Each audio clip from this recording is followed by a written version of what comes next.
Good evening, ladies and gentlemen. Welcome to Super Bowl Game Saturday on Friday. So it's Super Bowl Game Almost Saturday, our last of 3 consecutive Friday shows, but we're ending things with a bang tonight. I'm Captain D-Trag. And I'm Gemini96. So good to have you again. We're back to EarthBound for the finale, but you're probably maybe asking yourself, you've seen all the other parts, push the link below when we edit this.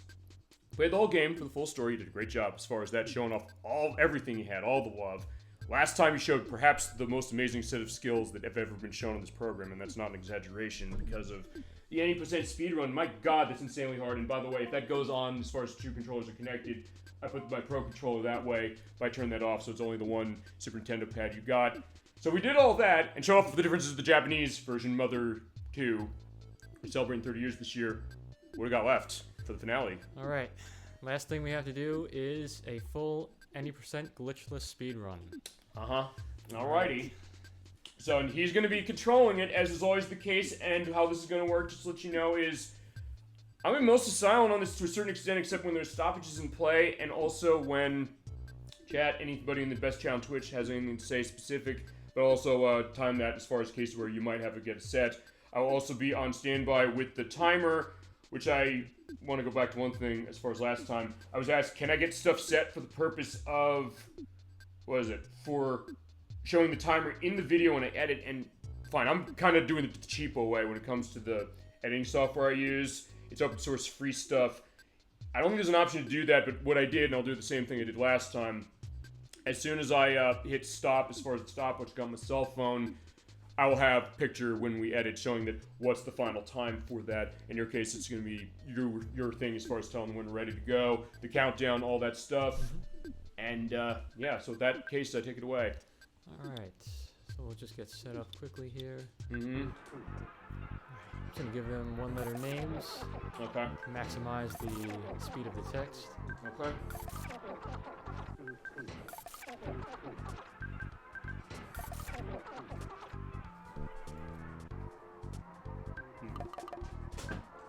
You ever wonder what that thing was? That was just me finding a manual for a hard drive or something in my couch.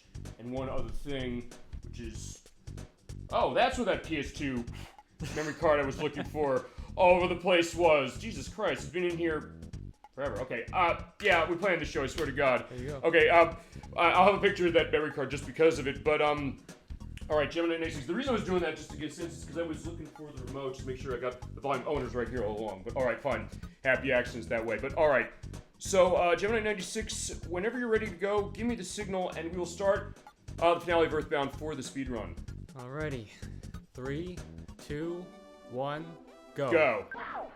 Alright, so off we go. So feel free to go into anything you got to say on EarthBound, of course, Gemini96, anybody in best chat on Twitch as is, and anything about what you're doing that you want to make sure gets expressed, because remember, this is you on screen. Yeah, so this is the glitchless run, so I'll be going through the entire game without any glitches or RNG manipulation. We're just gonna take what the RNG gives us and just roll with it and try to get through the game as fast as possible. Okay. Alright, well, I cannot wait to see how this is gonna go. If the last month part we had, as far as what you did, it was an indication this is gonna be another great show, and looking forward to it for sure. And a great joyful tidings as far as our final salute to EarthBound, which it definitely deserves, no question. And thank you for also getting me more into this game, and I think really just being the best arbiter of this game, I think, that we possibly could have asked for. Yeah.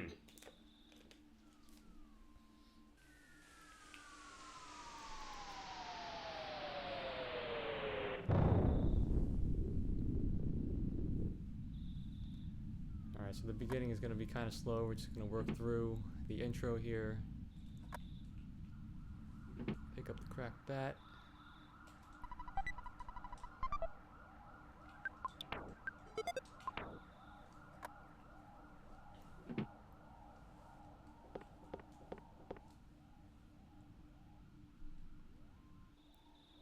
Alright, and for the 3rd time now, we'll go investigate this meteorite. It doesn't get old, though, seeing it even the 3rd time, or fine, off-screen the 4th time. This has been for us. Hello, everyone. Hello, Dolly Finn. So good to see you tonight.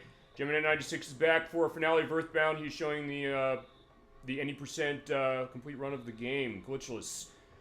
Good to see you tonight. Feel free to memories flow on EarthBound. Anything else on what you're seeing? Anything else you're playing game-wise?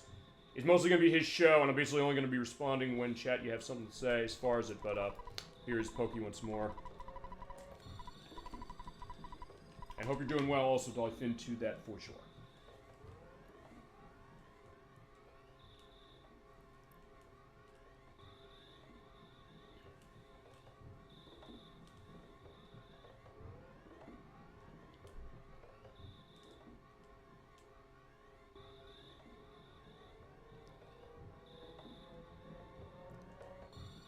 Alright, so we talked to Pokey. He said he had everything covered, so we're just going to go back home and go to sleep. Alright. Super. No Memories says this isn't a game I'm familiar with outside of the show. Well, I'm glad that we were able to make it, a memory as far as your show, or as far as you see in the show as well, because I think that's been the great thing about this entire game, really. A lot of the memories that way, and sharing this game that I'm just as guilty as a lot of people. I missed the first time as well. And it's one of these things that now you come back to, you realize, yeah, this game is deserving of the praise it gets.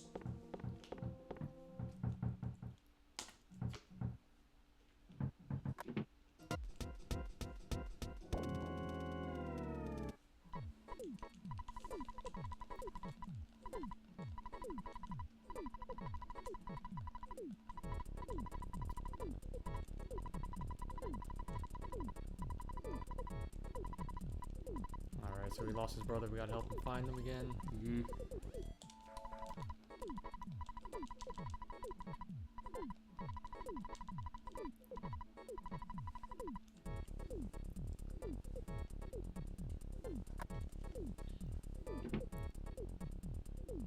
So for the most part of the game, I'll be avoiding all fights. And when we leave the house here, you'll see some of the techniques that I'm going to use to do that.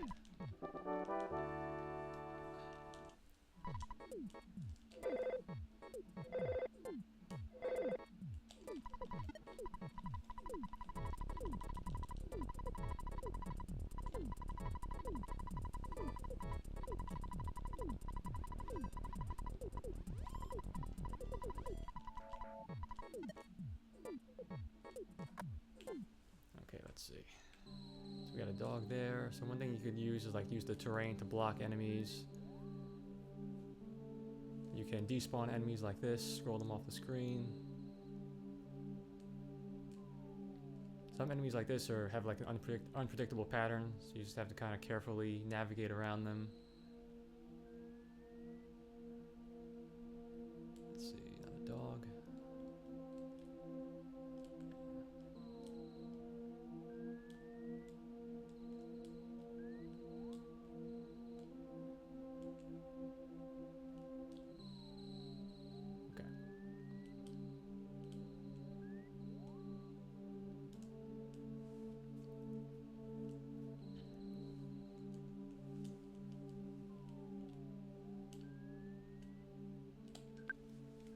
Picky. Yeah, good to see you again.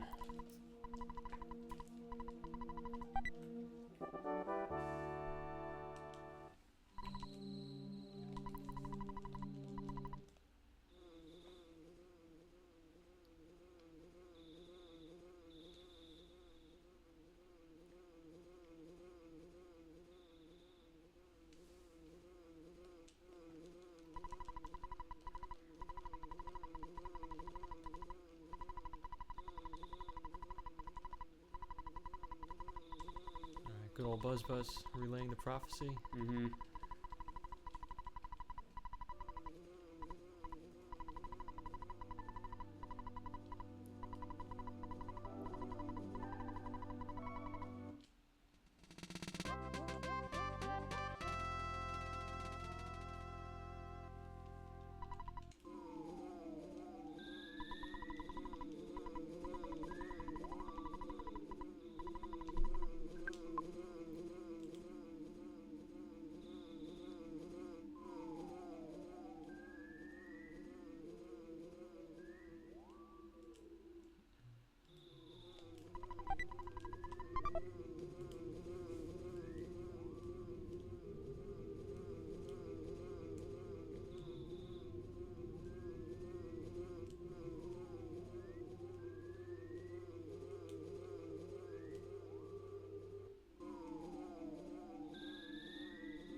Starman Jr.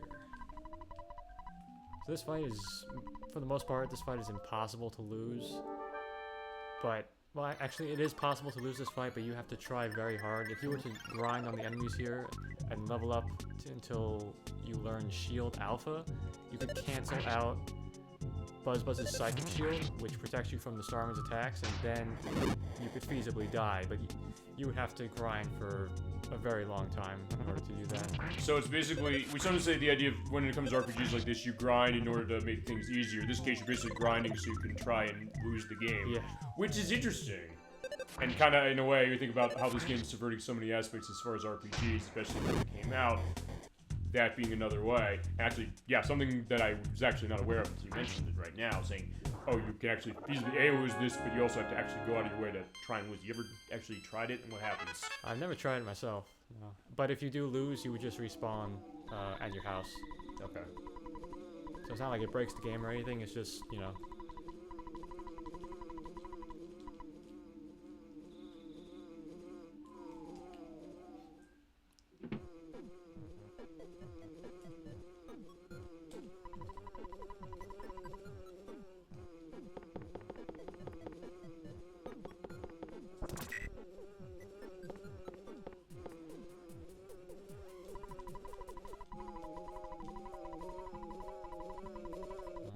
The most tragic death ever. And now it is. You're right. It really is one of those things, and it's so unexpected when you think about it.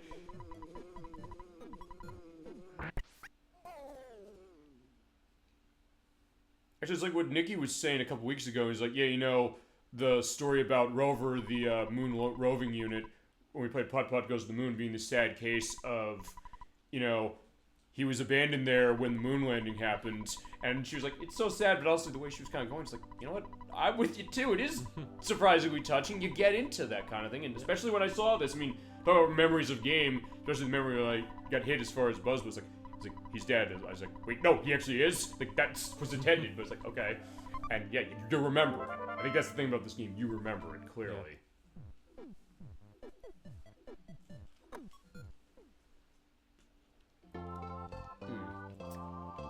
New day dawns. Alright.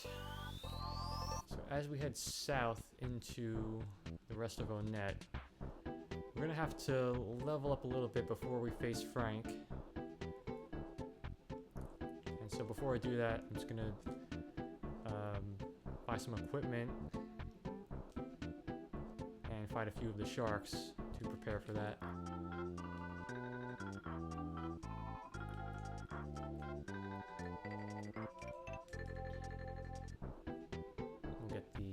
Mr. Baseball Cap from the secret hideout.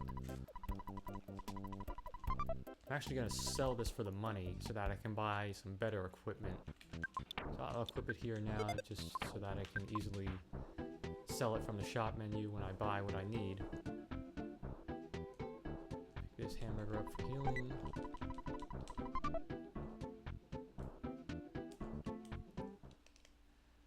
Alright, so we haven't fought anything. But our father started us off with $50, so we'll take that. I'm trying to remember. I'm gonna go back on the edit on this when I do this. Did he say 30 when we first called him? Oh no, because we fought. Oh, no, we did. But we thought we fought. We got $20 off of the Starman. Yes. We? Okay. Yeah. Now I realized it's. All right, so we'll get the cheap bracelet and the T-ball bat. Alright, perfect.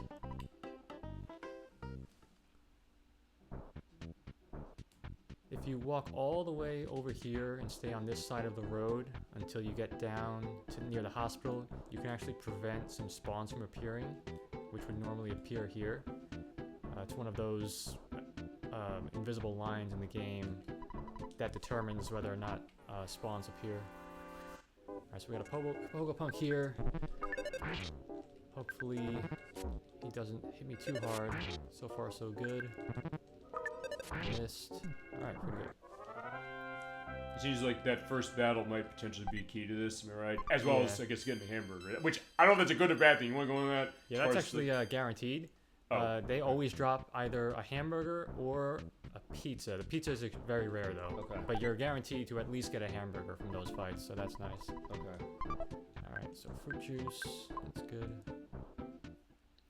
So we'll find a couple more sharks. We want to get to at least level 5 before we face Frank.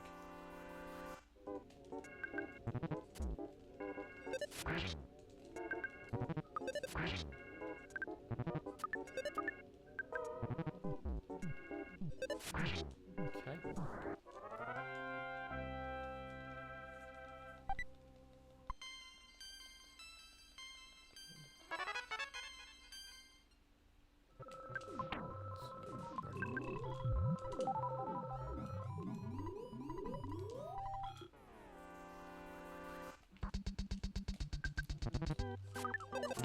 Nice.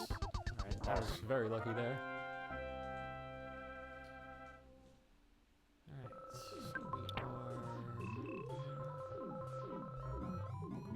so we're not quite level 5, but I think we can handle this because those fights were very good, so we didn't have to use any of our hamburgers. Okay. Yeah, we're gonna go into this.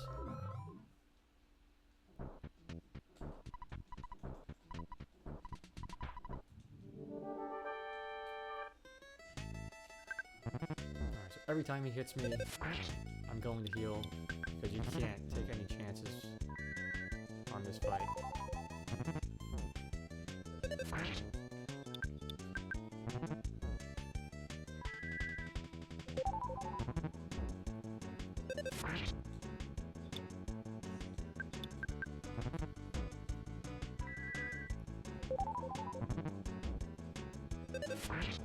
Alright, good.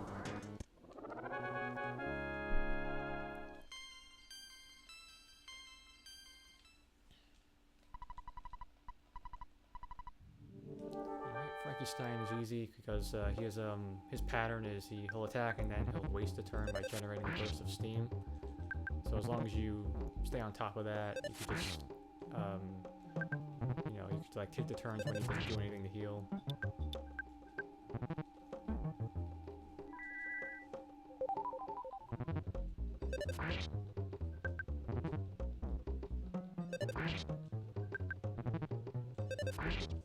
Okay.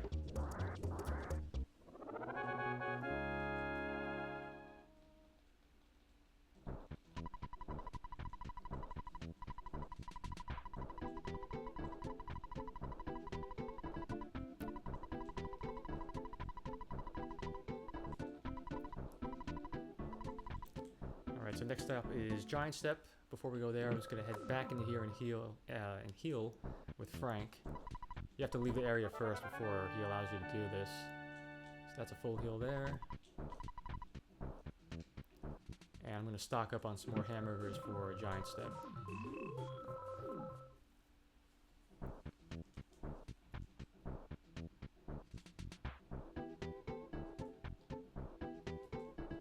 First we got to get the key from the mayor.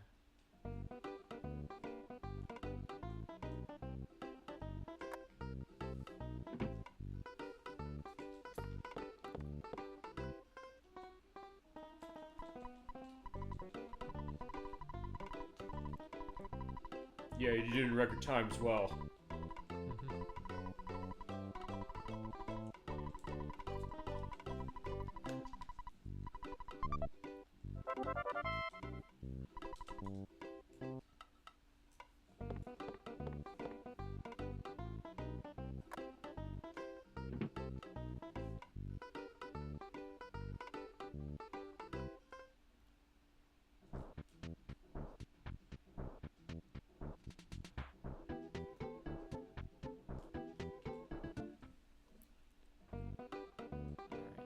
Some more money out.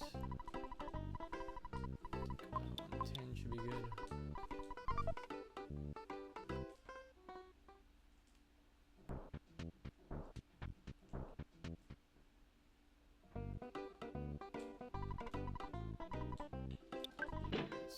Let's buy 2, 3,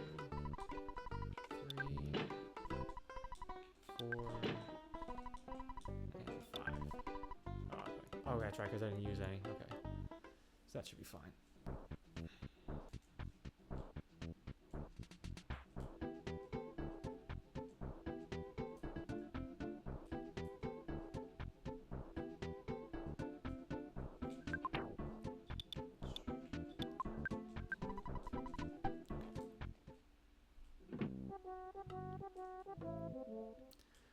Alright, so I'm going to do a bit of grinding here. This is the only time in the game where I will have to grind. Actually, let me just do this first. So what I'm doing here is something called stutter stepping. Certain enemies in the game will only move when you do, and those mice are an example of that. And so by tapping the D-pad to a certain rhythm, you can actually walk past them without them attacking you, because the game thinks that you're not moving. It's not registering your movements. Okay, and I'm assuming one other thing, which is that you wanted to despawn the defeasable to get the slugs on here because of the fact that the mice can do smashes often, potentially. Yeah, the slugs are not dangerous at all. So we're gonna use these to grind some levels. Okay. I want to get to at least level 8. That's when we get Rockin'. That's our offensive spell. Okay. Prior to getting Rockin', it's really not. It's just not feasible to try to force your way through this area. You won't get past Titanic Ant. I think that's how we played the main game, right? We basically made sure we got Rockin' before going to that. Yeah.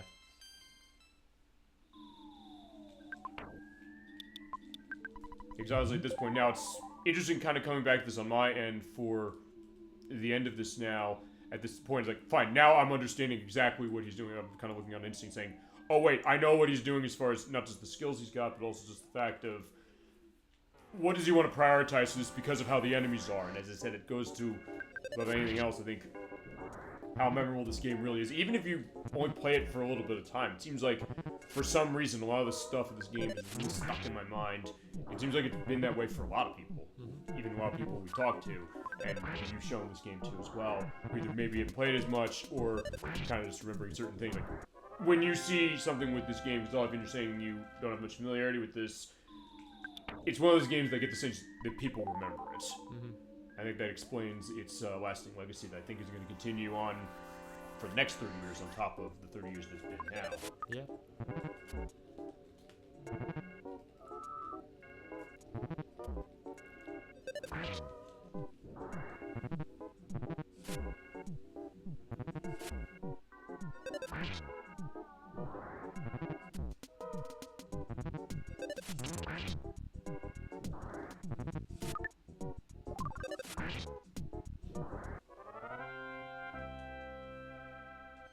Alright, there's level 7. Nice.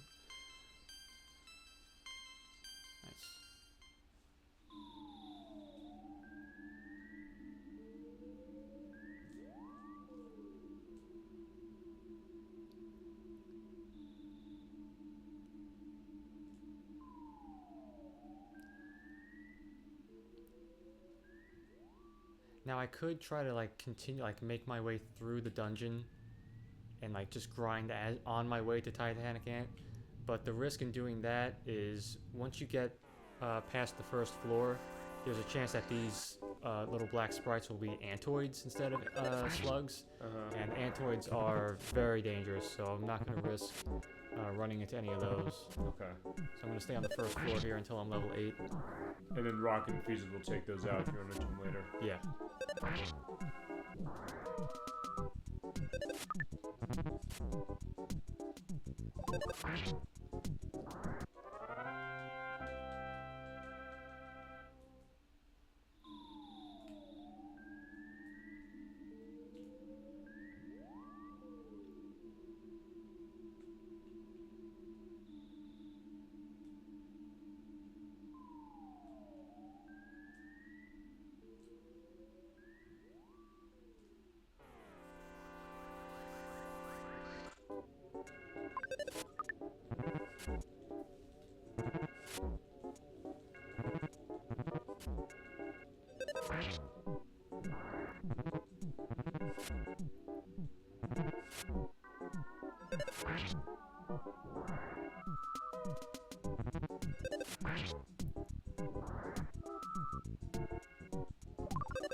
Ooh, nice. This is first instant win.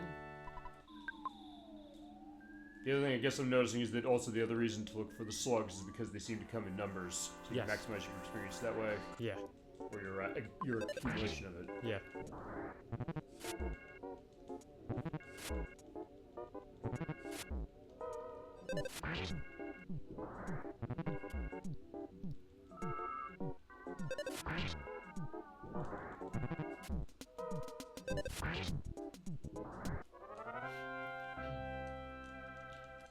Alright, there's level 8. Alright. We got a nice music note there for our rockin' spell. There you go. Yeah, you're playing them a song of death, feasibly. Yeah.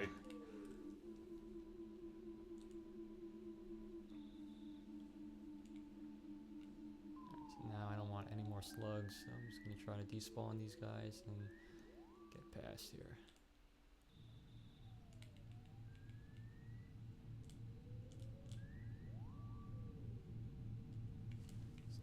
Start past this guy.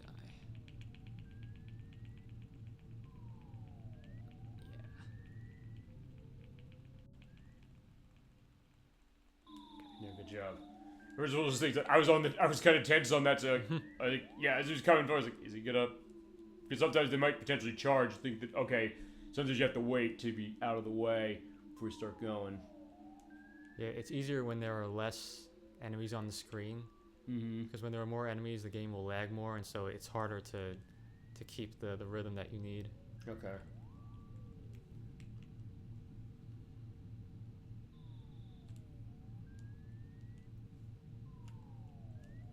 Let's see here.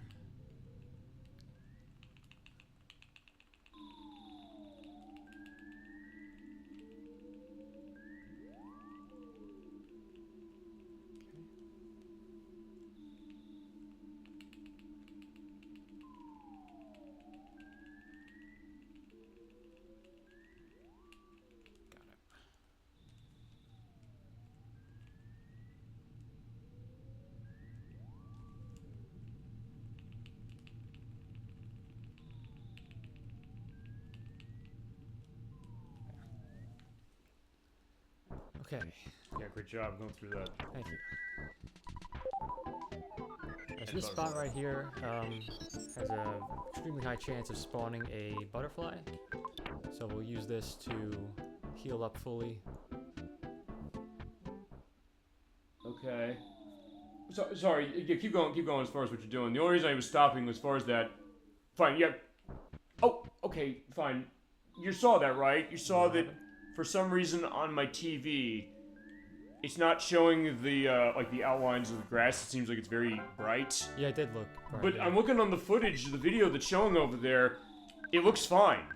I don't know why, and I didn't change settings on my TV for anything. I didn't change anything on the OBS for anything, because okay, no, I haven't, because we haven't done a PSP game recently. That's the only case where I color correct, because the thing I run with it dims the color a bit, not horribly, but enough that like sometimes I'll color correct it. But I said, why is it doing that?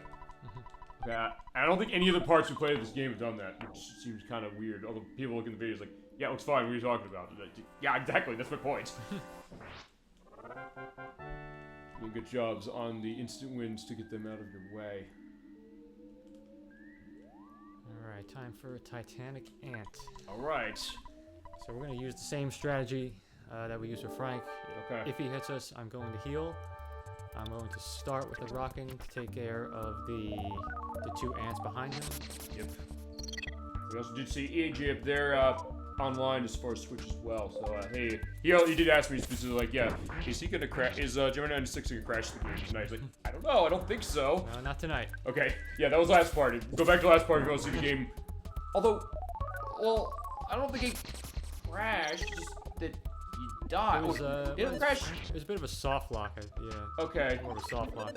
We also sort of kind of had that happen in part 1 when we overloaded everything. But not completely the same. It's like, fine, we're showing the full look as far as this last week of the game. And it was intentionally done. That I can absolutely guarantee.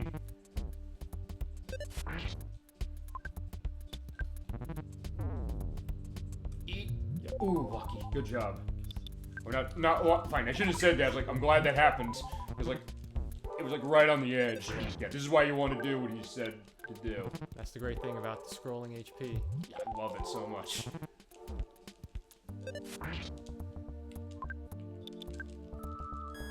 Yeah, in general, as long as you have more than 25 HP, you can almost always heal in time. Alright, so that was a good fight. I got pretty lucky in the beginning there because he was only using defense down. So I was able to get a lot of good hits in. Alright. That was actually one of the harder parts of the run, this whole O-net section. Yeah. Because you're at such a low level and you're alone. So from here on out, it'll get a little easier, but we'll still have some more challenges. Okay.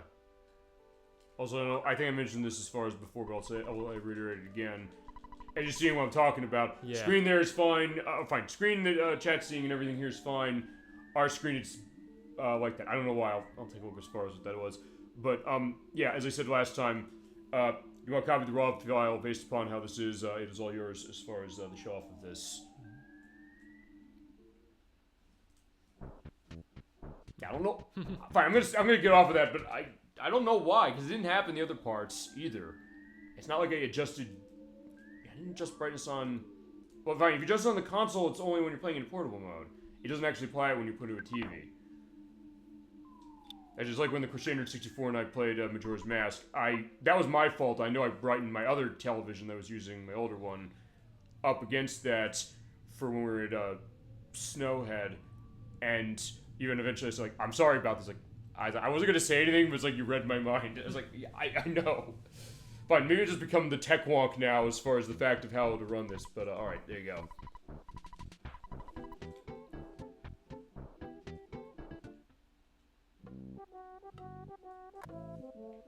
Alright, so yeah, now we have to go face the cops. And I'm going to stock up on some more hamburgers for that. Okay.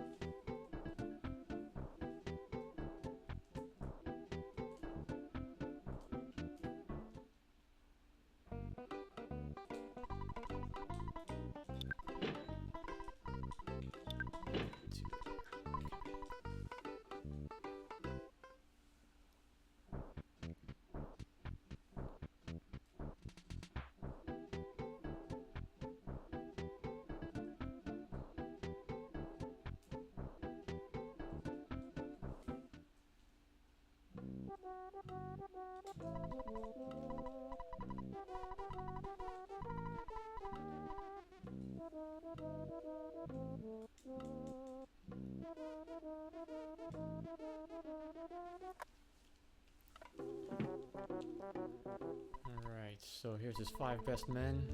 Okay. Let's see what we can do.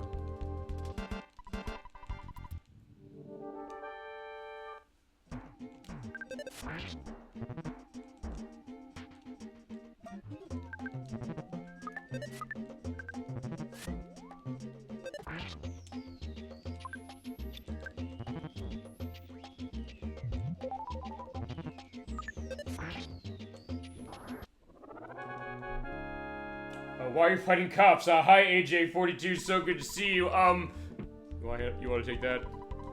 Because we're playing EarthBound? I don't know. Gemini 96, wait, just your answer to the question. Or he might know, but no. It's just the way it is. In this game. Just the way it is. Some things will never change.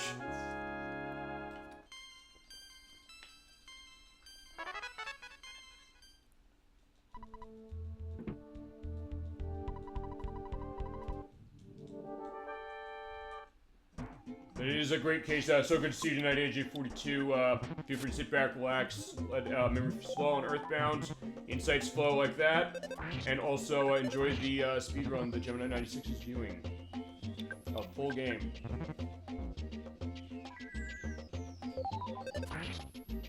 So I want to save at least 10 psychic points for a strong, so that I can hopefully just beat him in a couple of turns. Okay.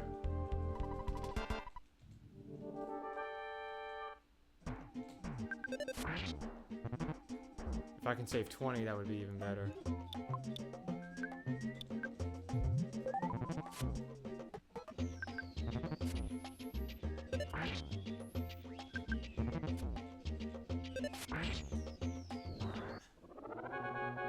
we got 27. This is very good.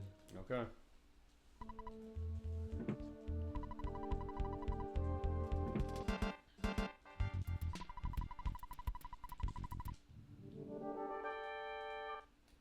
Let's start with a life up. Okay. And let's try to get 2 rockins off. Okay. I think I might actually heal once more. Yeah, because of that. Yeah, smart move.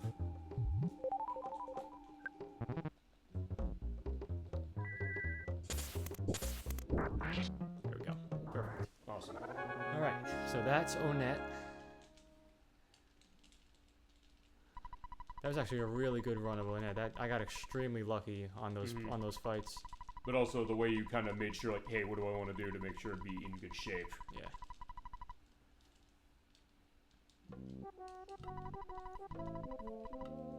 Alright.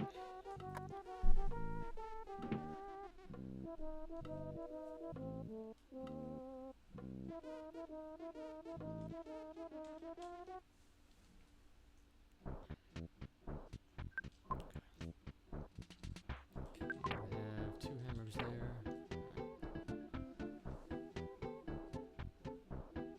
I'm gonna pick up an exit mouse here. We'll use this in a dungeon later.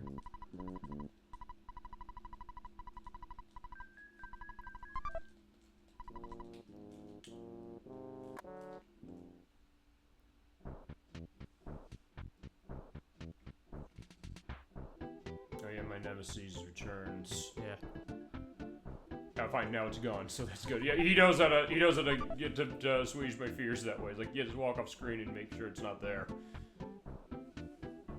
As I'm saying, I remember that. I was like, oh, look at that. I was like, God, no, don't remind me of that. But I also, in case of saying, yeah, I'm glad the game is not doing without it. Okay, fine. Last mention as far as the thing with the grass. It looks fine here. I don't know why it was the other way in no net, and only on what we're seeing, not what you're seeing. But either way. Alright, so going to withdraw 200 here. That'll be for Apple Kid. I'm gonna put a save down here. This will be for a death warp that I do later. Okay. So we'll respawn here after we get Paula. Okay. So set that up for that. Okay. I think I know where. No, I think I know where you might be going when you say that. As far as part of that, would make sense as far as what we're doing for what you're doing for this.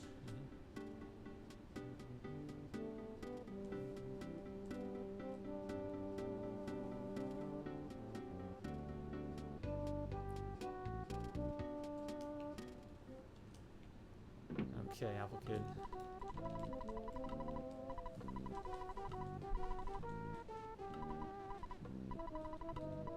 Alright, so we'll give him one of our burgers. And we'll invest in his research.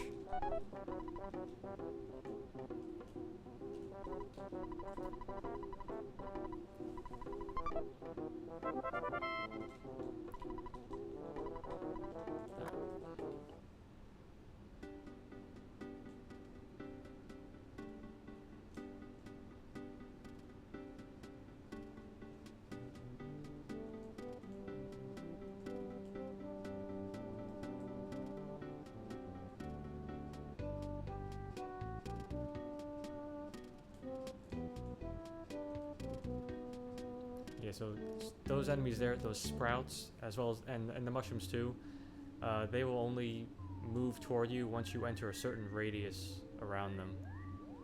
So like in these narrow caves, your only choice is to despawn them.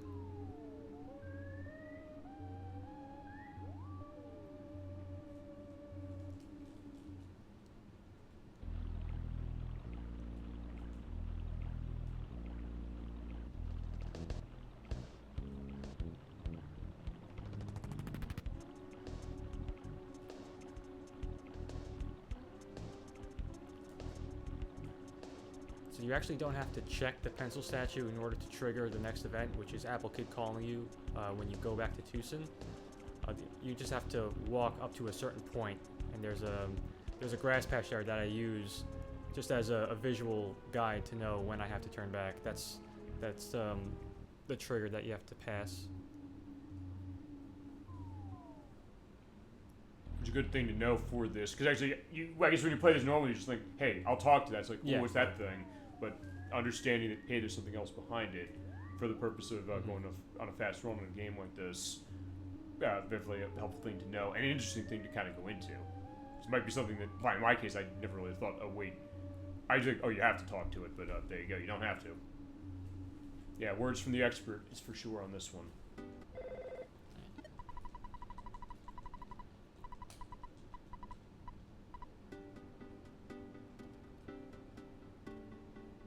Pick this up to heal. Yeah, there's a very high chance of butterflies spawning between the cave and Tucson here.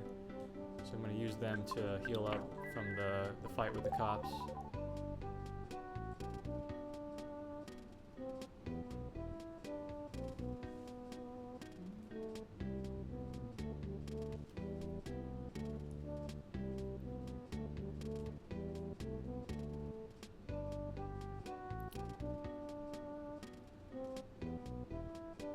There's Everdred up there. He is optional, you don't have to fight him, so I'm just going to stay away from him. Okay.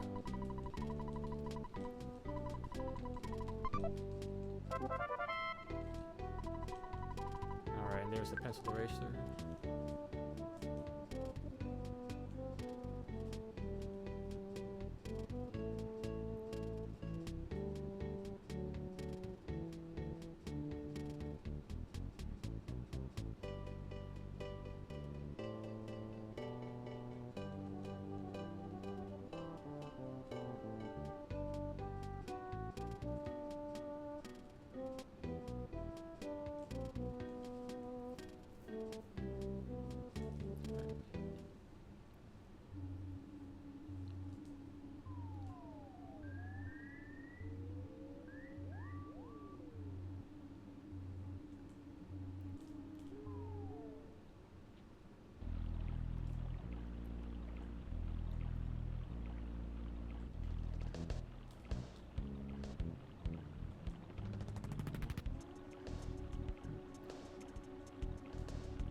Despawn himself. Okay, yeah.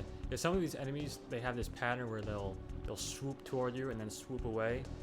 And sometimes if you're at the right spot, at the right distance from them, they'll just swoop away and despawn themselves. Because it goes so far out of the boundary. Yeah.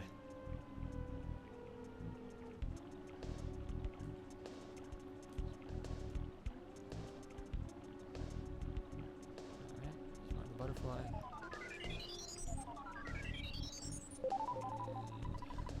Yeah, that's good.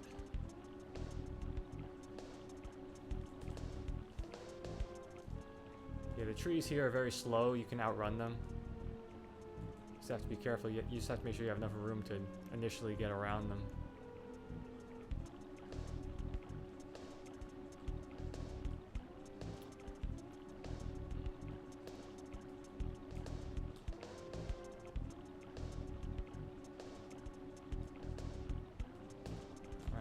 The hard hat. Some more. That'll give us some good defense for this next area coming up.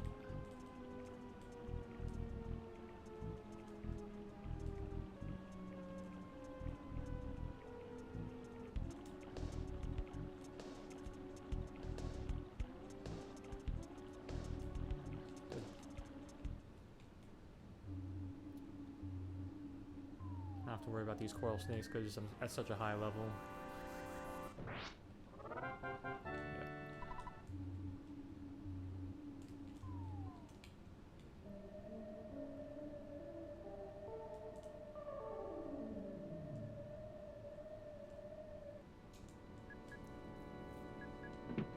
Okay.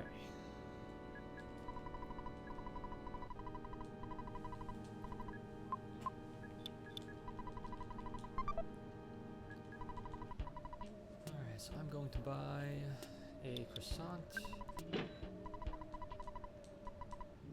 and 2 refreshing herbs. The herbs will be useful in later parts for healing poison.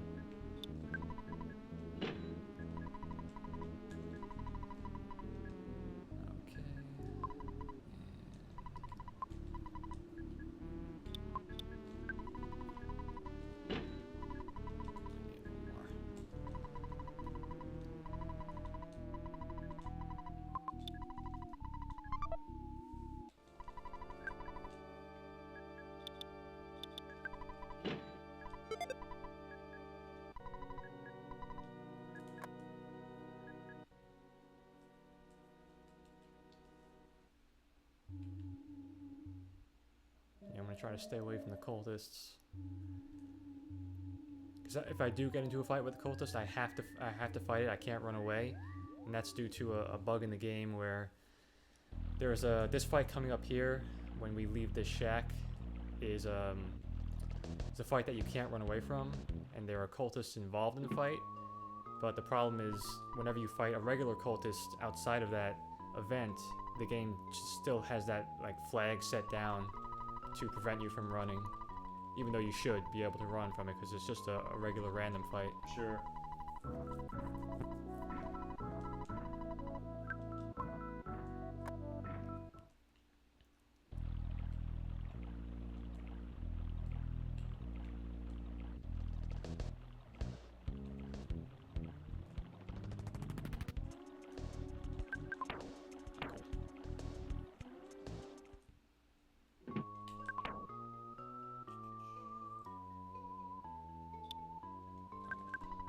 I had one too many healing items there. Yeah, because I need the Franklin badge to trigger that. I think you did say our inventory management is going to be vital for this operation here. Yeah. For the game itself, but especially for this.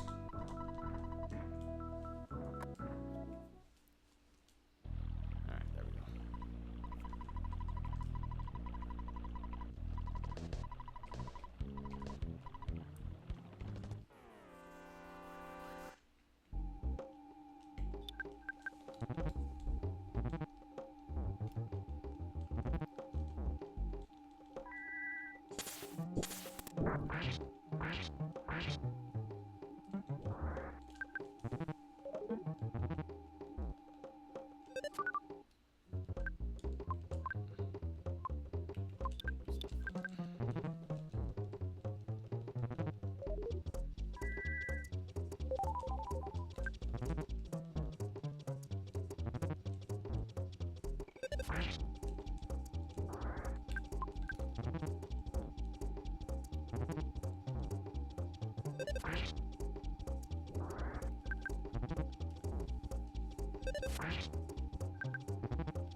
Yeah, those fights can sometimes go on for a long time if they keep calling for help. Luckily, they only did it once there. Is there cases where I'm trying to remember when we played through this? Did they call for help at all, or is just how has that worked in your experience as well for both the show and just your own play? Yeah, there's a pretty good chance that they call for help. Or have you run into cases where they have a lot, haven't, or when it's been a good case that it's been for you? Yeah, I've had fights where fights that have gone on for just minutes. Okay. It's just them repeatedly calling for help. And succeeding in doing it. Yeah.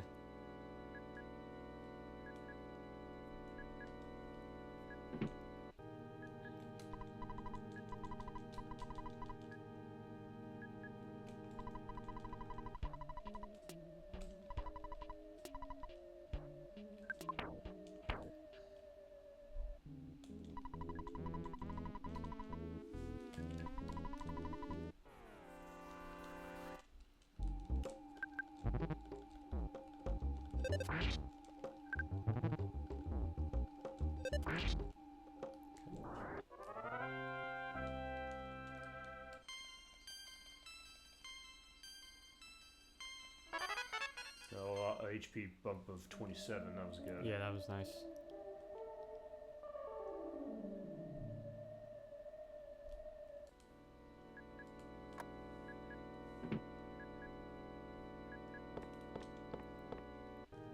here we have Carpenter. This is a very easy fight because his entire moves are scripted. He does the same exact thing every time. Most of the time he ends up killing himself with the lightning. Okay. So we'll just go all out here.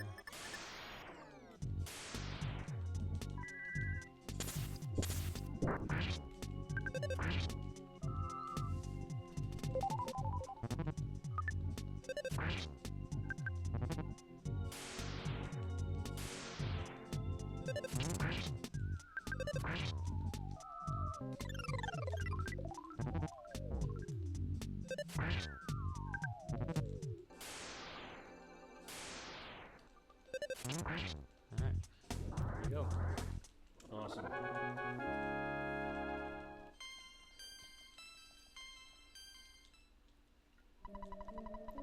There's the Money statue, which, yeah, the Switch Online icons for EarthBound, we probably should show that as far as it, to all of you out there, as far as the options for it a little later. Yeah, as soon as they dropped them for that and for Mother 1, you bet I downloaded every single one of them, while also hoping that they put the Mother 3 ones that Japan has for us. They are available for Japan now, but US has not gotten them yet. Maybe they will soon enough, and maybe Mother 3 itself, because it is on Switch Online expansion pack for Japan, which is something was not when we played this about a month ago. So yeah, we're getting baby steps for sure towards getting it over here.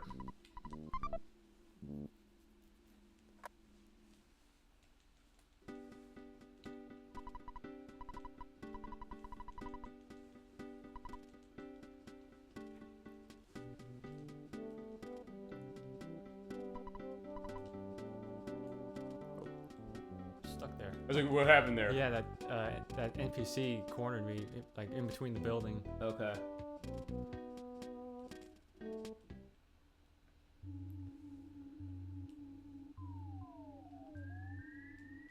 Alright, so let's go save Paula.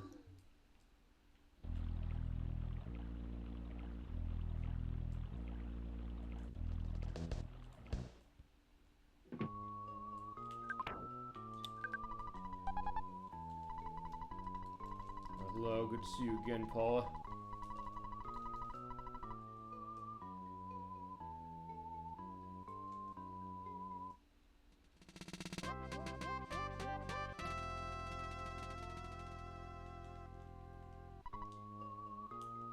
Alright, so I'm actually going to transfer some of my equipment to her. I won't equip it now because I'm going to do the death warp. Okay. So I want to have as little defense as possible. And I'll drop the bear because we don't want that absorbing any of the damage. Alright, Bear, this is your house now. Yep.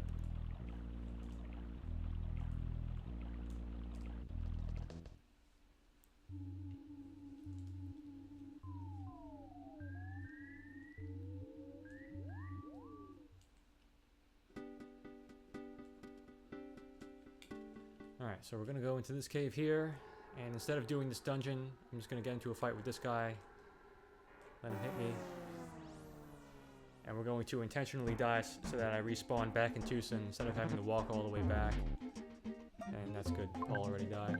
Okay. And it's worth pointing out, you don't get docked your experience levels when you die like this? No. No. Okay. The only thing you lose is half of your half of the money that you have on you.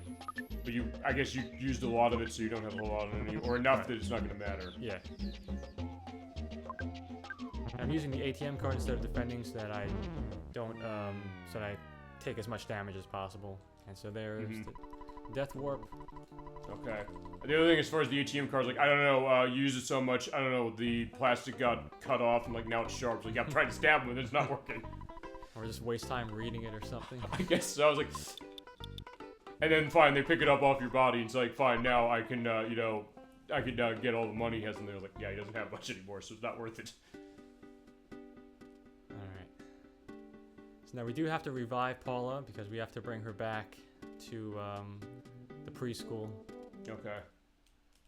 So we'll just hit the hospital here.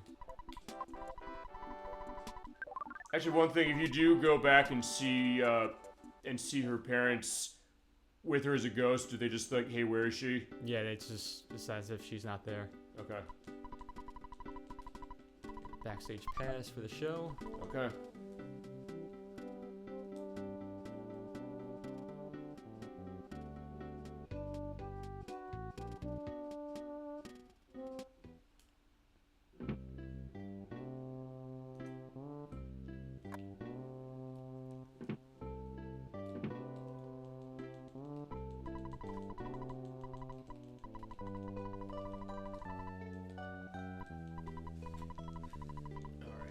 Next off to 3.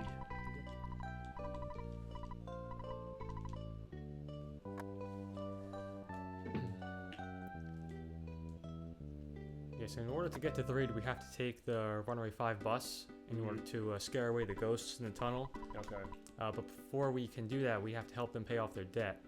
And so we're going to see Everdread here, and he's going to help us out with that.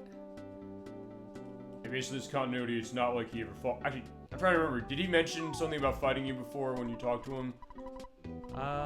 Okay, never mind. I guess he did. Well, if you fight him, like, after you fight him, he goes back into his house. So here it's kind of weird. He's just on his roof, and he jumps off toward you. Mm-hmm. So it's just kind of like, you know. He just sees me. He's like, hey, there's something about that kid I can get a sense of.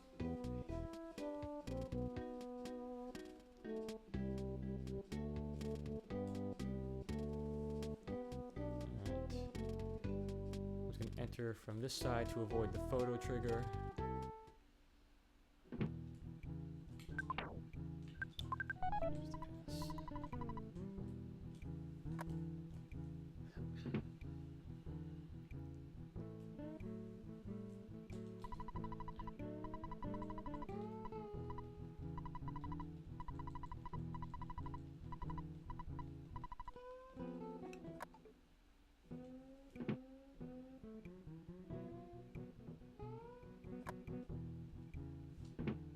Okay, question. I don't think we did this. I don't think you did that when you played, right? Talk to the girl and go in. I did, yeah. Oh, we did. Okay. Yeah, you have to talk to her. We have to talk to her. Okay. And then when you come back out, the show starts. Okay.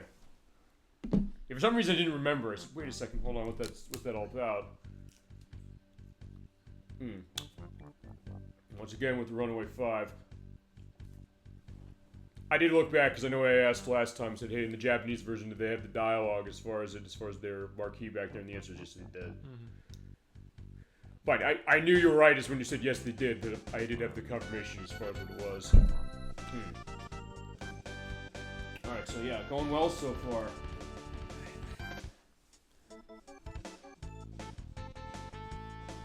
And usually, as far as the speedrun case, there'd probably be the time to read out donations, or just say, like, as far as chat elements, but either way. Yeah, going pretty well that way, and you get to have a nice show to get yourself set. Yeah, there's a lot of breaks during the run.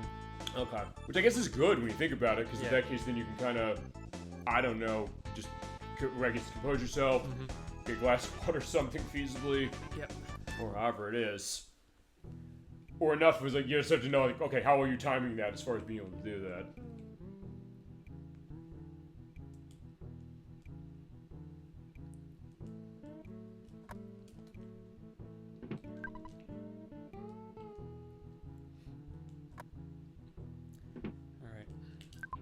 Here's the money.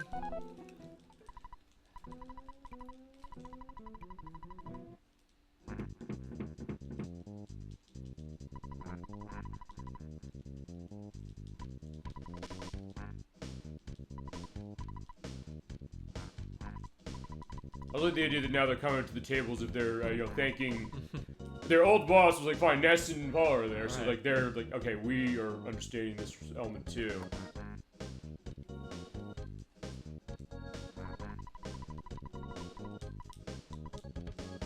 Get going, perfect. Alright.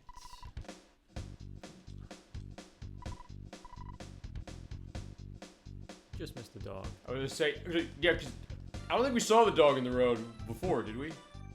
Yeah, sometimes he's there. Okay.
he's not wrong. We'll definitely light this place up.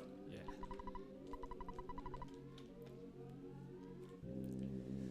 Alright, so next thing we have to do, we're gonna head straight to the graveyard and trigger the scene with the zombies. Okay.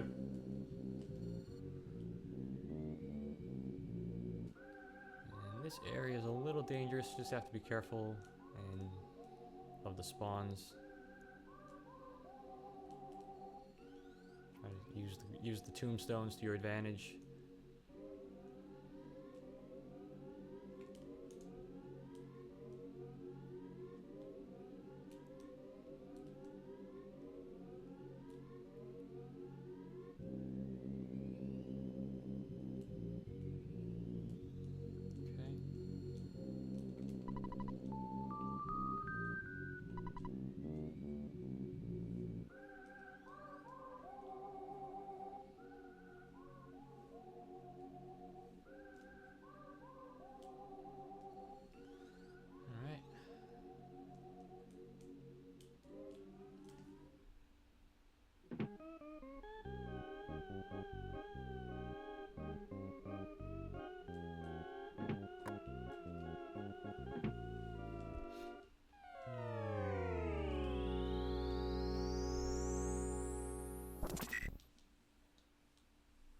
Yeah, down to the pit we go once more.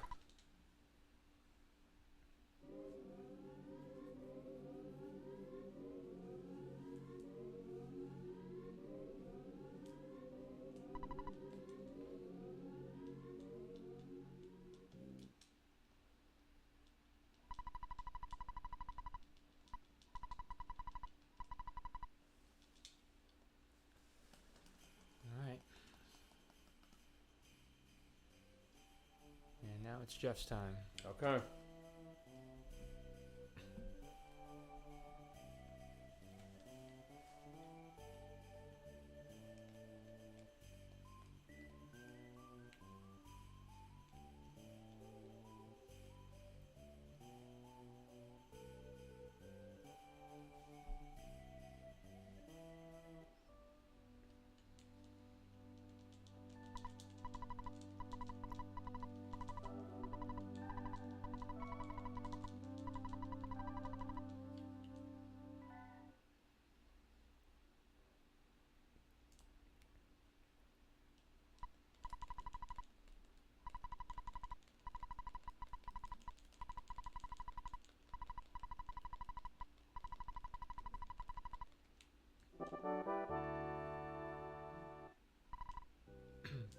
That's Jeff and Tony off once more.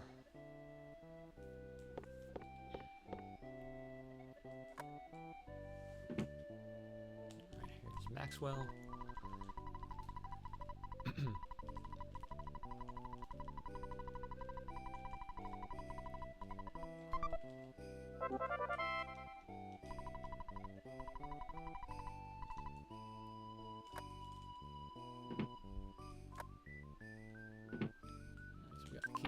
But unfortunately, it is bent.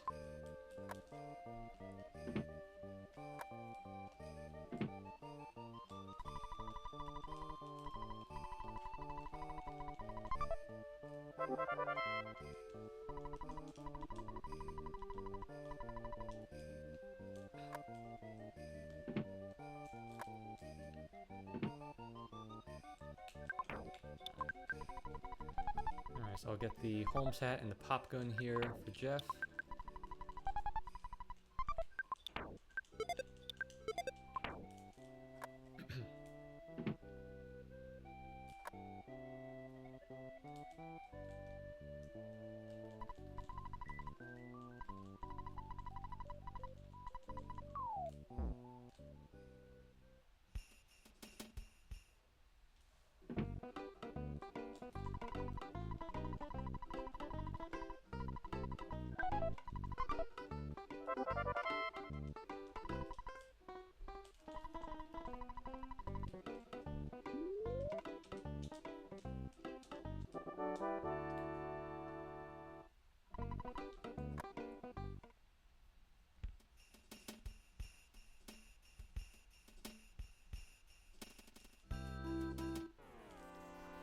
So that was very lucky timing there. That's amazing. So because Bubble Monkey will sometimes stop, and so you can, if you time it right, you can use it to your advantage to get like a green swirl on an enemy like that. I'm glad we got that on video, I really am. And great job. I saw this and, wait, he hit him from the back. I was like, wait, you got to fight. He was like, wait, you got him from in the green zone. I was like, yeah, you stick your deadly monkey onto the enemies.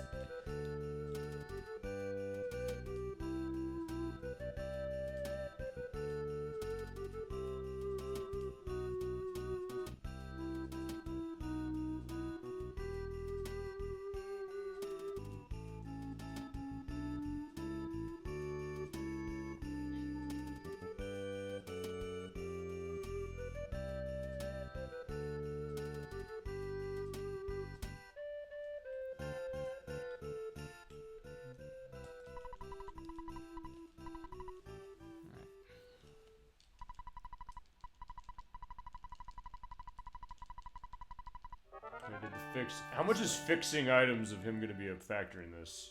That's the only time that will fix an item. Okay. Yeah, and so we'll sell that defense spray when we get back to Threed, so that we can buy some bottle rockets. But yeah, aside from that, we're not going to be fixing anything else. Okay.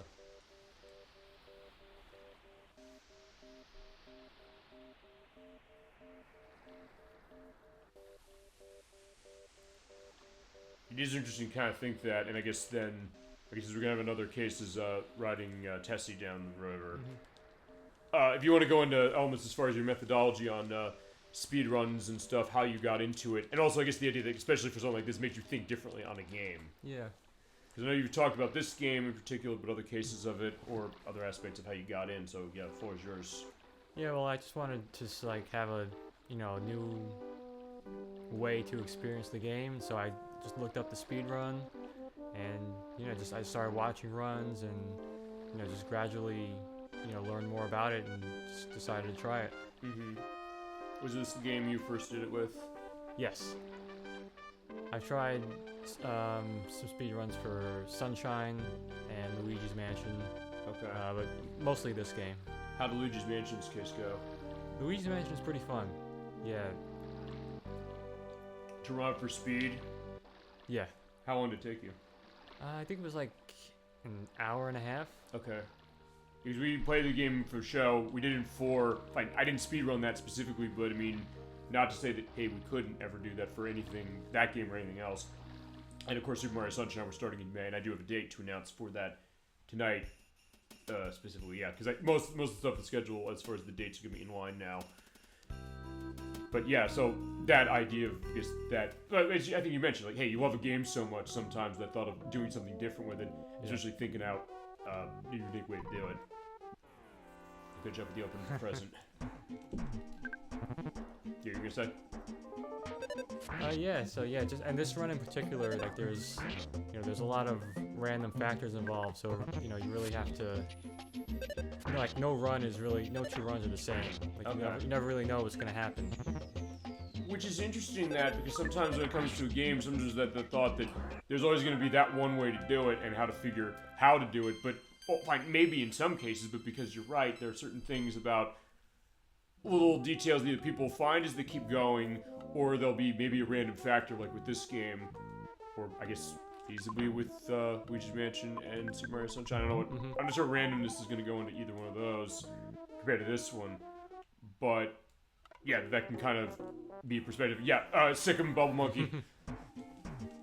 If I named the part, I probably would name it Sick'em Bubble Monkey, but it's like it's only twice that's happened, but still, that's amazing the way you're doing that. Yeah, unfortunately, it's impossible to get a green swirls in this area.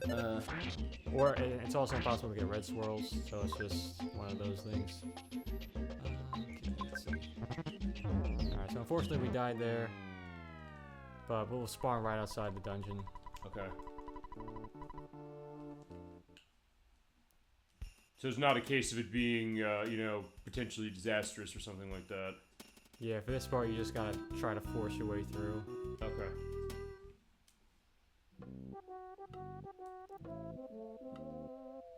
But thankfully the enemies don't respawn. Okay. So.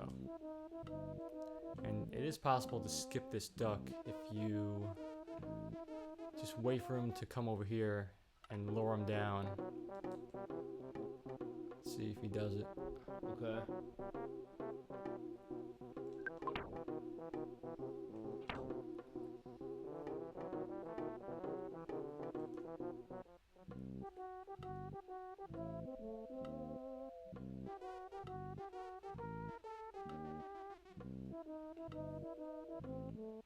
I don't think he's gonna do it.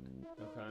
What would you expect him to do? What would you have had him do, or waited for him to do? I was waiting for him to move over to the left a little, and so then if I walked up, I could have lured him down and got him stuck on the wall, and then we could have walked past him.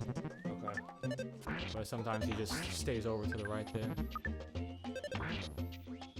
got him. I see what you mean as far as, you know, the potential luck going on, because it pecked your eyes and missed, and then fell down. But since that's... Unless, as you showed last time, you know how to manipulate that, you're usually not gonna be able to predict that. Oh, nice dodge with presence. Yeah, the one time you don't want the present.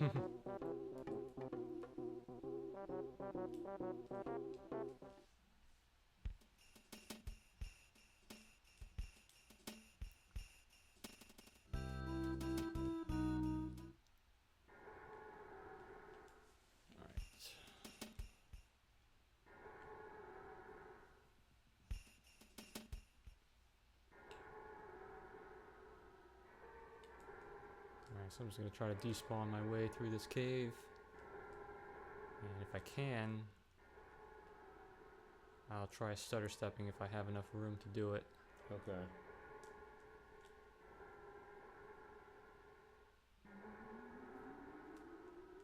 Right here.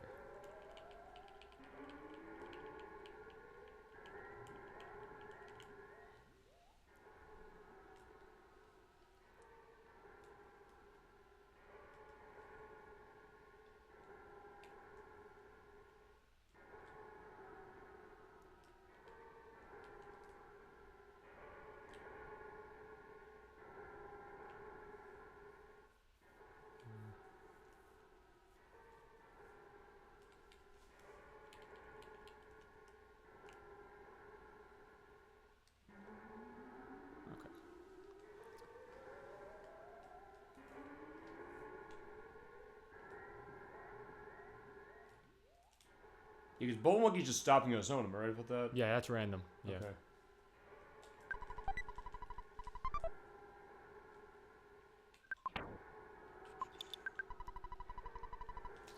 Alright, we'll send them up there so we can throw down the rope. Okay.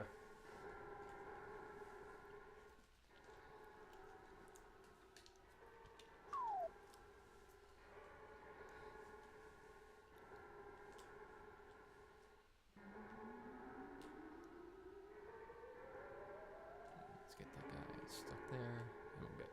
Okay.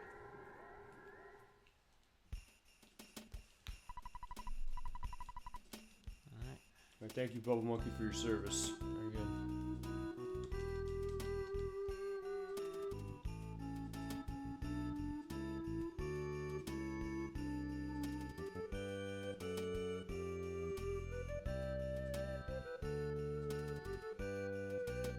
He's basically just beelined for the lab. Yeah. Alright, here's our father, Dr. Andernuts. Yeah, good to see you again.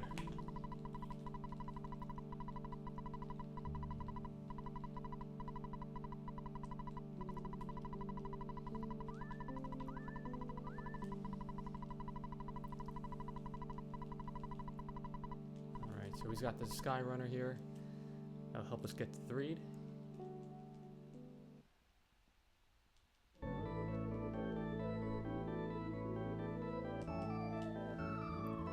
Okay. We have a nice break here with the good Skyrunner music. Well-deserved break, for sure. Is it? Yeah, this is interesting. I know people have asked, like, hey, do you do speedruns in the show? And the answer is, yeah, every so often as far as it. But I said it's also one of those things that sometimes I've done one, as I mentioned, which was for World of Illusion, for the Mickey Mouse portion of that. But it's also something that I kind of thought of, okay, I want to do certain things. Actually, I sort of I'll mention this because I was thinking off screen. I know there's gonna be one show at least this year. I'm actually not gonna be on. I'm gonna have to have a week off for the show entirely. For that, I was thinking of doing a speedrun of the game I played before. I did start looking into Donkey Kong Country, honestly, as far as an idea of how to do that. It was also something, though, that as much as I know that game, it's something that I kind of wanted to... There's a lot of stuff in that game I kind of want to study as far as stuff with the movement, some movement of characters, and it's also, I guess, prioritizing Diddy Kong as far as that, because what's your experience with the Donkey Kong Country games? Yeah, I played the first one a lot. Okay. And some of the second one. Okay, yeah, because you were in the chat when we did the third one, and we had a great time for that, and thank you for joining us for that. Yeah, because I know in that case, it's those games, all three of them, they have the case of the characters that run slower than, or some characters run slower than the others, and vice versa. The idea of how so for Donkey Kong Country 1, I started to look at that. I was kind of prioritizing Diddy Kong for that. Like, hey, he runs a little faster and jumps further. But just the case that having to try and just avoid where enemies are and also get that momentum down, doing hits in enemies so that you are to keep your forward momentum going, but also not get into a case necessarily of getting yourself hit by an enemy. Yeah. There's something I definitely want to do some practice on. I guess the Sonic the Hedgehog games to a certain extent as well.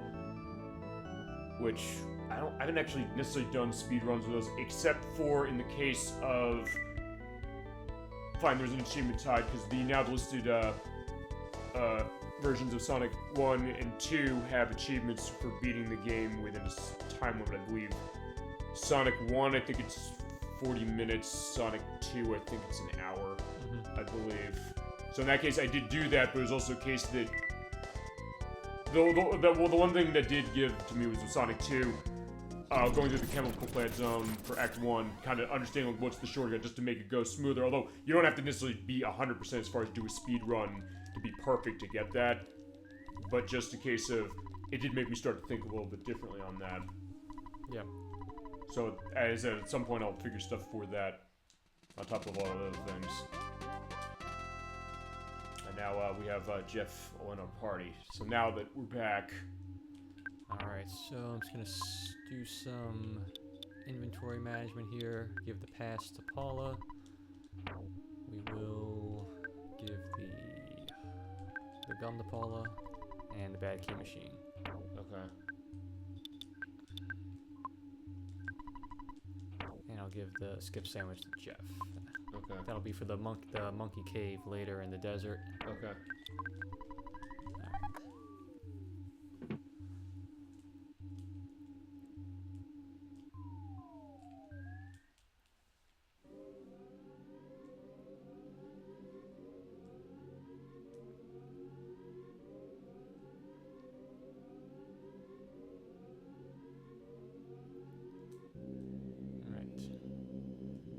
Next, we have to defeat the boogie tent.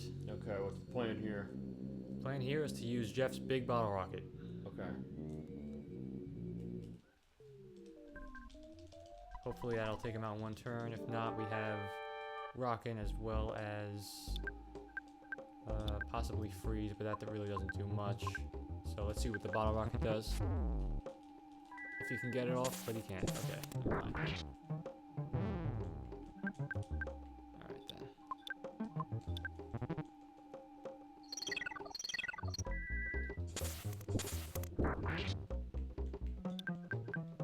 The plan now is just rocking. Yeah.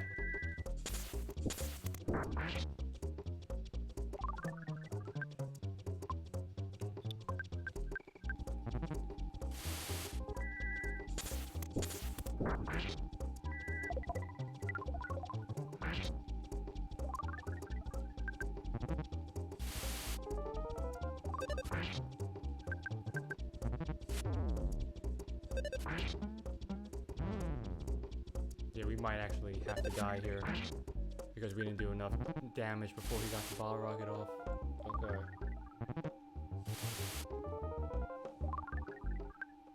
If you do die, this doesn't take you back super far, does it? No, we'll spawn right back in 3.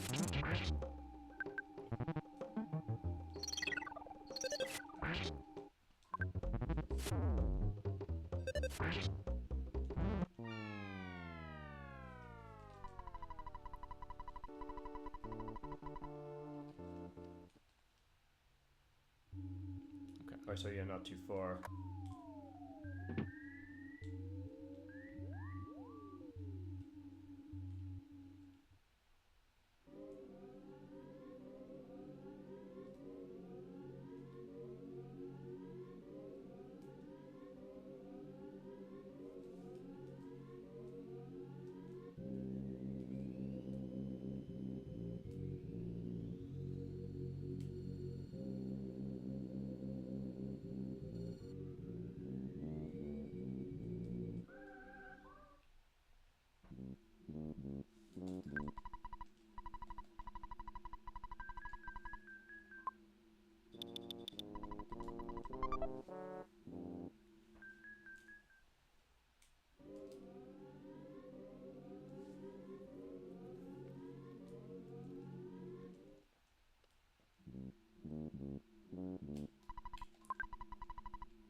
So I would have liked to revive Paula there so that she gets this experience, but Jeff is more important because he's going to do most of the damage. Okay.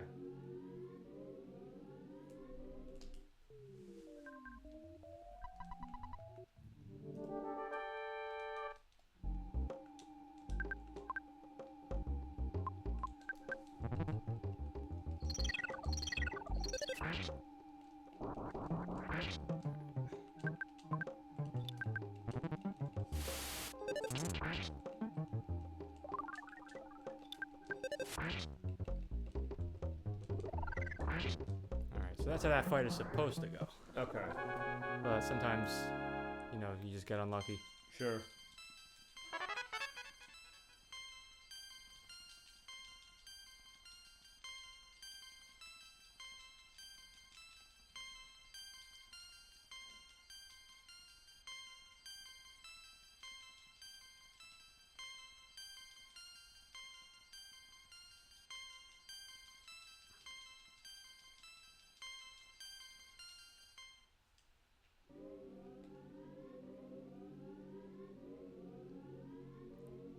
Alright, and here we have the fly honey.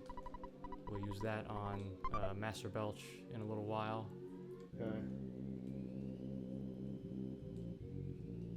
Alright, here we have the Shady Arms Dealer. We'll sell the defense spray.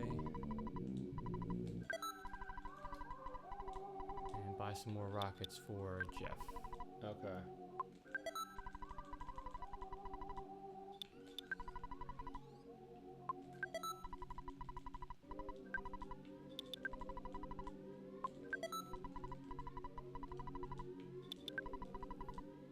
Just pretty maxing out. I'm just gonna buy 4. Okay. That'll be enough for the boss at the end of the 3 tunnel. Okay. And if we have any left over, we could use them on Belch as well.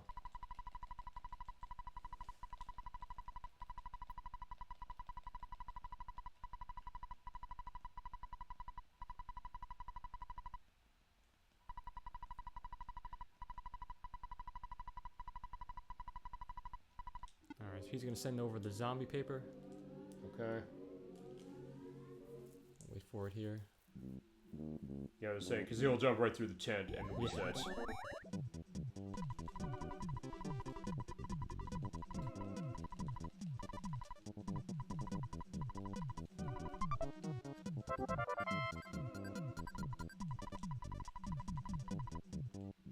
and he disappears. Okay. Alright, so give that to Paula. And I'm going to equip the equipment that I gave to Paula earlier for this next area coming up. And then we'll use the paper. Okay.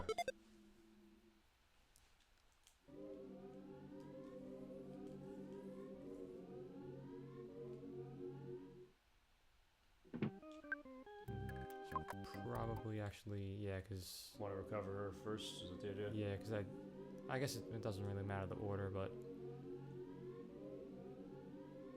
I want to have as much psychic points as possible. Sure.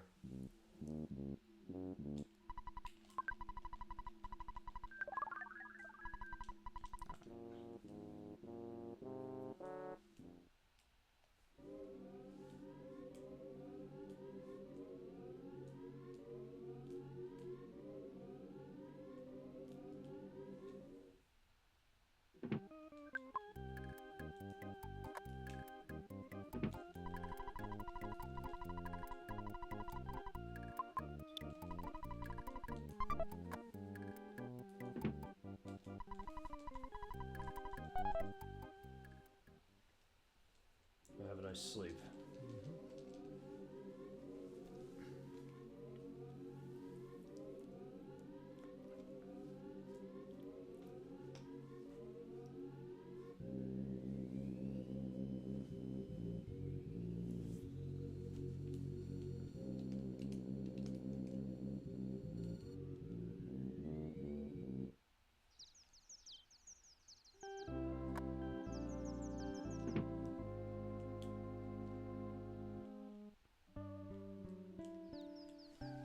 I'm actually going to save here because this next area coming up is pretty dangerous. Okay. So just in case I die, we'll have a save. Okay.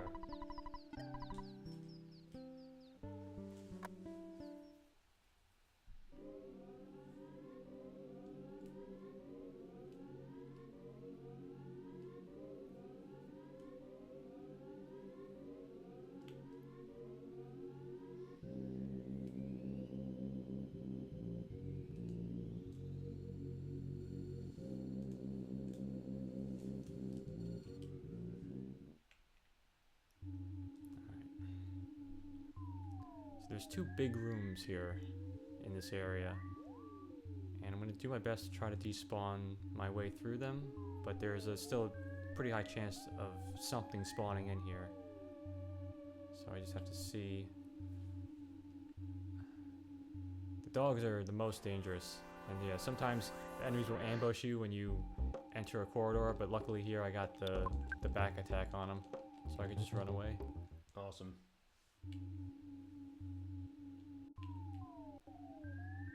But yeah, the dogs are the most dangerous because they can poison you. Okay. And as of right now, I don't. The only way I can cure that is with the refreshing herbs. And you want to hold that, you said? Yeah, I want to save those for. I need at least one for Belch, and then at least one for the mole cave in the desert. Okay.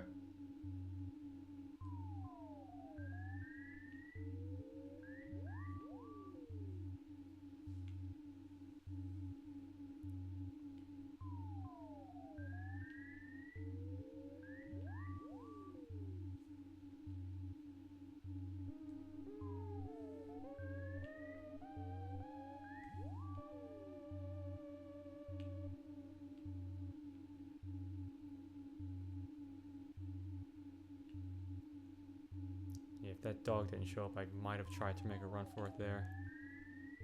Try to outrun the zombie.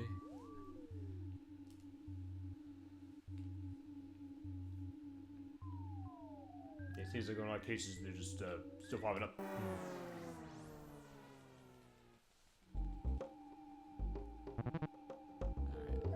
Alright, that's actually fine. I'd rather do that.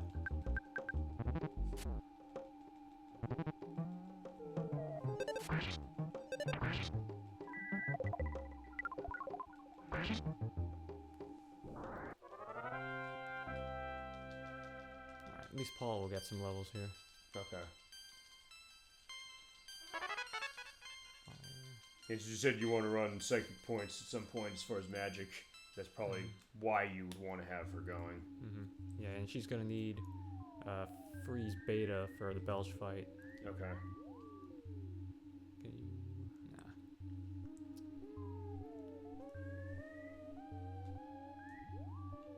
I'm going for it. Perfect.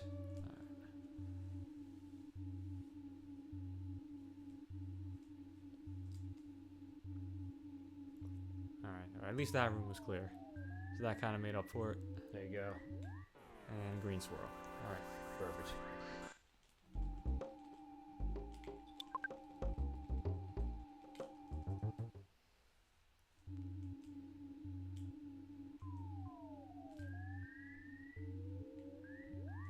Alright, and here's the mini barf.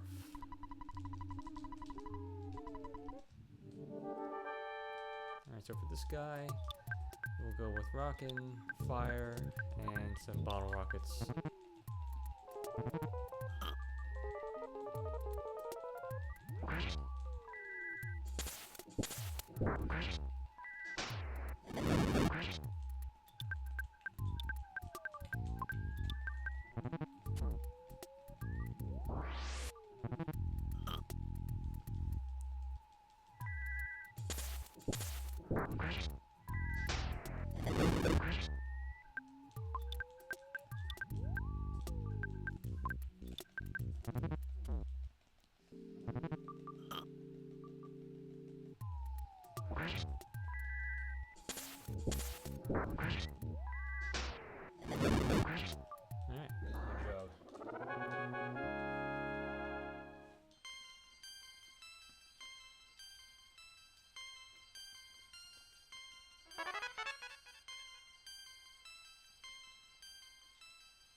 Okay, so we're gonna make our way up to Saturn Valley now.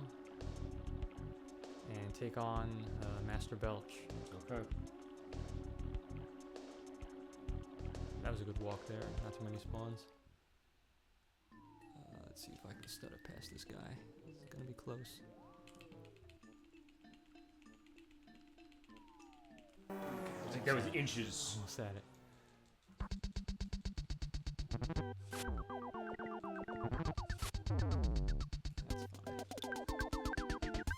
Oh, there's to be said about the fact that the ghost then punched Ness in the back. It's like, yeah, you tried to avoid that. It's like, yeah, we tried, yeah. I ended up finding it was Paul who paid worse for his dying, and Jeff now as well.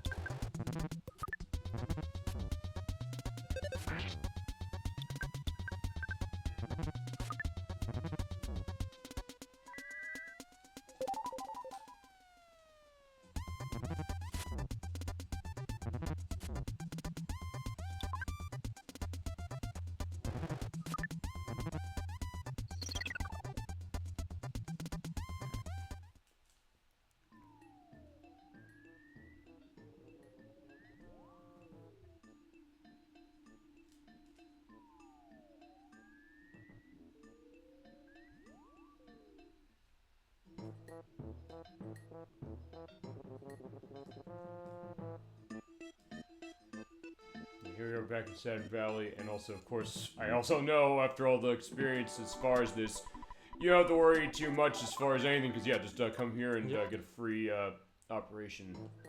There you go.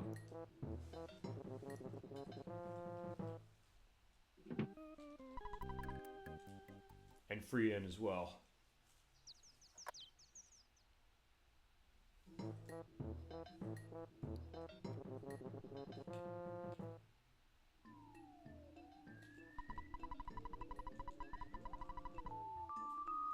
Alright, so this guy gives us the code.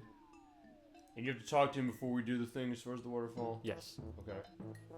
I'm trying to remember if I actually asked that when we did this before. I knew we had to stand in front of it for 3 minutes, but I didn't remember, oh, you actually have to ask him before you do it. Yeah. It makes sense you do.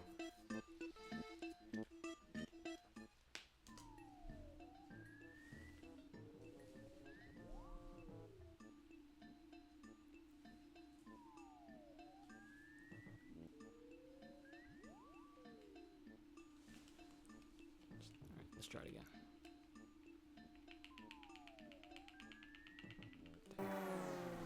Although it looked like, yeah, fine, okay, yeah, Paul is still kind of, sort of looked behind it, but not completely.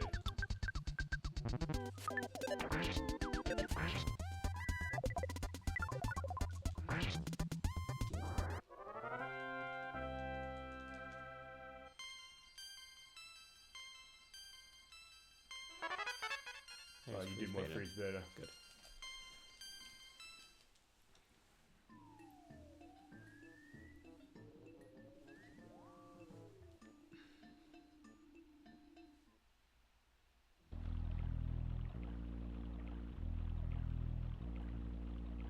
And usually kind of liking how the zombie and the crocodile look at each other. It's like, yep, how you doing?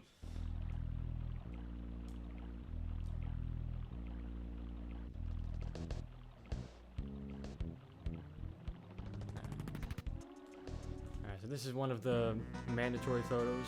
Okay.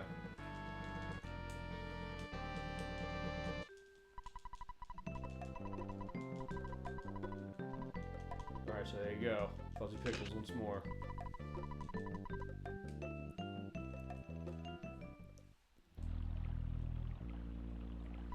Okay, and here we have the 3-minute password. Alright, so you know the drill. We can just sit back and rest. And become mesmerized by the waterfall. It is a great effect, as far as how it is, and also just because of, yeah, especially with the chill music in the background. It's almost one of those things, I wonder if there's feasibly a case of somebody being able to be so relaxed as far as something like this, of saying that, fine, I'm just gonna have a video of this for like 10 hours straight. Hungry? I was gonna say our corporate sponsor for tonight, by the way, is Nature Valley soft Valley. baked muffin bars, blueberry. There you go. So I was like, yeah. I was like, who's the corporate sponsor for tonight's show? Which is it? It's just more of a joke as far as that idea. And Poland Springs water because it's always there, but it always became that idea of the thought of, yeah, what if companies would do stuff as far as gaming like this? We talked a couple weeks ago. It was with Edwack and Nikki when we were talking about. We went on to aspects of Mountain Dew and things like that. We're talking about gamer fuel for them when Halo 3 was around, and they keep changing that sort of for it. So the case of find elements of going into gaming, but things you never expect, I guess, maybe out of gaming. Although, fine, you mentioned as far as this part, I think it was last time or it was one of the times before. It was like, hey, they actually had a reason for waiting 3 minutes because yeah, get your ramen cooked. Although I couldn't really find much as far as anything to reference that too much, except for what you had as far as your book, and also, I guess it's the idea of the comic that they draw on as far as that making sense for it. Mm-hmm.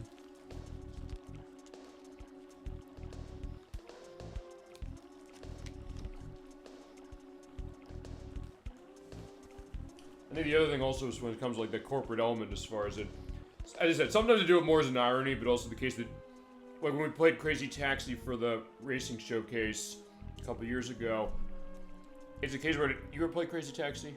No. Okay, from Sega, that game is amazing. And, but when it came out, the idea is you can drive to real places like Fila, KFC, the original Levi's store, Pizza Hut, and things like that. And they did later versions. There's Edwack playing Apollo Justice Ace's Attorney Trilogy. It was very, very good. Good to see you, Edwack. But for that game, some of the later releases of Crazy Taxi take that out because they didn't pay the licenses anymore. Oh. But it's one of those things that you just think like, well, okay, they think, oh, who cares? But it's like, for some reason, it kind of gave it this weird sense of character. It's just, as I said when we did that, I said, it's just realistic enough that you don't necessarily say to yourself that I feel like I'm being told to buy an item, but it's also, it is just perfect balance, really, of something like that, because it's totally nuts as far as being able to drift on the side of like the Burger King in the second game. In that case, it's this weird kind of, I don't know if hyperrealism is the right way to put it. Just the case that it is something real, but it doesn't feel like an immersion break, which is weird. In the case like, oh, by the way, you have to start like, oh, I want to go and buy an item necessarily. And sometimes it can be funny, or sometimes the idea of, I guess, ad for gaming. But then you sometimes get great examples of that, like some of the stuff we played for the show. We played McDonald's Treasure Adventure for the Sega Genesis, which is by Treasure. If you McDonald's Treasure, it's amazing.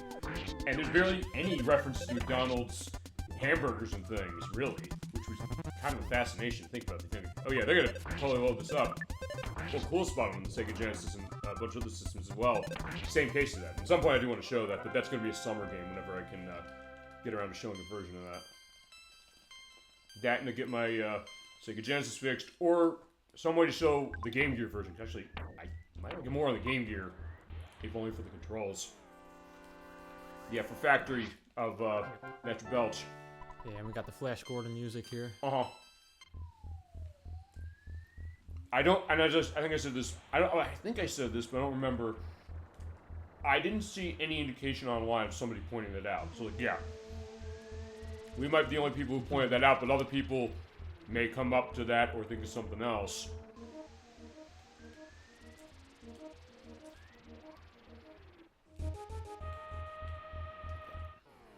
Okay.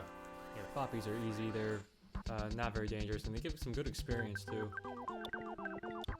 So I'd also think that, I guess if you didn't get freeze beta yet, this is probably the way to do it. Yeah. Whether you're speedrunning or not, feasibly, but especially for speedrun case, there you go.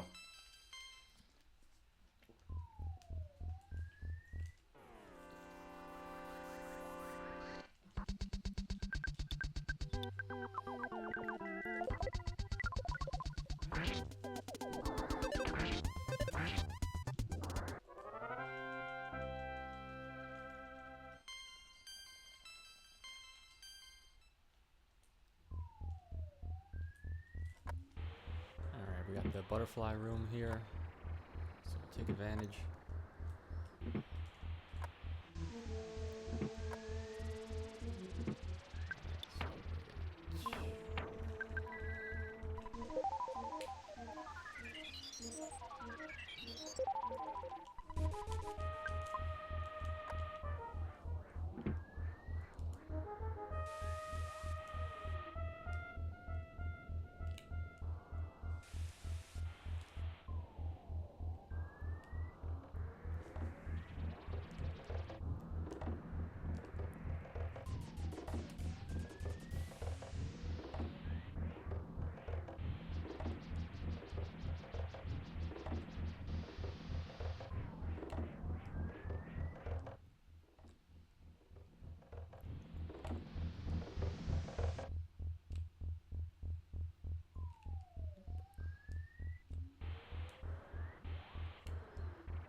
Good job. It's interesting though, when we saw them before, it didn't seem like they were really going after you earlier, but I don't know necessarily why that was. There, it seems like they were, but good walk. Yeah. Alright, so Master Belch, bring it on. Alright, so the first thing you have to do is use the jar of fly honey. Okay. And he always makes someone nauseous on the first turn, that's why I need the refreshing herb. Okay. Alright.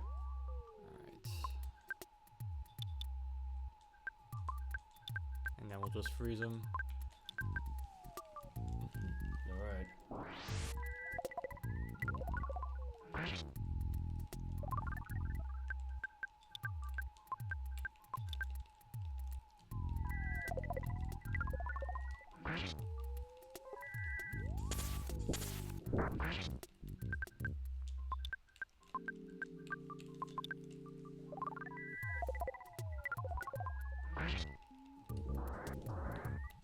Yeah, not too much trouble with him.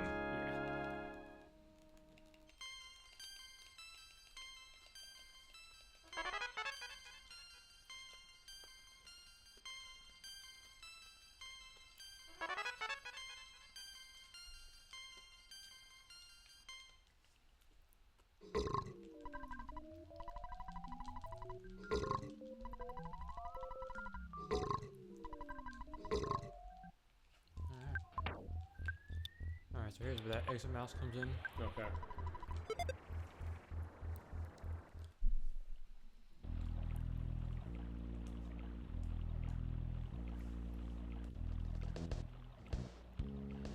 I'm gonna pick up the protein drink here. Okay. That'll be for the trading sequence in the monkey cave. Actually, fine for speedrun case, I'm very curious how the monkey cave trading is gonna go. Yeah, as long as you pick up the right items beforehand, it's pretty smooth. Okay.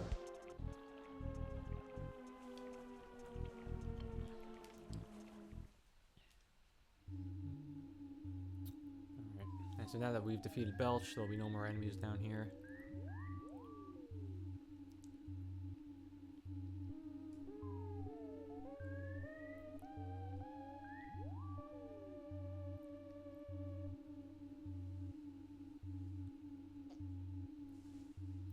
Get the skip sandwich here.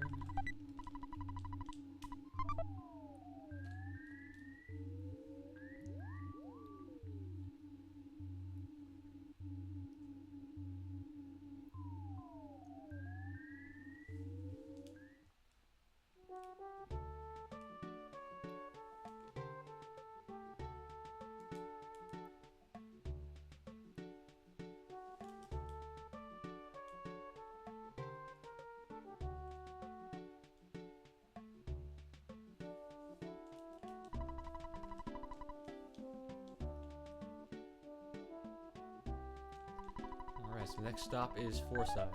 Okay, keep going.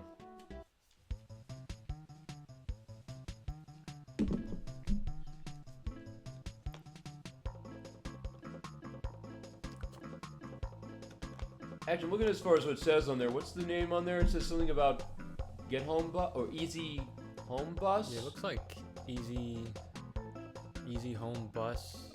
Okay, because first I thought it was like a take on Greyhound. I was like, no, I looked at it a little more and said, wait, no, that's not right.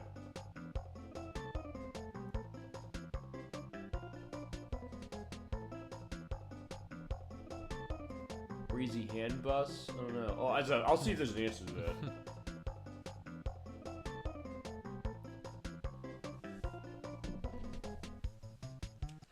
Alright, so we've got traffic here, so we're gonna have to walk the rest of the way. Alright.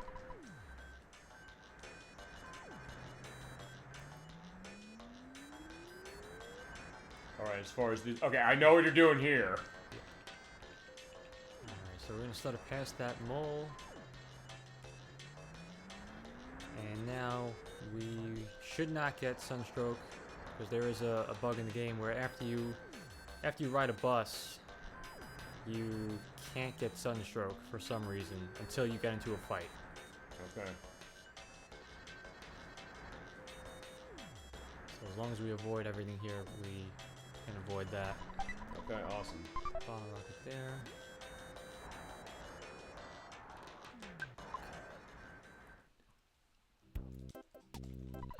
Alright,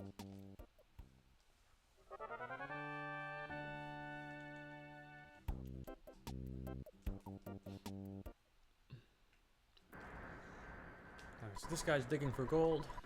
Okay. And we're gonna help him out, give him some food.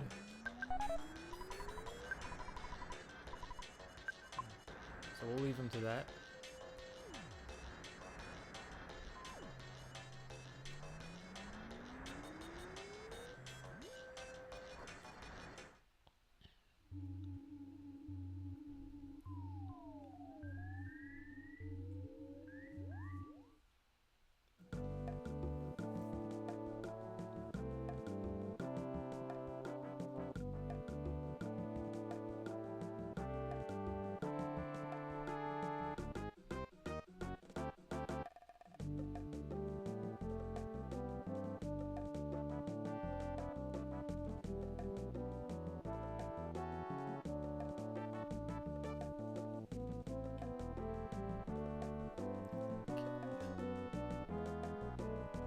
So the only thing we have to do here is stop at the theater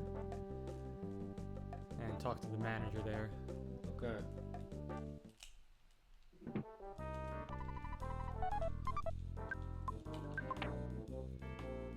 Let's give this to Jeff.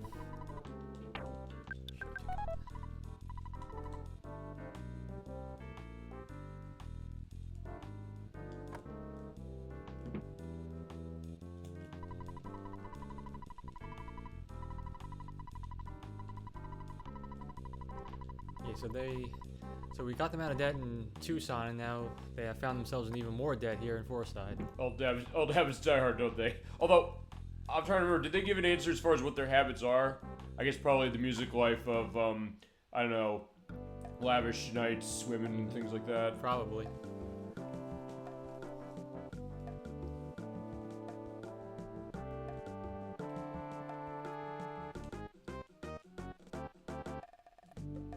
Actually, one other thing to go to quickly as far as question, I guess, because you did the sunstroke trick, which is amazing. I'm glad we were able to see that. As far as that still counts. Even, I mean, you haven't gotten a battle since that. Mm-hmm. It's still active. Yes. Okay. At first, I thought, is there some kind of limitations? Okay, so it's just if you get into the battle. Perfect. Yes.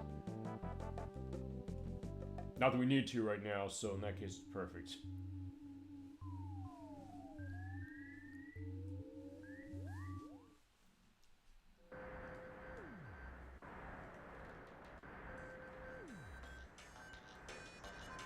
Okay, so he has made some progress here. Awesome.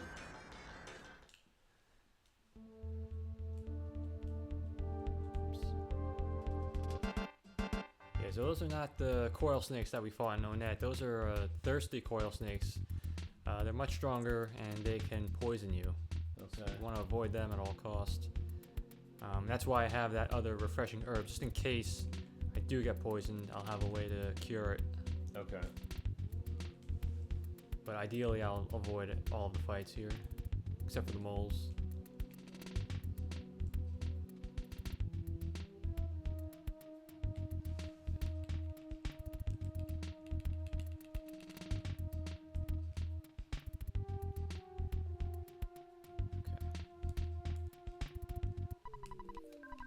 Alright, so we got 5 moles to fight here. Awesome. Alright, so we are going to use freeze beta and the big bottle rocket. So it has a power shield. Now, right there, the bottle rocket took him out in one hit. If it did not take him out in one hit, it would have reflected some of the damage back on Jeff. Okay. And in the event of that happening, Paula would have just finished him off with freeze. Okay. So that's why I set up the freeze there as well. These just have a backup in case, but alright, that's a good case of it.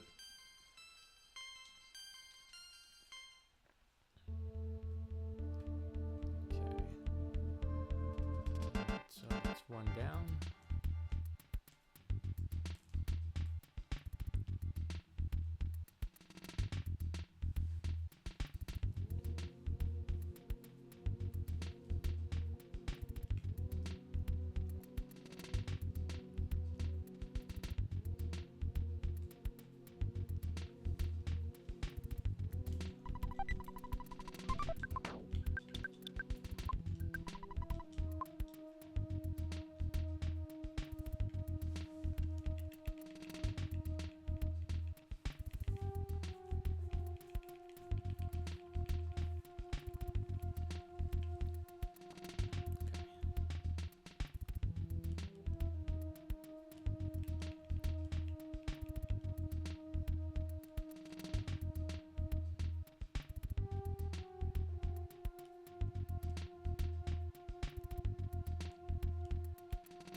I'm just gonna drag this guy down here instead of walking all the way to him to prevent enemies from spawning below me when I head back. Okay.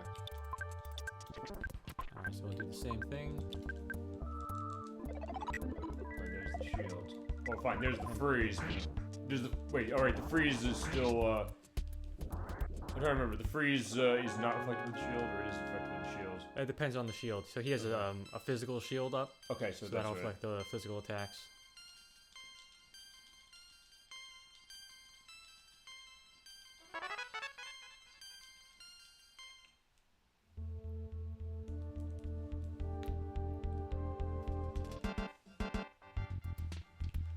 Let's see here. There's a snake over there. I'm gonna just respawn this area.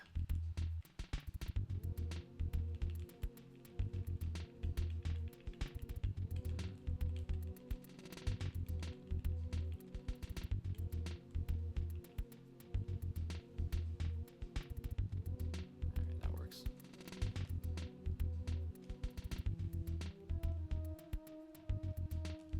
Alright, I'll pick up another mouse here. So we can just warp out of here when we're done. Okay. And we'll take this for the trading sequence later. Okay.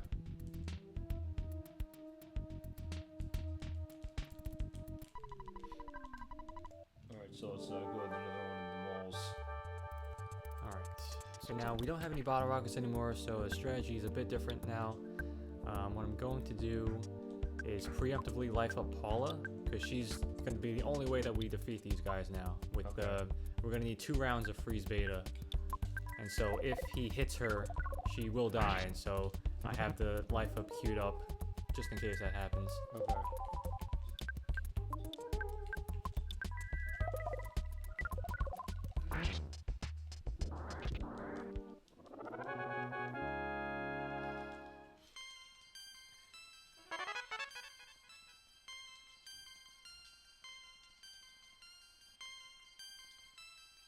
So we just need to heal Ness there.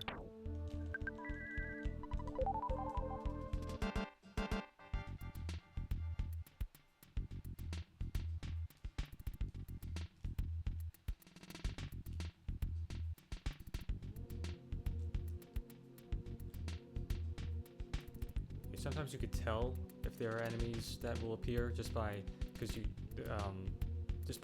seeing if the game like lags a little bit as you're walking up to the area. Okay. Because I mean, sometimes like one of the cases of myself, like I'll often talk frame rate on stuff just in general. He knows that very well, and I've talked about it on the show. Just in that case, knowing so much like what slows the game down for the purpose of that, so then you say, okay, I'm going to be in the clear for something like that. In terms of the question, I think the Crescendo64 asked this, or went into this, saying that sometimes the idea of how to preserve frame rate's different, but also, as you mentioned with this game, the fact of how that feels, which is unique as far as that kind of thing for this.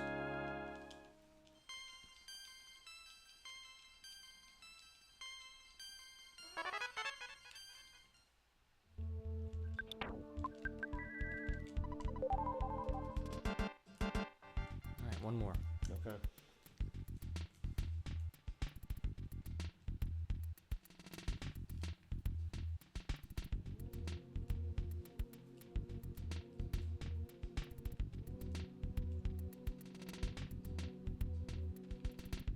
I saw what you mean there as far as how that was. It's slight as far as what I saw, but it's like, wait, that's how you knew.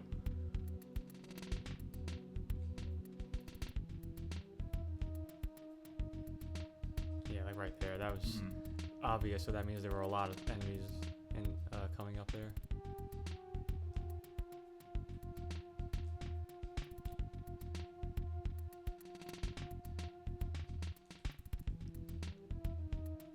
Sometimes these ducks will actually run away if that guy's coming toward me. There's a noose man.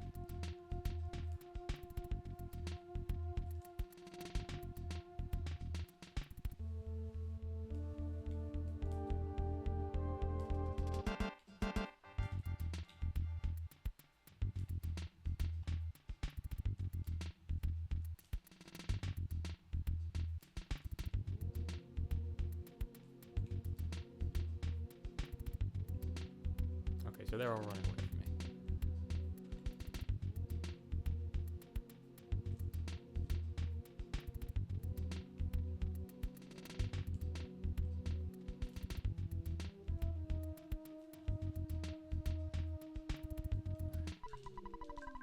Alright, here we go.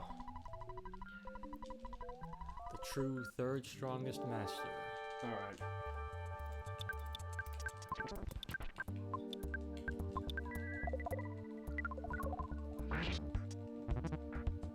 And that's what I was preparing for there.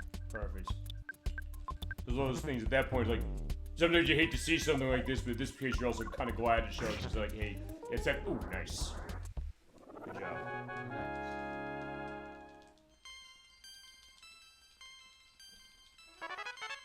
Healing beta. Alright, so now healing beta will allow us to cure poison now. Fantastic. So we're good there. Pick up this platinum band.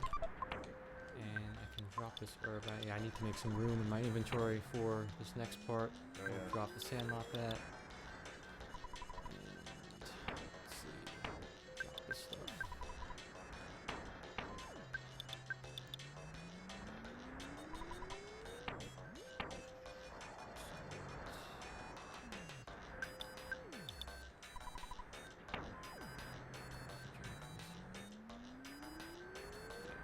That should be good. Let's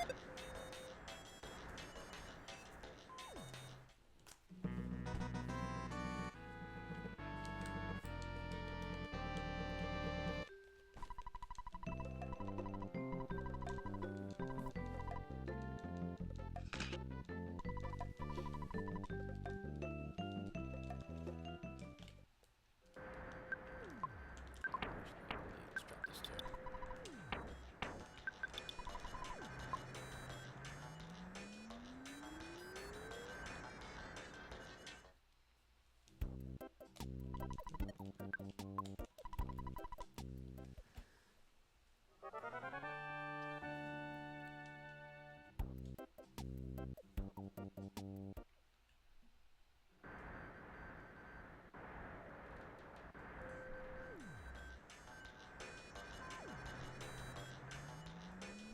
Yeah, there's that sunstroke. Mm-hmm. Because I was thinking, A, would that happen, and B, how much of a concern is it going to be feasibly? Okay, not much now. Yeah, healing alpha takes care of it. Actually, one other thing now I'm thinking about this, since you're getting higher in levels, does homesick take a factor as far as this, and that you kind of want to be okay, or preparing on that, or it's not going to really matter much for this? Well, we really only fight boss battles. Okay. So the times that we are in battle, you know, are much fewer than in a regular run. Okay. So it really doesn't come up that often. Okay. I didn't think so, but I was kind of curious about that element, because sometimes say like, hey, it's coming, and since when you get a case of homesickness, it does mean that Ness can sometimes miss in there, right? Yeah, or Okay. he just won't do anything. Right.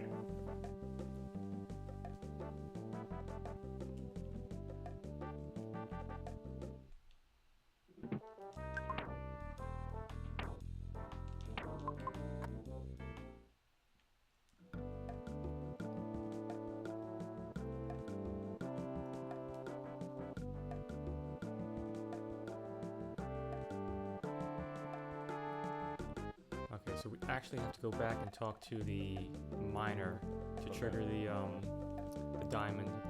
Okay.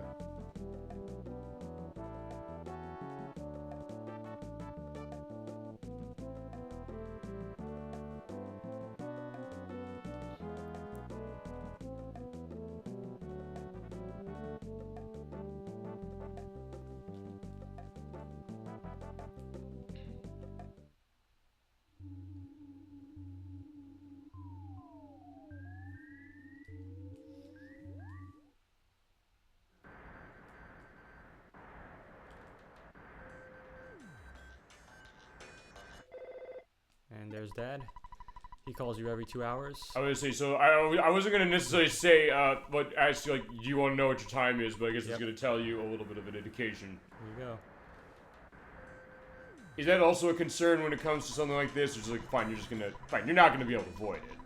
But yeah, can't that's really do much. yeah. You can't avoid the phone call.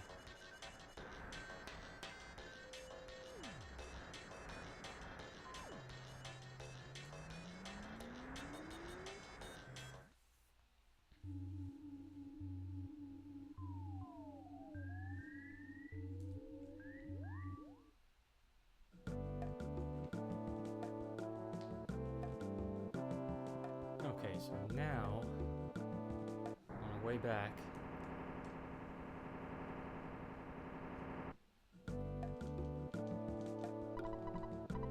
So because we helped him out earlier, he takes care of us and gives us a diamond.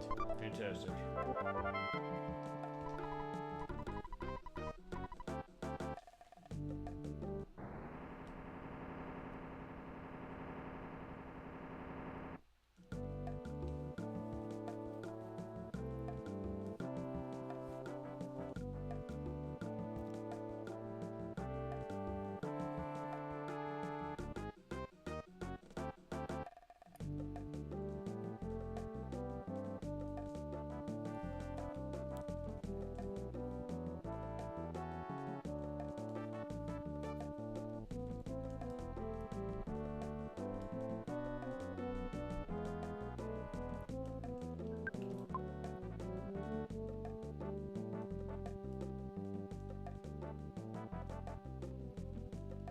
I just need some money to get into the theater.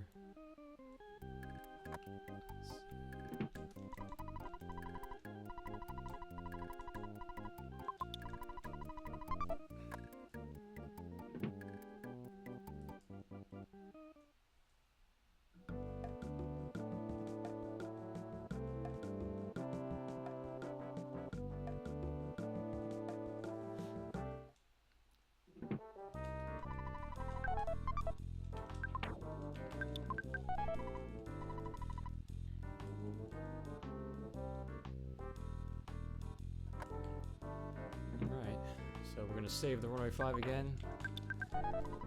Pay off their debt with the diamond. Okay.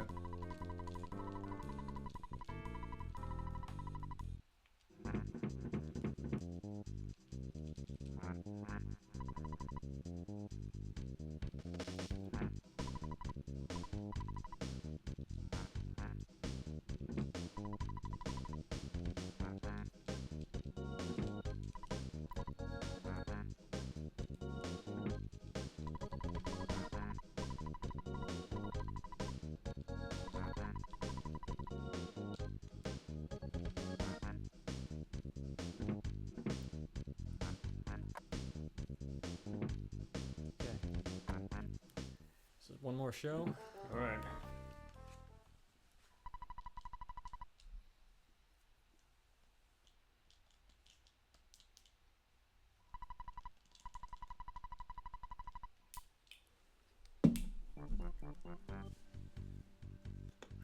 All right, there you go. Another rest period. Actually, to go back to that, as far as your dad calling, finds 2 hours of actual game. I don't think it counts the. What was it? You okay? Yeah. I don't think it counts like cases where you're like watching a, I guess a cutscene. Does it count? What do they call it for this? Yeah, I guess the timer still runs, Uh-huh. but the phone call won't happen during a cutscene. So like, just wait until the cutscene is finished. Gotcha. Okay, that's what I was thinking. Because it wasn't exactly 2 hours, but fine. You knew at that point, it's like fine. It's sort of. It mostly was. Yeah.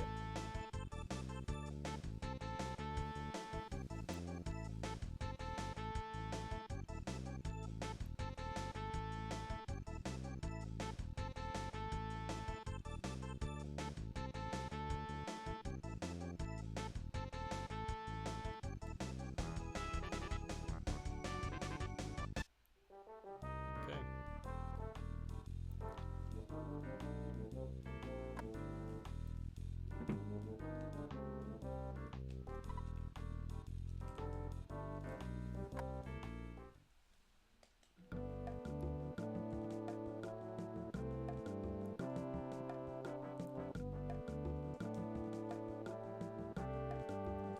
Alright, so this right here is a bit of a problematic area. Okay. There's a good chance that I will die here. So I'll be putting down a save shortly. Okay.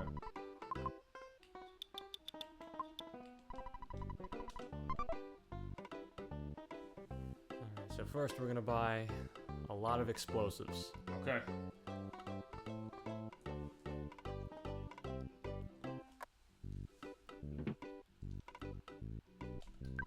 Okay, so we're going to sell the platinum band.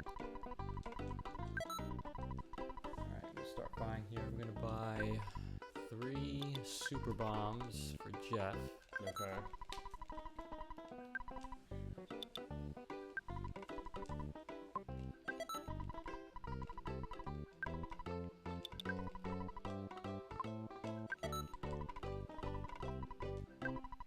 And 8 big bottle rockets. Okay.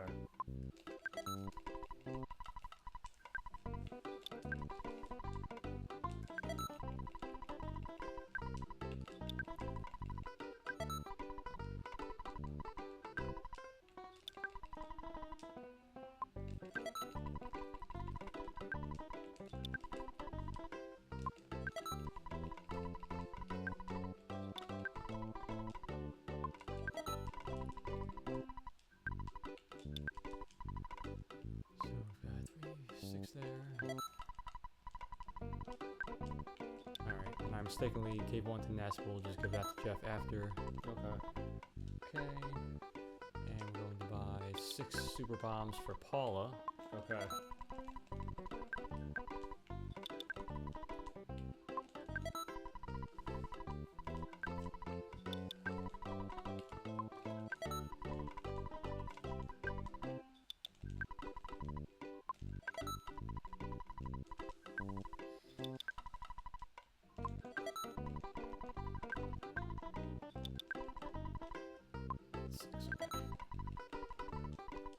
And 2 more rockets for Paula. She'll give those to Jeff in a little while. Okay. And then Ness needs 6 super bombs. Okay.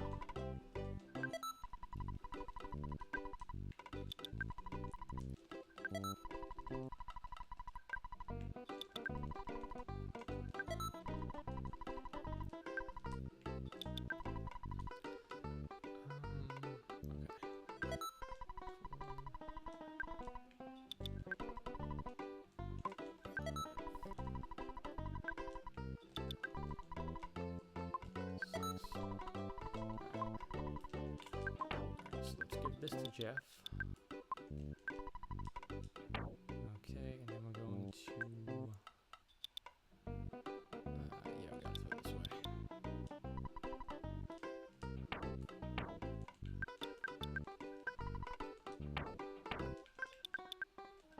Alright, Okay. all set.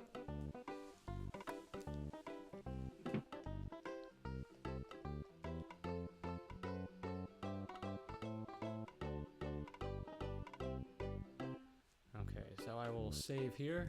I was gonna say, this is gonna be interesting to see. I can't wait to see this.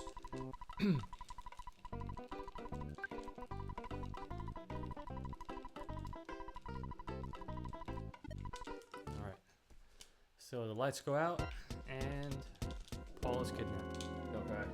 Yeah, but you're packing bombs and rockets. So Yeah. it's like this feasibly is going to be, well, it's gonna be interesting to see.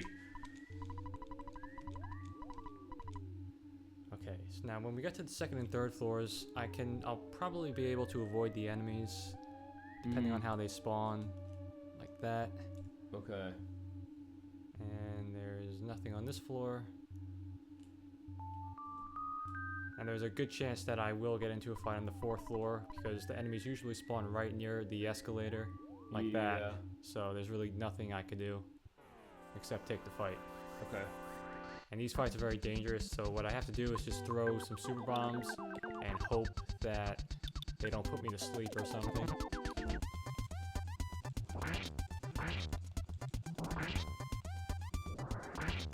Okay, so we made it through. Perfect.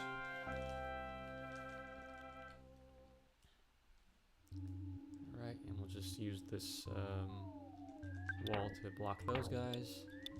And Ness needs to heal. Alright.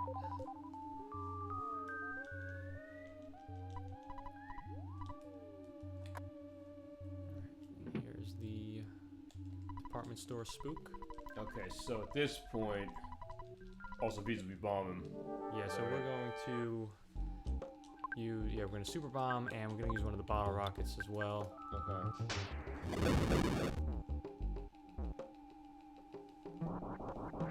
Good. Alright. There you go, good.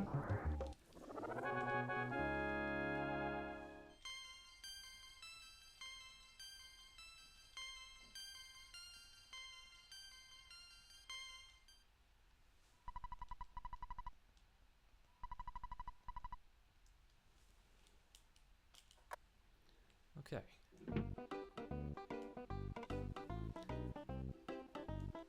Yeah, so that was good. That was actually the ideal outcome there, because now Ness's inventory was set up so that the next item that I need on him will just fall right into his inventory. Perfect. So I don't have to do any rearrangement there.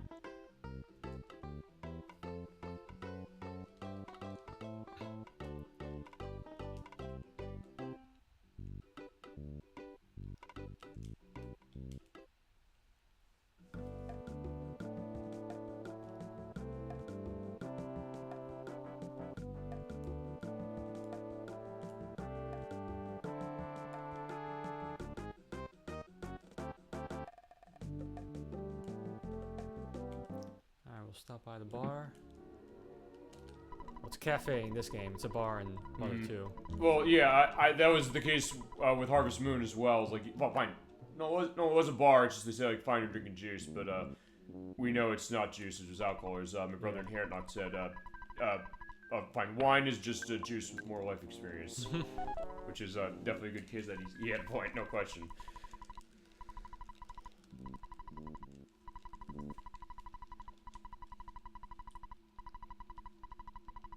Alright, so here we go. There's Everdread. He seems to be in a tight spot here.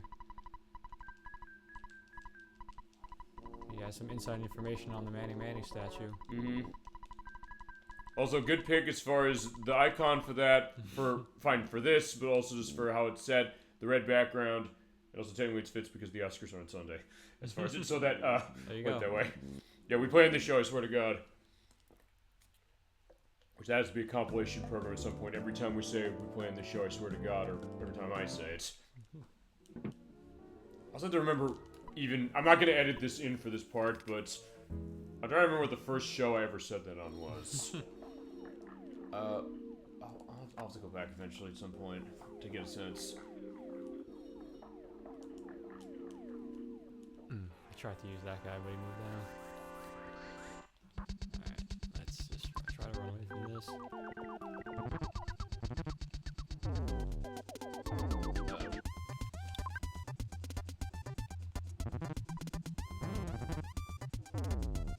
Yeah. Is that gonna be a concern for this, or? Shouldn't be too bad. Because I think we should spawn right at the Department store. Or right at the bar. Oh, right here, right, because there are technically checkpoints in the game as far as this kind of thing. Yeah. As far as I said, wait, you don't have to do the thing with the department store again. Nah.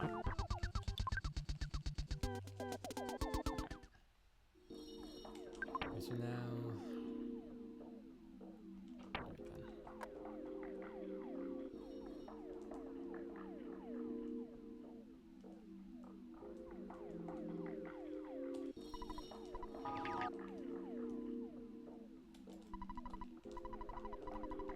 So we need to get down there, but this guy won't move until we bring a guy who has a gold tooth and a unibrow.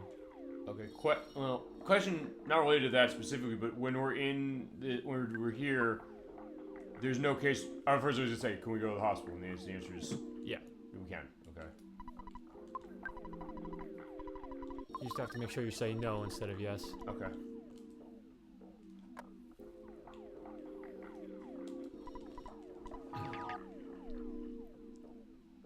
Here's the night pendant.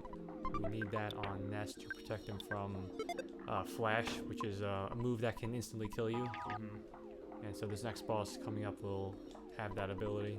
Okay. And then here, we have the secret herb. I might need this in this next fight, depending on how it goes. If someone gets paralyzed.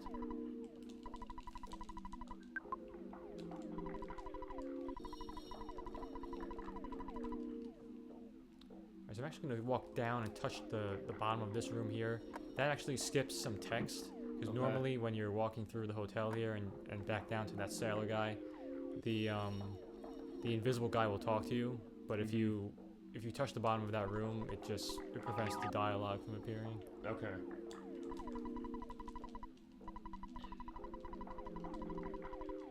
Alright, so he moves, and now we can get down here.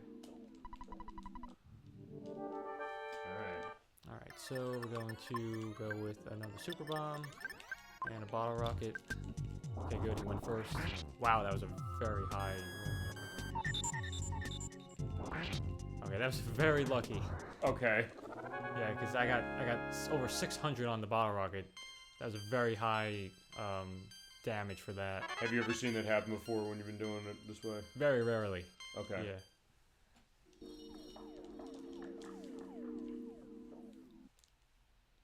Alright. Okay, so we made it through Moonside. And we have another call from Apple Kid. Okay. He's got another invention. Oh, yeah. Gourmet yogurt machine. Mm-hmm. He's gonna send it neglected class. Alright.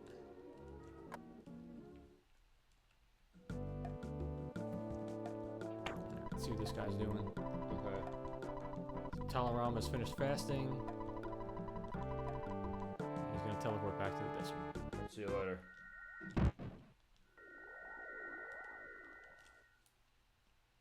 Alright, here's our delivery guy. Perfect.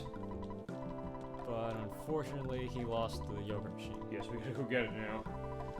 So he just says, well, it's our problem now, so whatever. Yeah, well, fine. You can handle this. Yeah, at this point, it's no issue anymore. And this lady overhears us, and coincidentally, she's looking for chocolate-flavored yogurt. He's like, yeah, I heard somebody come around. I was like, you have that? I was like, can you get some? All right. Yeah, no problem. Alright.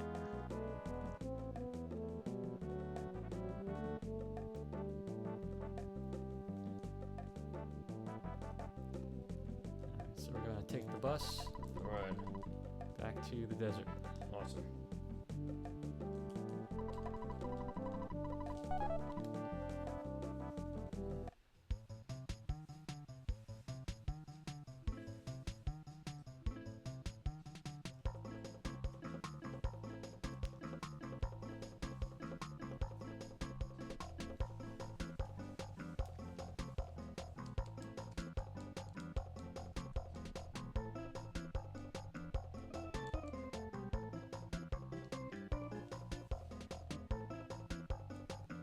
So we're approaching about the halfway point of the run here. Okay. Right after the monkey cave. Okay. Oh, that was a mistake. I was supposed to get off there, but I accidentally pressed B. Oh well.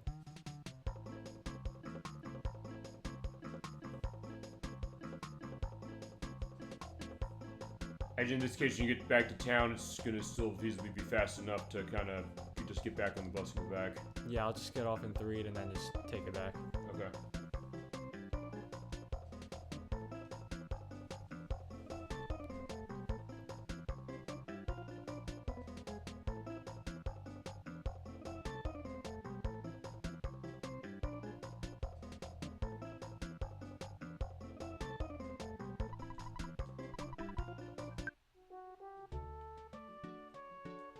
Alright, so we'll get back on here.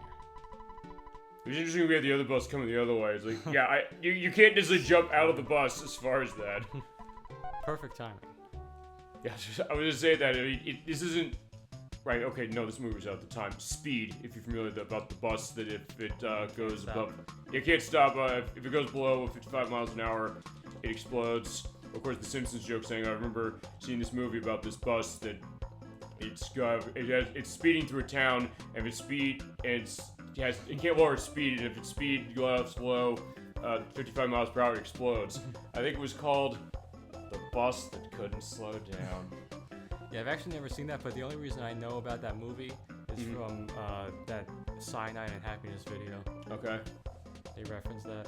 I can put that in the link list as far as that. I don't know if I've seen it. But yeah, actually, we brought that up on the show before because we played Blast Corps, which was on Switch Online expansion pack, which came out semi-recently.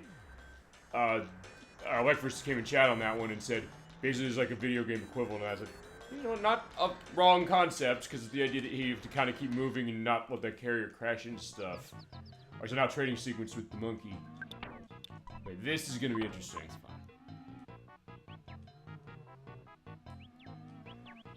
Alrighty, so this guy needs a skip sandwich. Okay. There. Picnic lunch.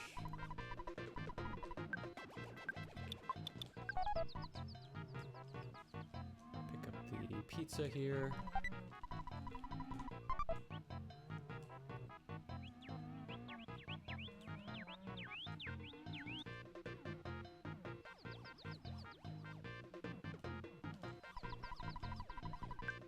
Protein drink.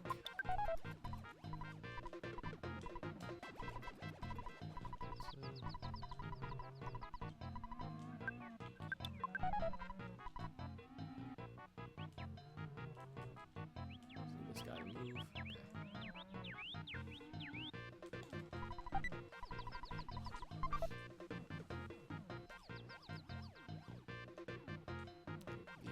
The ruler to this one. And thankfully, luckily, Jeff comes with a ruler. Perfect. So we don't have to find the one in the cave here. Right, because I think there is one in the cave, isn't that right? Yeah. Alright, there's the king banana. We need that to get to the final room.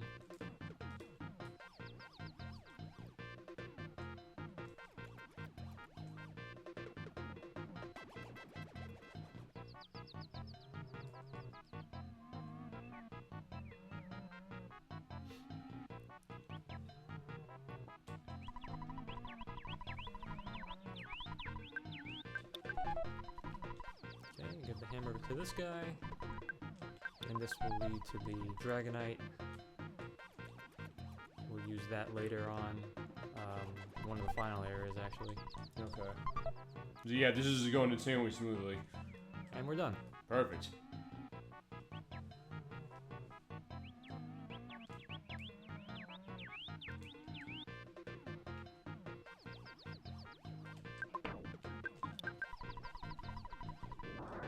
Awesome. Alright, so I'm gonna grab some life noodles here and a brain food lunch. Good healing items to have. And let's get the yogurt machine. Awesome.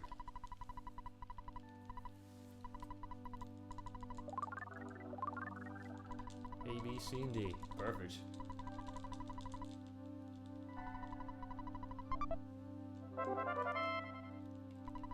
Okay, there's your yogurt dispenser.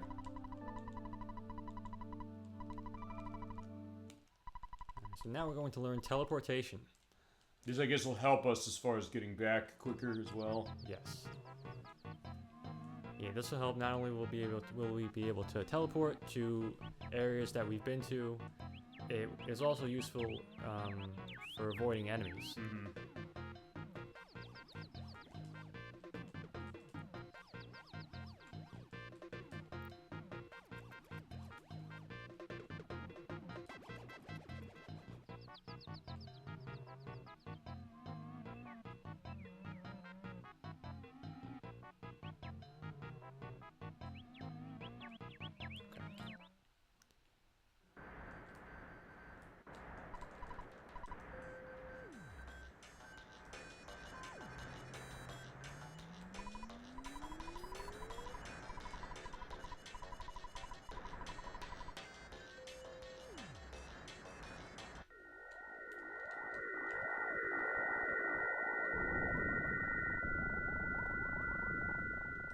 Alright, there's our demonstration.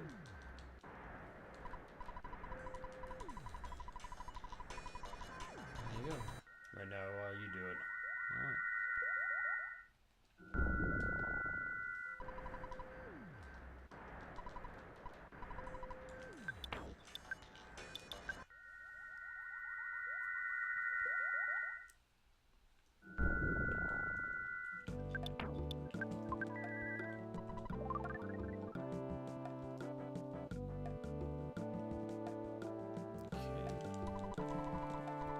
you said you wanted your trap-flavored yogurt dispenser. Here you go.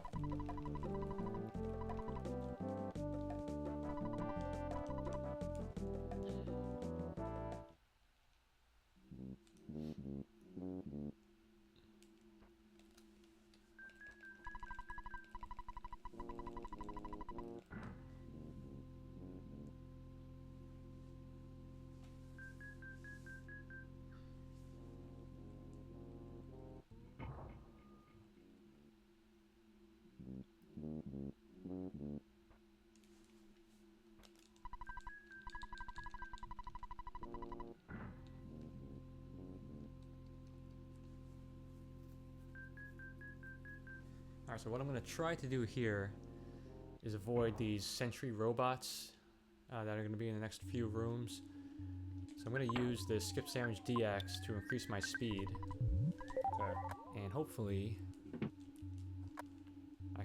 I'll be able to run past these guys if I time it right. This one's the hard one. Got it. Awesome. And there should be one more. There. Flawless. Awesome. Alright. Okay, now here is the clumsy robot. Alright, so we're going to use the remaining super bombs to take this guy out. Okay. We have 5, which is... Sometimes he takes 4, but that's pretty rare, so you want to make sure you have at least 5. So we should be good here. Alright, and there we go. So we took 4 there, so that was a good fight.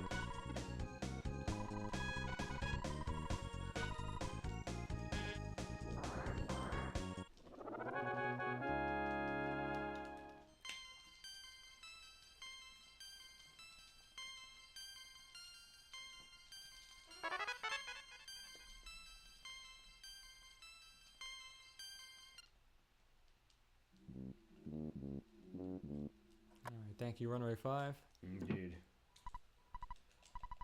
Hey, he's like, yeah, we came here for Paula. Yep.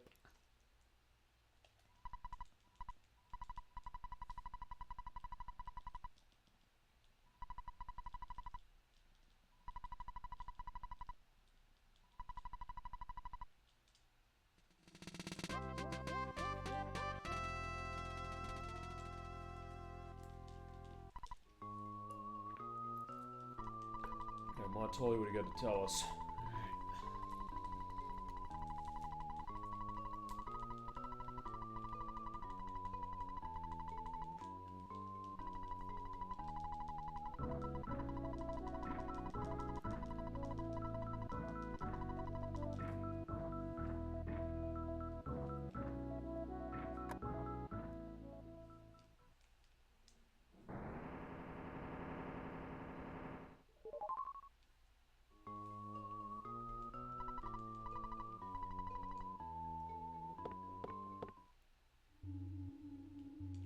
So we have 1 super bomb on Ness, and none there. That's good. Okay, so we're gonna have 1 more to Ness for the next fight.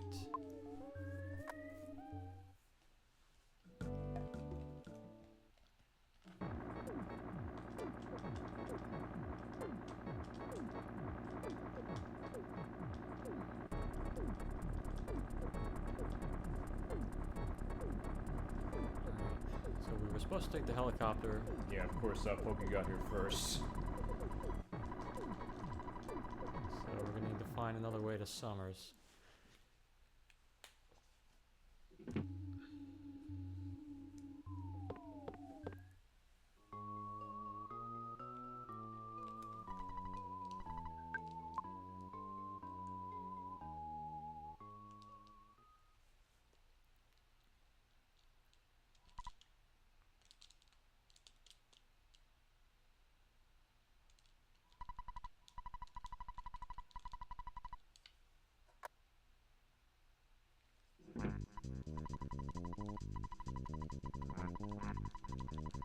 Okay.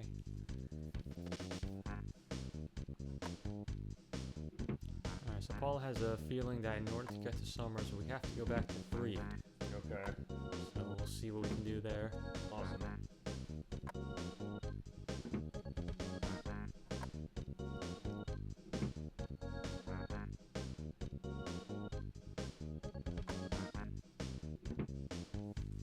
Alright, let's see here.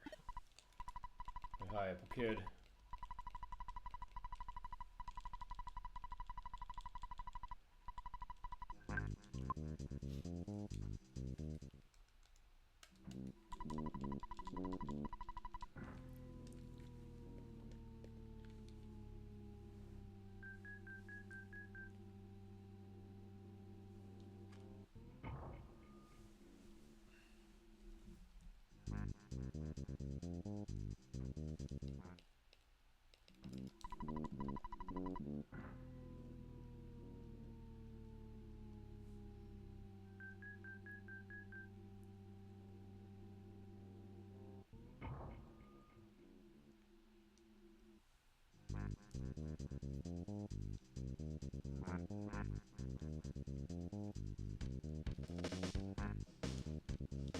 Alright, back to 3.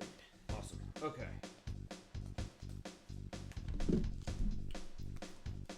You are right. It is nice to get a sense that, hey, there's definitely a good amount of stoppages to this, so that, yeah, we can kind of let our hair down, especially you, because you're the one doing all the hard work on this one. Great job as far as how it is.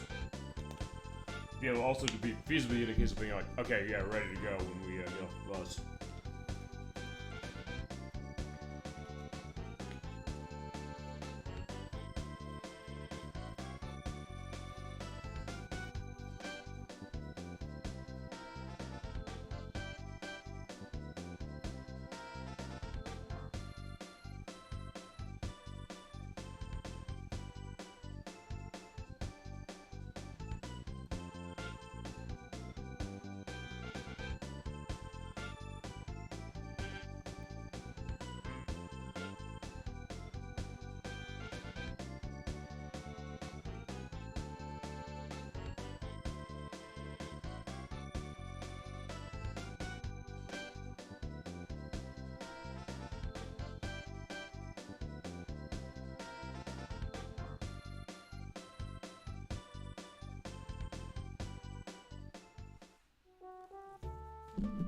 Okay.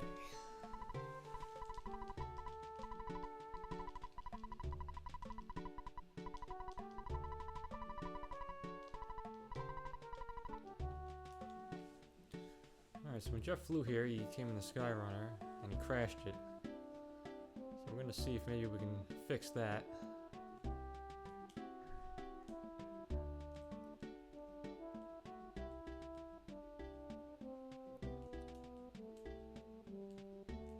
And I'm gonna pick up a teddy bear here. This will help us in the next fight.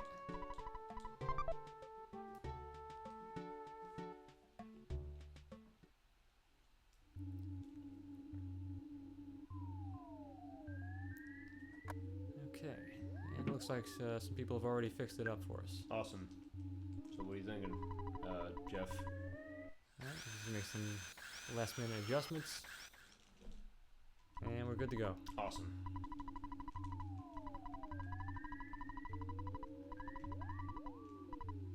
Alright.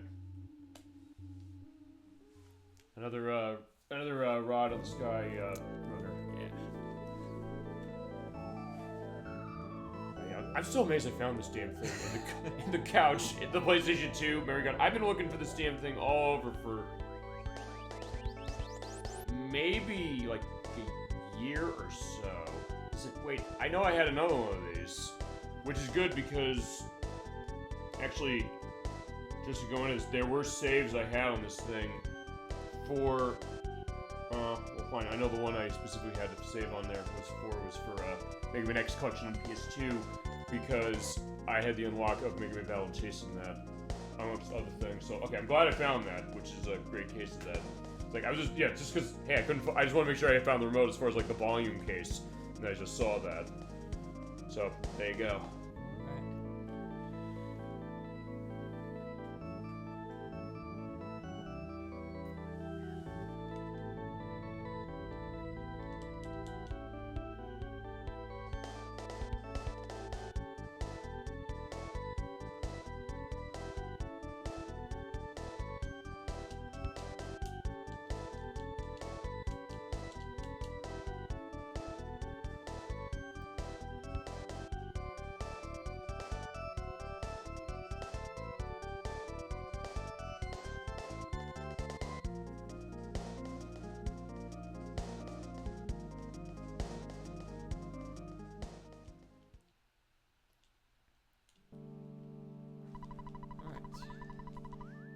looks like Bubble Monkey has gotten married. Mm-hmm.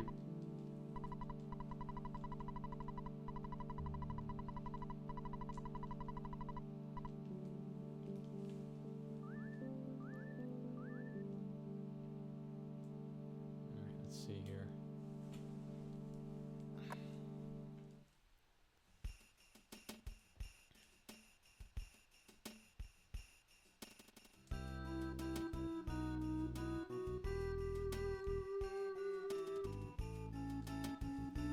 So we passed this shining spot with Jeff first time, and now we can actually fight the boss here. Okay.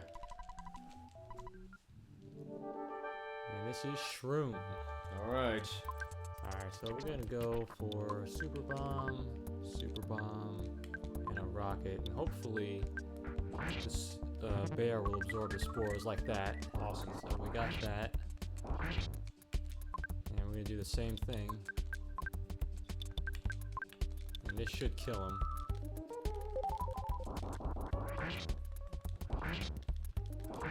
Yeah. There you go. Good job.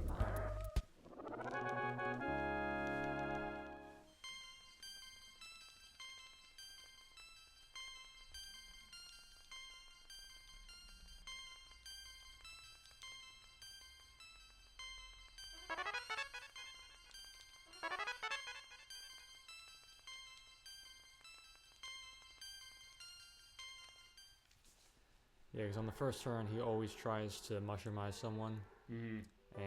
But now with a bear in your party, there's a 75% chance that he absorbs that attack. There you go. That was smart thinking.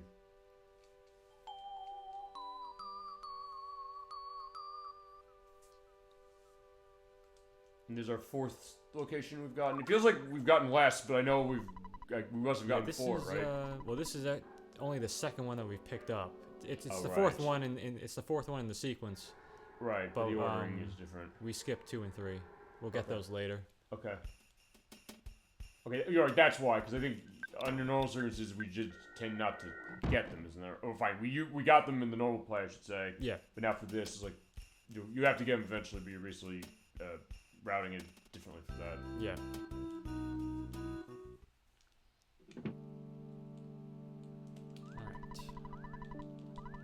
Alright, so now we can take the Skyrunner to Summers. Okay.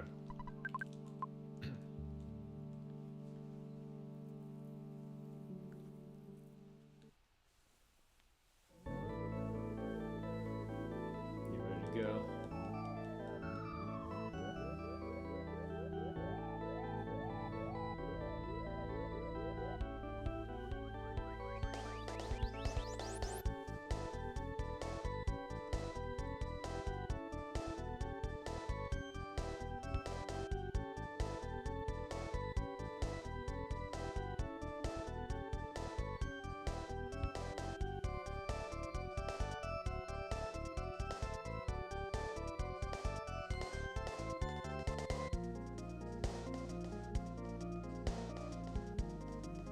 There you go, that love the beach.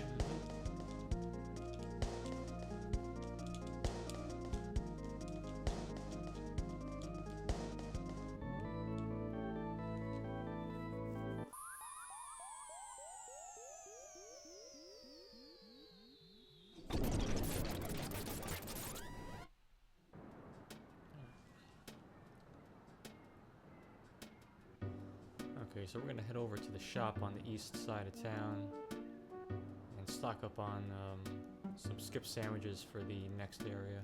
Okay.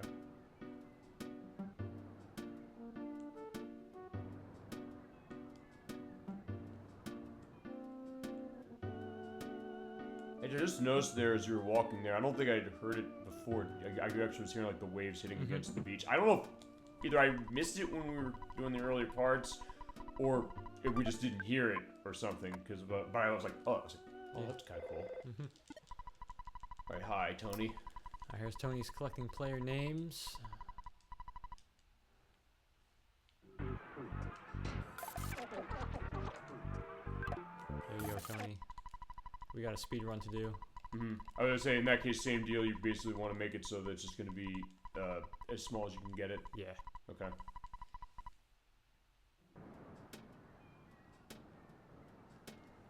Alright, so in the shop,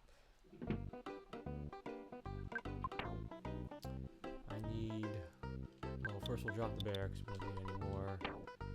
And I want a bomb on Ness. And then we'll give the rockets to Chef.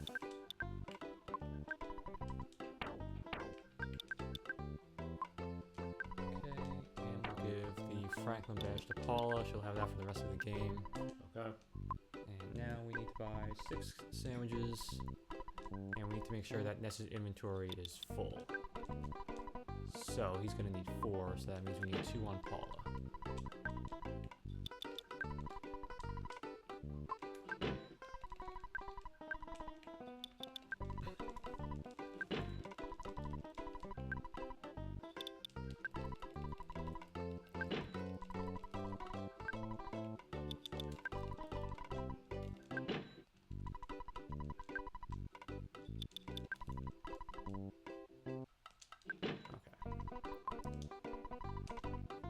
So I filled up his inventory so that in the event that we get the mummy wrap from this next fight, it'll land right in Paul's inventory, and so I won't have to manually give it to her. Okay.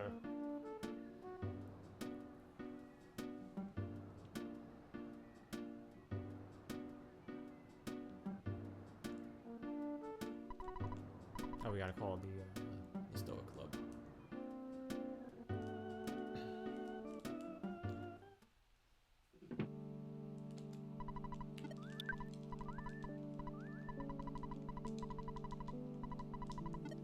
Can't get in without a reservation. Either way, it's like, I like how we just said to go next door and just pick the phone. It's like, yeah, we're next door, we have a reservation for like a minute. There we go. Like, yeah, sure, no problem, come in.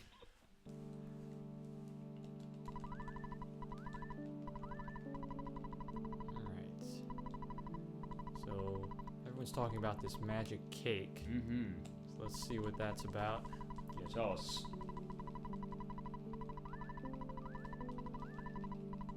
Alright, so this lady sells it. So let's see. Yeah, meet me at the beach. You can't sell it to here. Alright.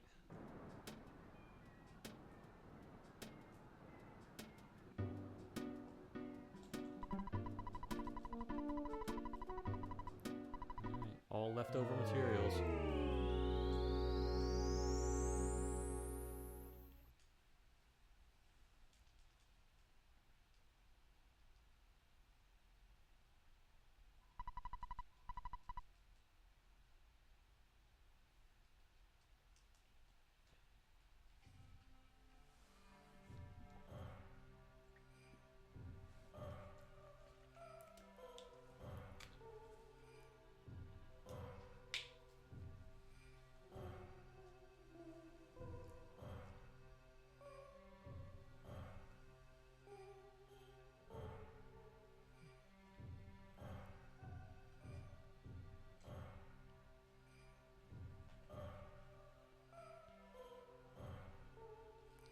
There's Pooh. Yep. I'm curious to see what this part is like speedrunning. So we're gonna pick up these healing items here. Very good.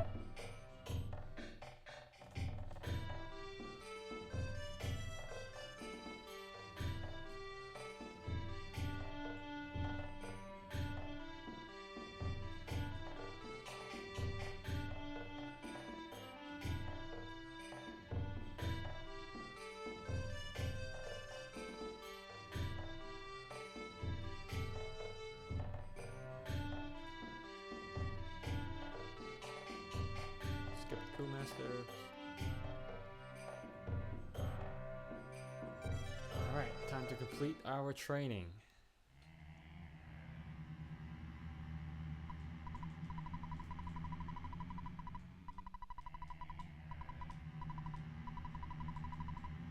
And we have to stay in focus. Mm-hmm.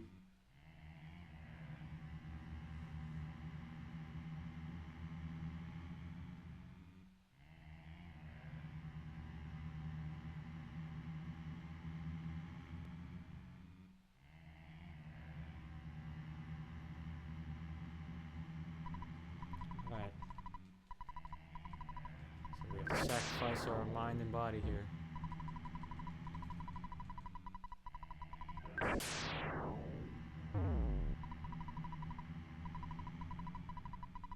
There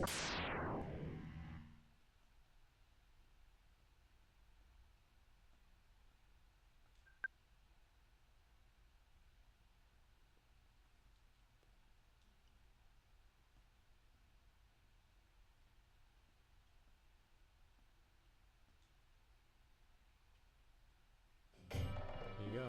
There you go. That is the focus that way.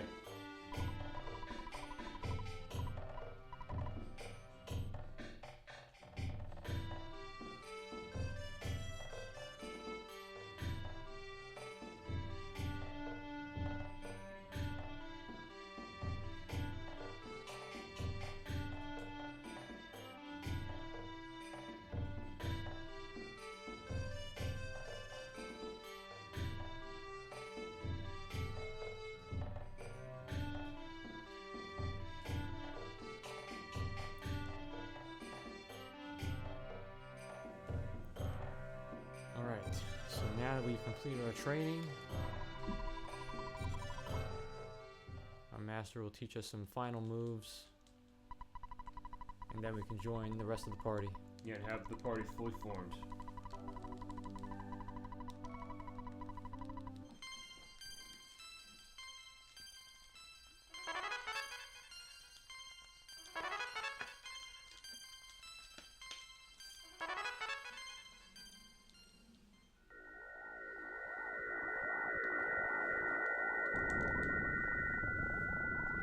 There's one thing I don't think I asked when we played through that part for the play itself.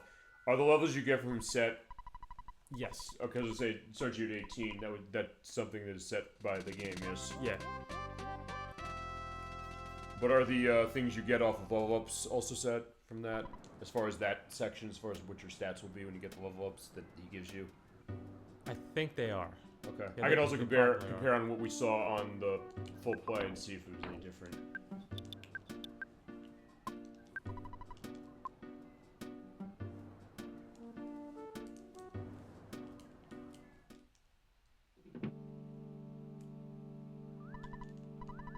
Alright, so we have to... Pair away, but that's fine. Yeah.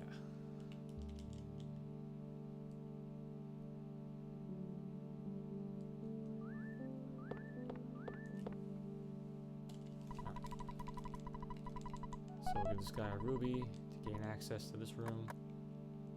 And here's the Shattered Man fight. Okay. Alright, so we'll attack and freeze. And you can use a bottle rocket and freeze.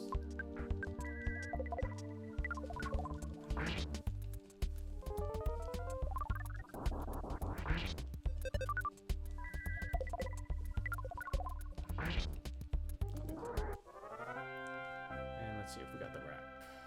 Oh, we did. Good. Awesome. What's the likelihood of the wrap? Is it high? It's not too high. I don't know if it's 50-50. Number below when I edit. Yeah.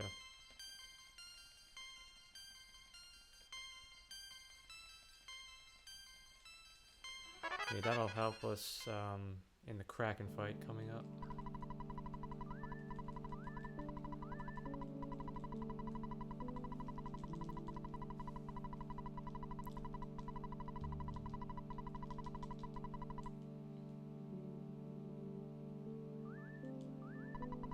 Alright, so now we've learned that we have to go to Scaraba.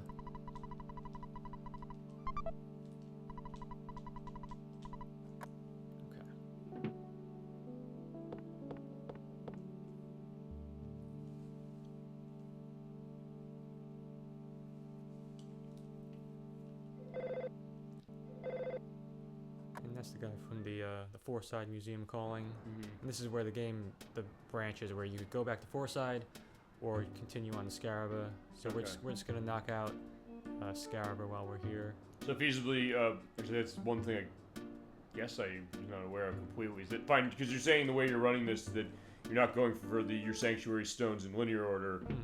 But the idea that you can do that, so like, hey, if you don't want to go in a certain way, so you do have a little bit of a sort of branching path. Yeah. Which is really neat. Alright, so I'm going to save here, because Kraken fight coming up here is a bit risky. Yeah. There's a chance that I might die. cat doesn't want me to go.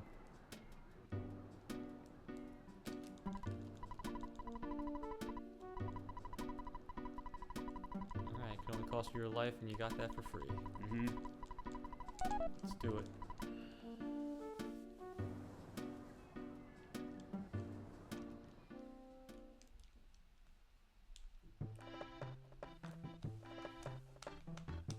There we go, hit the C again.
Here we go.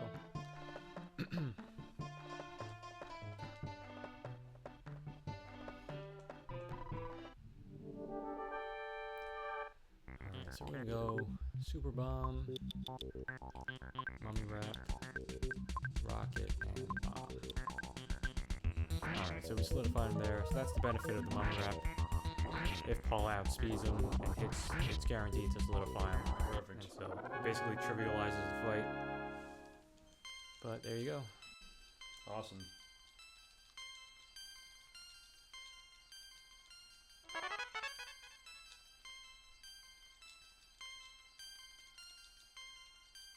So that was the best case scenario. Worst case scenario, Paula misses, or you don't have the mummy wrap, and he hits your whole party with fire and wipes you out. Okay. There you go, good job.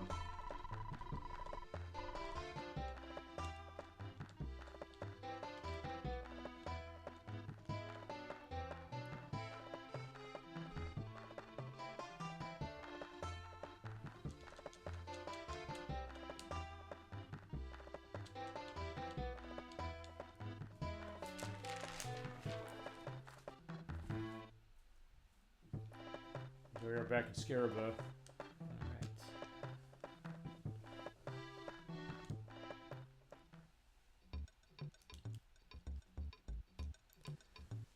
Alright, so I'm just gonna head down here to this vendor and buy a couple of crystal charms for Paula and Jeff. Okay. For Jeff, the benefit of the crystal charm is increasing his bottle rocket damage, because the damage is based on his speed. Mm-hmm. And then for Paula, she's going to be our run chance. Your run chance is determined by the highest speed in your party. And Paula has the highest speed, and then giving her the crystal charm increases it even further. Mm-hmm.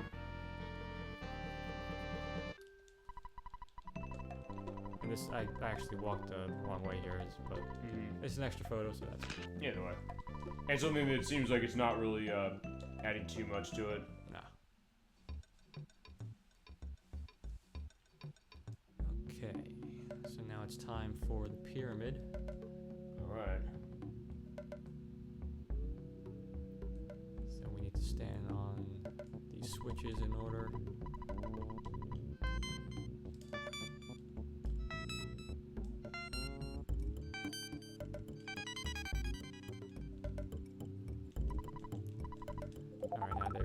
If you teleport through this section here, there's a chance that you can skip the photo trigger. Sometimes it doesn't work, but if it does, you can just squeeze in there without him falling down.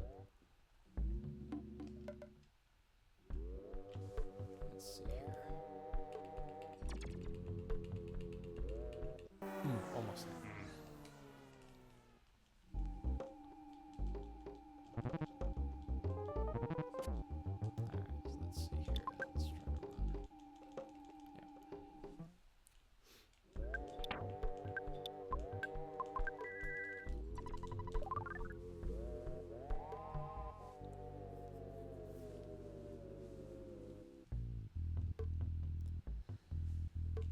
Okay, and here's where those skip sandwiches are gonna come into play.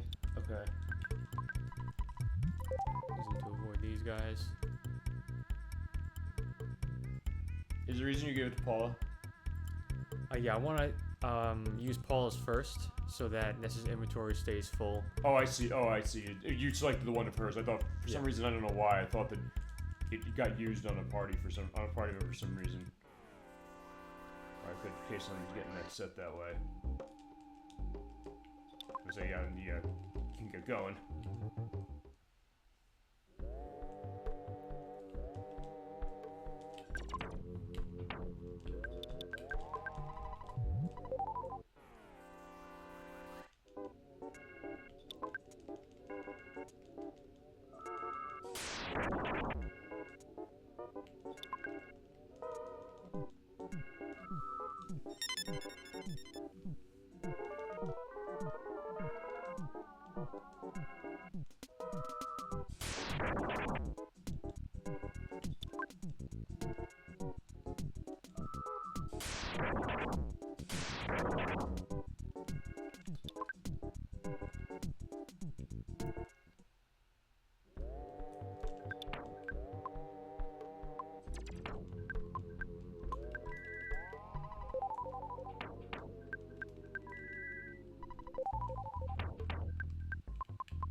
These guys are weak to paralysis. I'll use that on them so I can run away on the next turn. And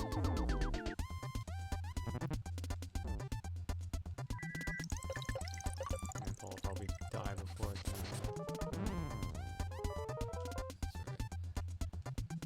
That's okay, because there's another life noodle right here. Perfect. So we'll just revive her.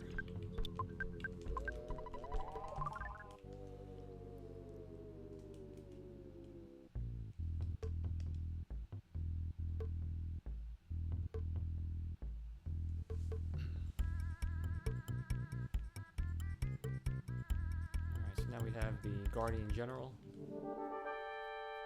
The plan for him is... We will freeze him and use a bottle rocket. Okay. Nice. Oh, yeah, there you go. Perfect. Yeah, it's that crystal charm.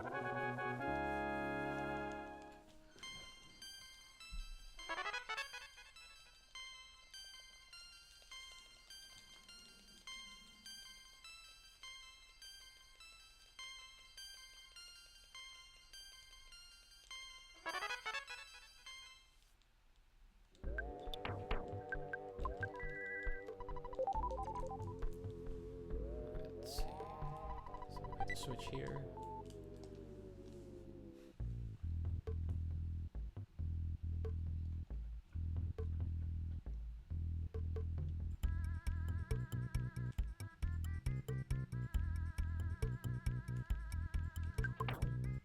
Let's see if I can.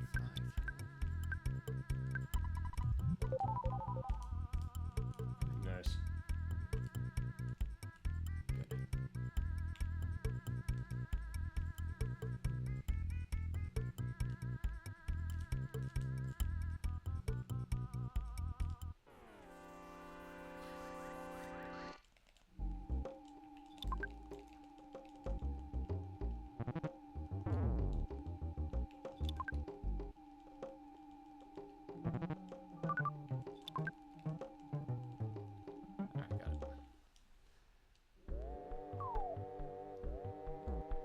At this point, I could play a bit more risky with the fights because I don't really need anyone else to be alive. Because we already fought the boss. We just need to get out of here now.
pretty good pyramid. Alright, awesome.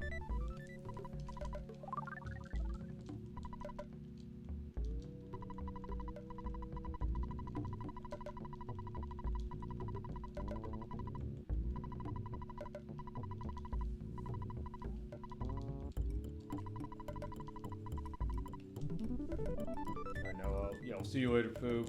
And next, yeah, find Dungeon Man. Yeah.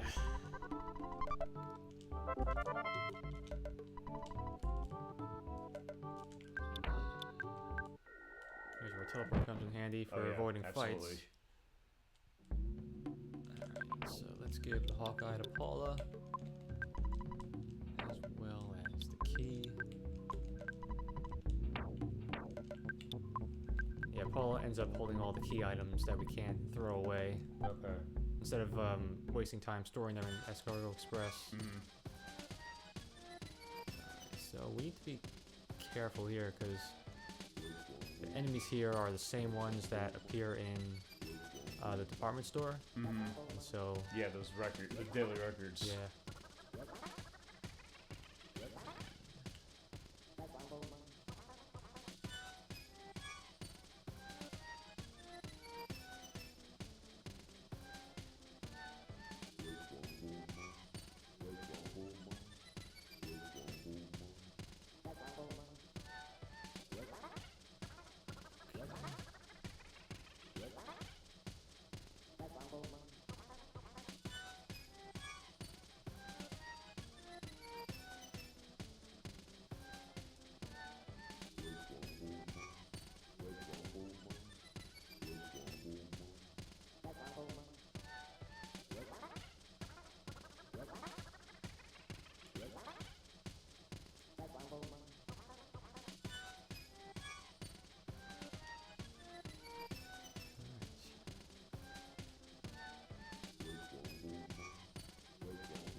Okay, and here's Dungeon Man. Awesome. Good to see you again.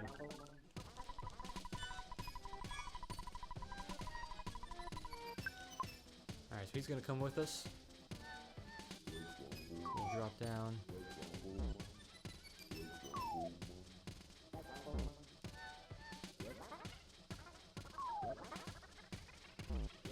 Okay, well, got surrounded there. Alright, let's try to run.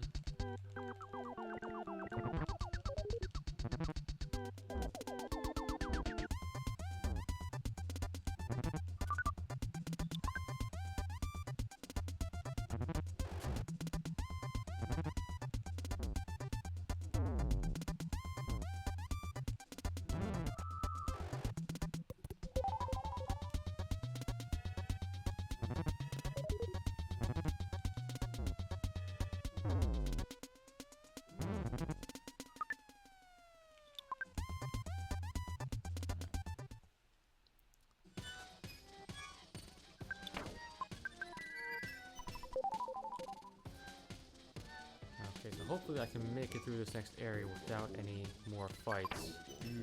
So we'll use the skip sandwich, give us some more speed. Let's see here. Hey Jay, I haven't seen the skip sandwich go on Dungeon Man. Look at him. Yeah. Okay. Ooh. Yeah. Gonna have to take this. Yeah, for a minute there's so many things there. I said, wait, how's this gonna go? And these UFOs are fast too. Fine, yeah, Dungeon Man. Actually, did we show Dungeon Man fighting when we went through the main game? I think we did. Okay, I guess we did. Uh-oh.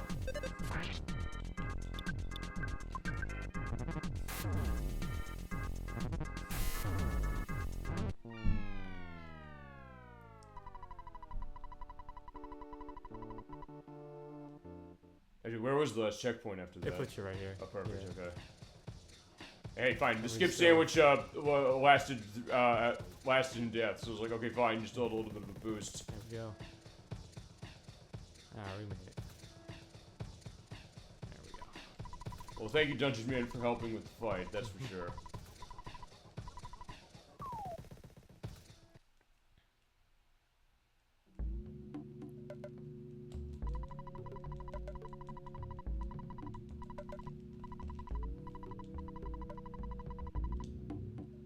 we need a submarine to cross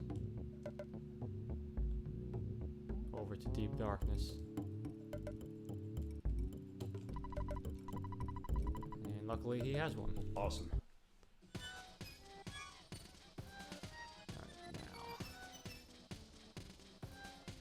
So what I'm going to do here, we're going to do a lot of shopping in deep darkness, so we're going to actually withdraw all of my money. Okay.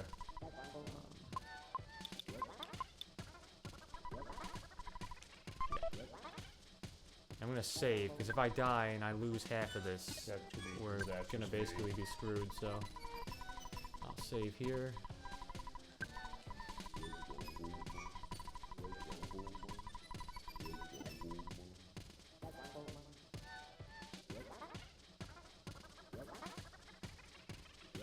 And there's no ATM in deep darkness. What there is, but the guy charges you half of what you withdraw, so it doesn't even, you can't even do it. Yeah, Dungeon Man would never do that to us. Dungeon Man cares.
Actually, you get to do the revitalizing machine. Okay.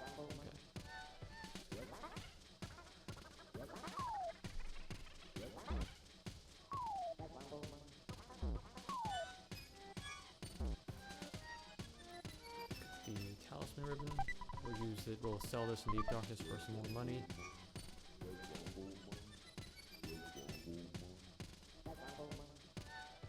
And those are all protoplasms, that's why they're running from us.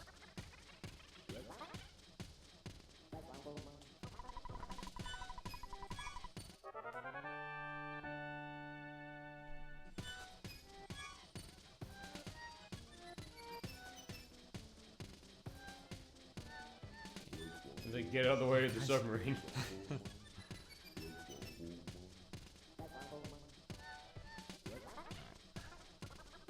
They find yeah, that's how you do it. Is just you go the other way. All right, good old yellow submarine.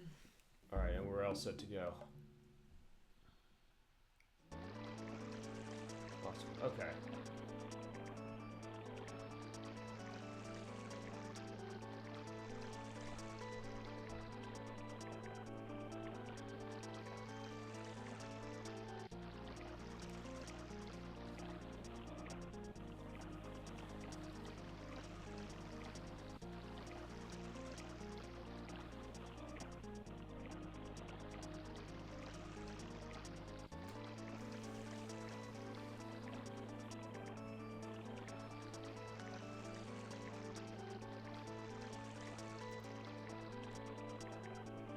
Okay, so here we are. All right, the deep darkness.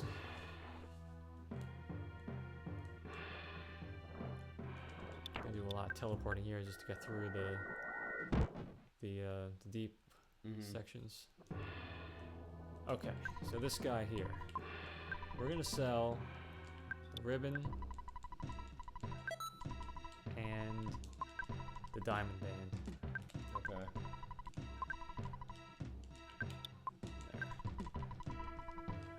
Okay. And for buying from him. So now this guy sells multi-bottle rockets, the strongest bottle rockets in the game.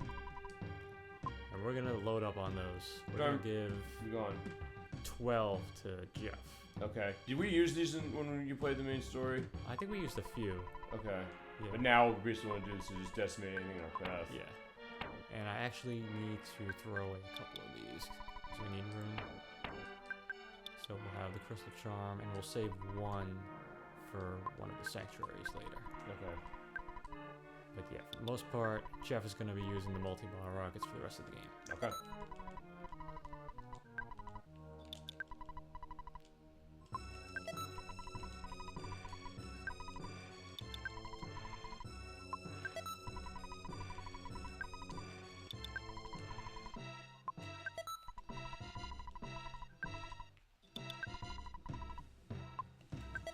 This music is very intense. I know. We're talking about the preparation of everything going on now. I guess that's fitting because we're buying all these heavy explosives. Right. I mean, we thought the department store massacre was a big case of that. I was like, oh no, we clearly didn't. You haven't seen anything. Yeah, indeed, we haven't.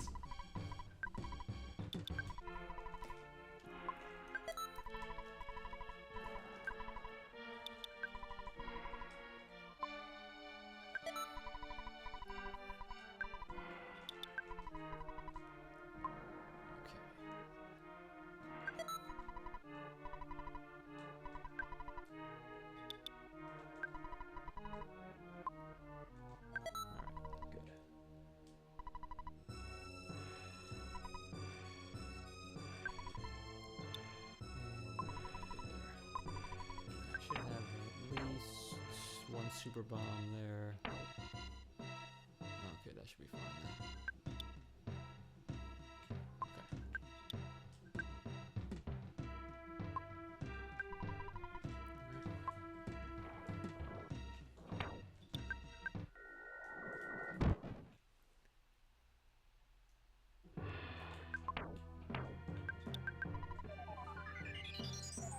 So there's a Hawkeye, and you do have to use that, because even if you have the area memorized, eventually you'll hit a wall if you don't have it lit up.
Okay, and here, it's Master Belch once again. He's a bit different this time. Alright. Well, we have multi-bottle rockets, so, yeah, I think we're ready. Yeah. Alright. So, Jeff.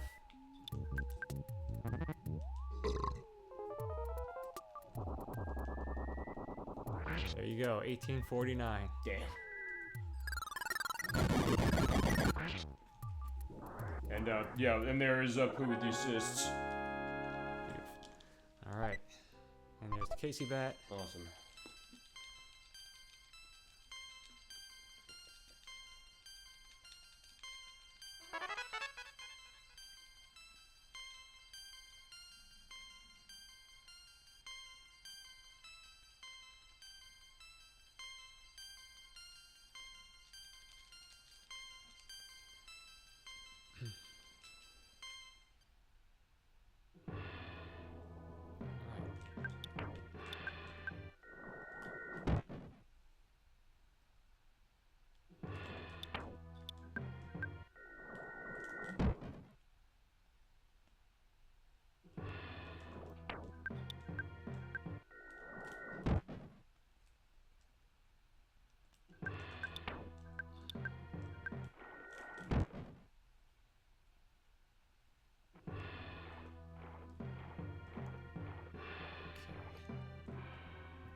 do here is just load the Tender Village area, and then as soon as we leave, we'll get a call from Apple Kid.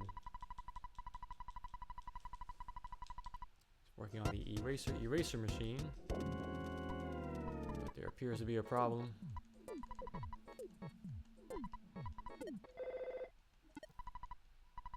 And here's Orange Kid. We didn't ever talk to him, though, did we? Yeah, we could have funded his research back in Tucson, and then we would have gotten the useless orange machine. Here's the other question: like, how do you get our number?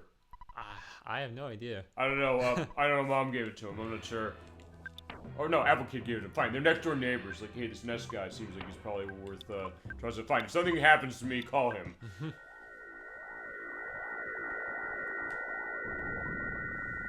so we have to go to Winters. Let me just fix Jeff up here.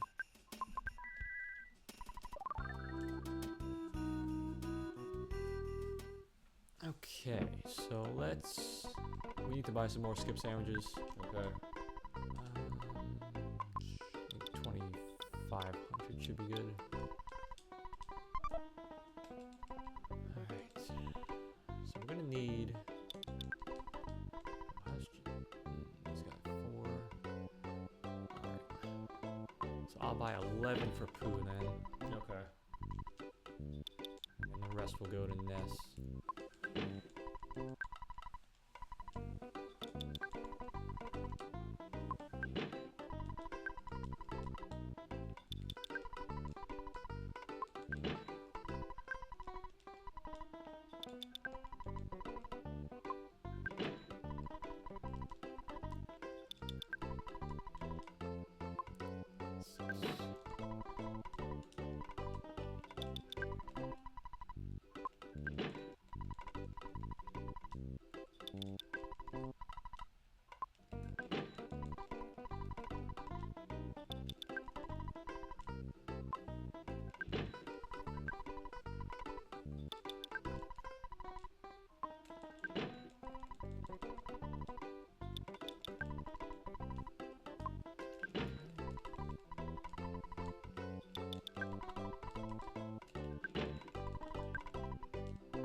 This is all the sandwiches I'll need for the rest of the game. We'll use them at various points to avoid enemies in dungeons.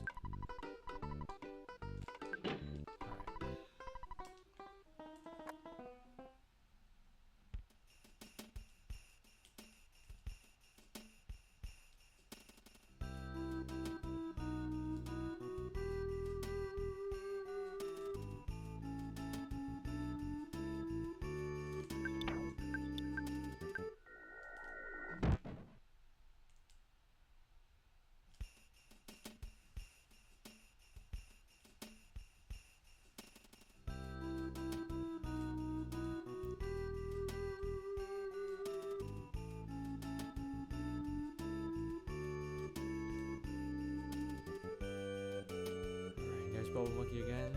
Good to see you. He's gonna call Tessie for us. Okay.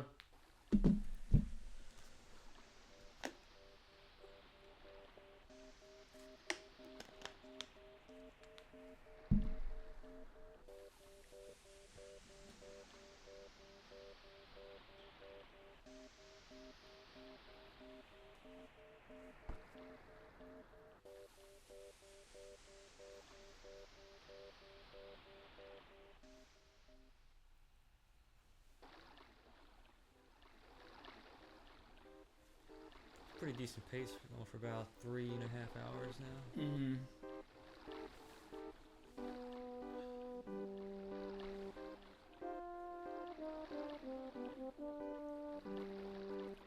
Yeah, and like with last time in particular, it's just fascinating kind of see this, and also to really get that great, I guess, breadth is the right word, but that great, I guess, contrast is probably a better word to indicate this, of what it's like to play this game normally, what it's like to play this for any percent to, skip through and understand elements of the game's code to get through, and then also being as efficient as possible for the purpose of going it this way.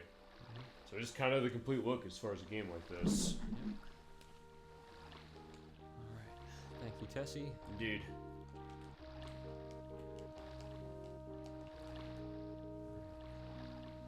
I'm going to take a wide turn here to prevent some spawns. And I'm going to do the same thing down here, right around here, and that prevents them from spawning in this area.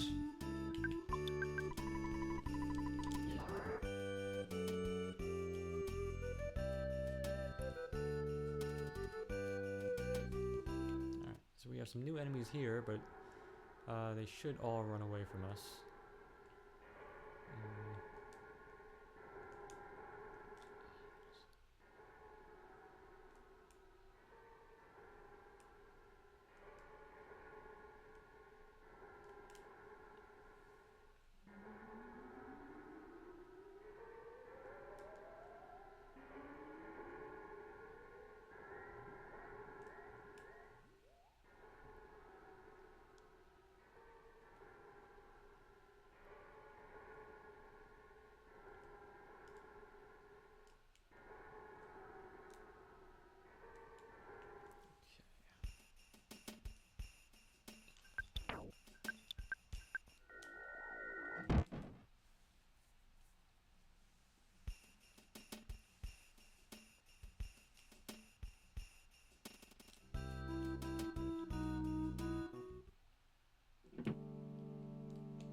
The eraser that'll allow us to get into the Starman base. Alright. And yeah, I'll save here too, just in case something bad happens. Okay.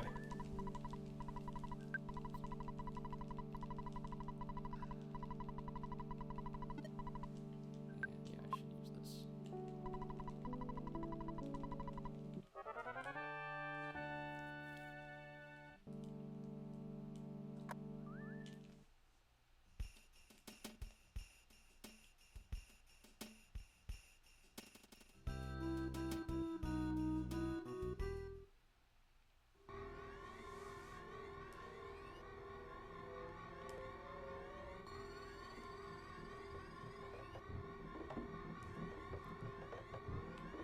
Actually gonna wait up here for a few seconds and see if that guy just despawns himself. Okay.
I was say, so I was like, wait, you gonna get out of that in time? Let's see if I can reach the... Yeah, I got it. Yeah, so the Starman, if you hit them from the side, it's it'll be a back attack. Mm-hmm. So what they try to do is teleport like on top of your party to get a back attack on you. But if you space it right and you turn at the right time, you could just flip it on them.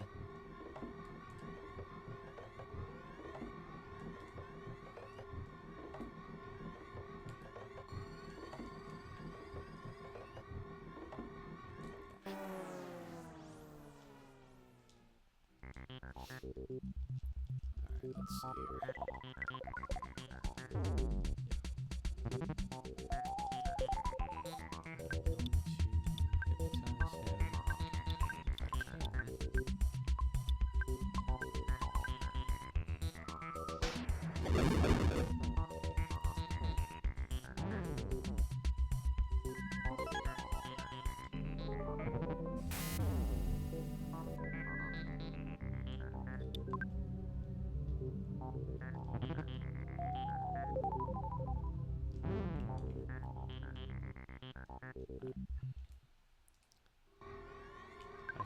only party member that I absolutely need alive is Jeff.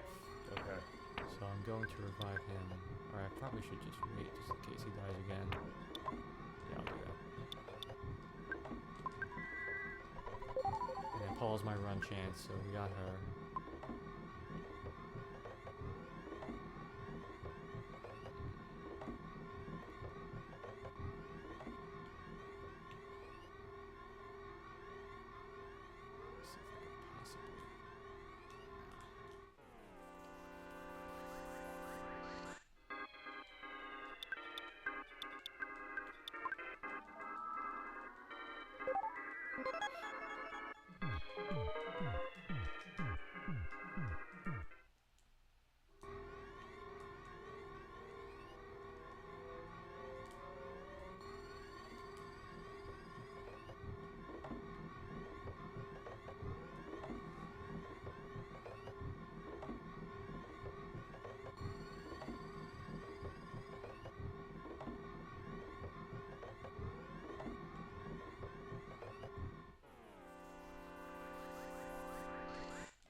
I don't know if we saw one of those appearing outside the boundary. Yeah, that can happen.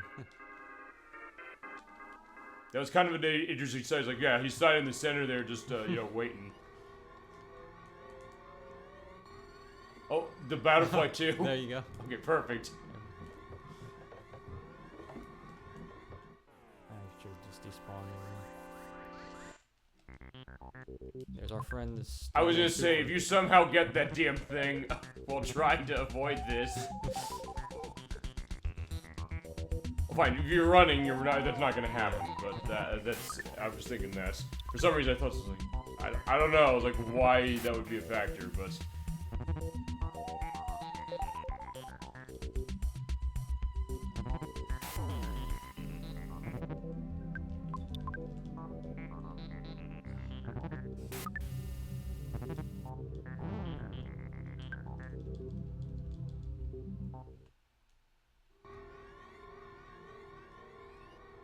Okay, Paul, it's all up to you. Okay.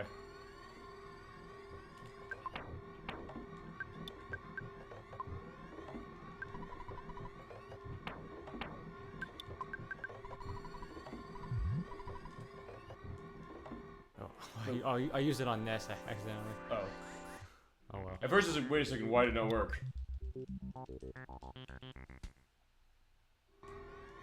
Actually, your revive nest is still gonna be an effect. No, it doesn't. No. Okay.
Alright, Starman Deluxe. Okay, and you only need Jeff and Paul for this? Yeah. Well, mainly just Jeff. Paula does have a super ROM that we might have to use. Okay. If Jeff doesn't do enough damage with the multi-bottle rocket, but let's see what happens. Alright, so wait, never mind. Okay, perfect. Alright.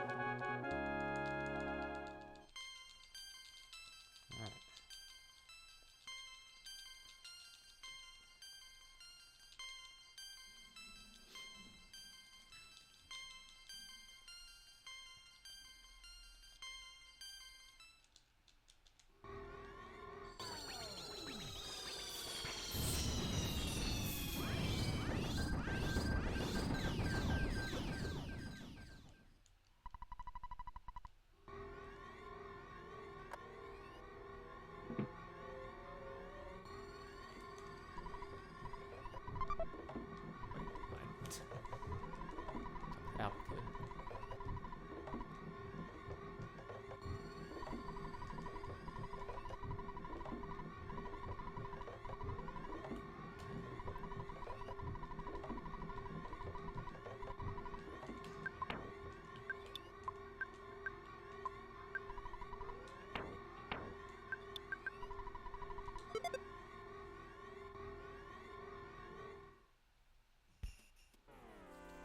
Okay, that's interesting that way. That's a sight.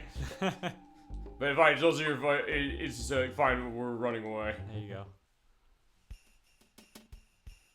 Alright, I do need teleport, so we'll use the revitalizing machine. Let me actually throw this away before I forget, because I don't need that.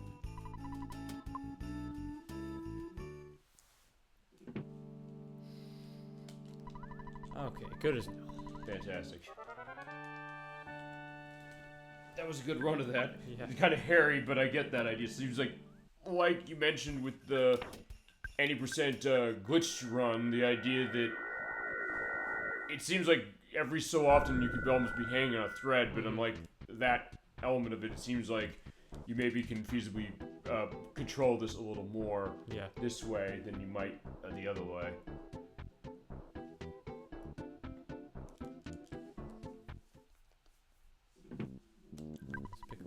Exit mouse for the next dungeon. Okay. Alright. And even though I'm already in Onet, I'm going to teleport to Onet again. Okay. And that'll place me further north. It's actually faster than walking up there, so I'll just teleport right here. No, there you go.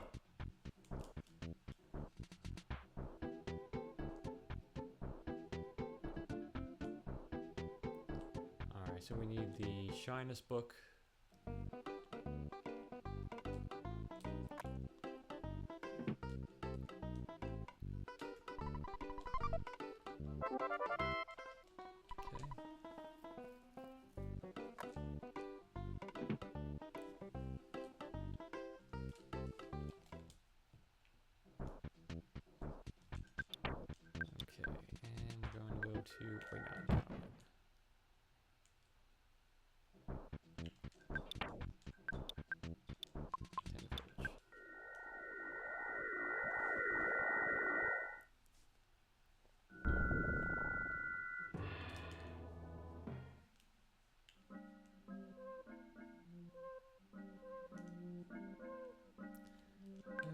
So here we're going to do some rearranging here. Okay. I need to drop Casey Vat.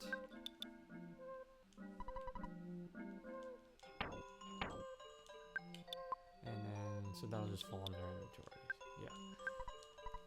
Because normally when you get an item, it goes to the first available slot.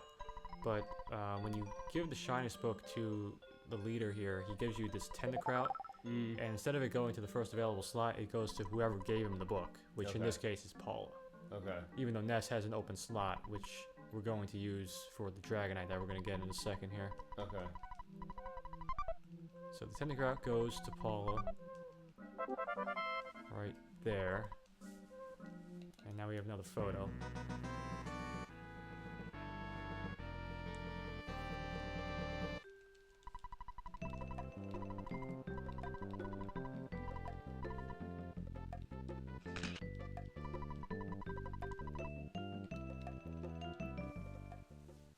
And here's our second chance to change the name. We'll leave that, it's fine. Okay, now we talk to him again to get the bag of Dragonite. Awesome. Boom.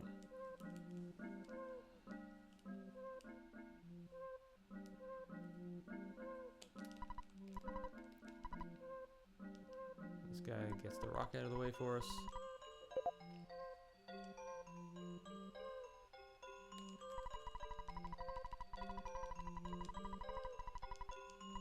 Alright, so here is Lumen Hall. Okay.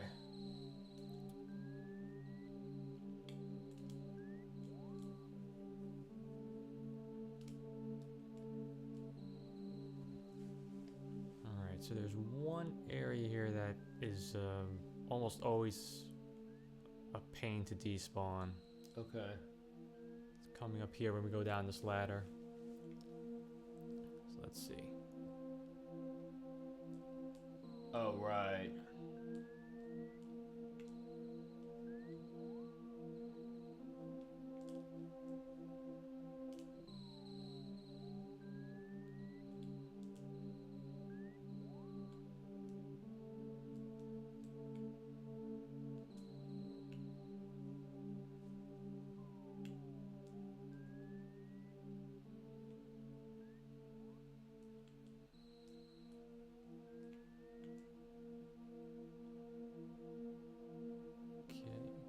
Actually wasn't too bad. Yeah, it wasn't at all. But I get the idea because they're moving so fast in such a tight corridor. It seems like they're spawning a lot of enemies at once there. It seems like it tends to do that a lot.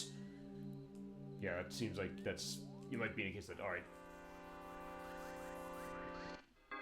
Conducting spirit. Flash beta. Yeah, that's what Flash can do. Damn. It's rare you said that happens though, right? Yeah, for beta, yeah, it's pretty rare. Okay. But that's okay. Yeah, because you have another one of the life noodles, do you not? Yeah. I want to see if this poo. Oh, he does, okay. Because if he had, sometimes he has healing gamma at this point, in which case you could use that to revive someone. Okay. But we'll just use the life noodles here. Okay.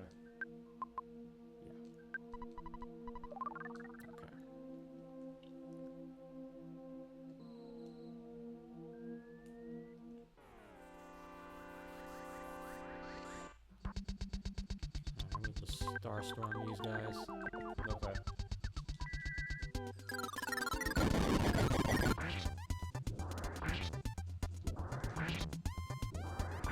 Yeah, thankfully your spells aren't determined by any of your stats.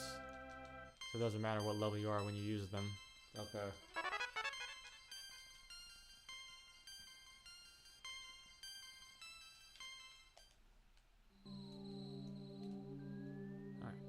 And here is the almighty Rabbit's Foot.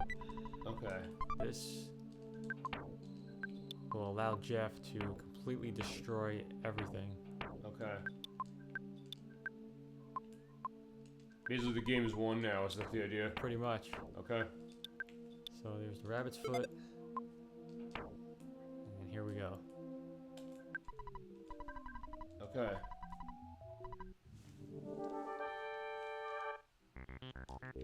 Electro Spectre, okay. There's one.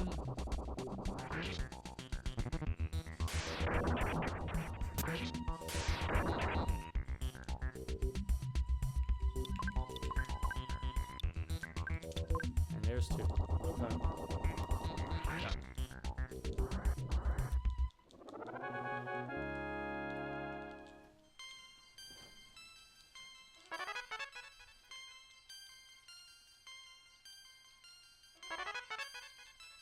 In fact, there's the...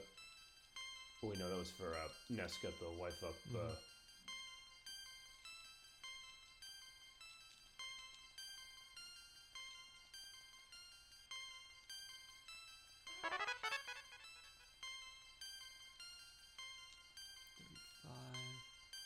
Yeah, I think one more level and Pooh gets healing gamma. Okay.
This is pretty cool, having the silent protagonist's thoughts written down on the wall. I know. Yeah, I remember when we first saw this, as far as first show, and then also when I first saw it, it was something that did kind of take me back. And then you also mentioned when we did Rez, that case that game kind of does something like this game does, and they're like, yeah, I didn't have that context when we played that, but I'm glad that you provided that. Because it is a unique way of kind of, because you mentioned exactly yourself, like the idea of the silent protagonist, and the thought of how to replicate that, I guess maybe what they're thinking in a game, and then in this case they find a unique way to do it with, I guess, spelling it out or having that nice marquee take of itself with text. Now this part, I'm curious how this is going to go speedrun wise. Yeah, we're actually gonna take a rain check here on this and go to 4 side. Okay. We'll come back to this area later, but I want to do 2 sanctuaries before we take on the Lost Underworld, just to gain some more levels, and just make it less risky that way. Okay. So we'll go to the museum here.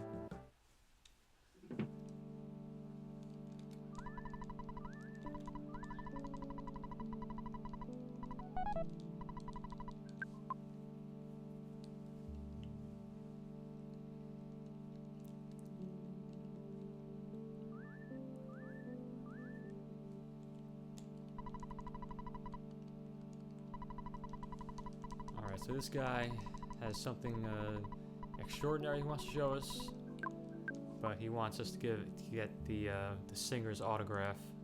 Okay.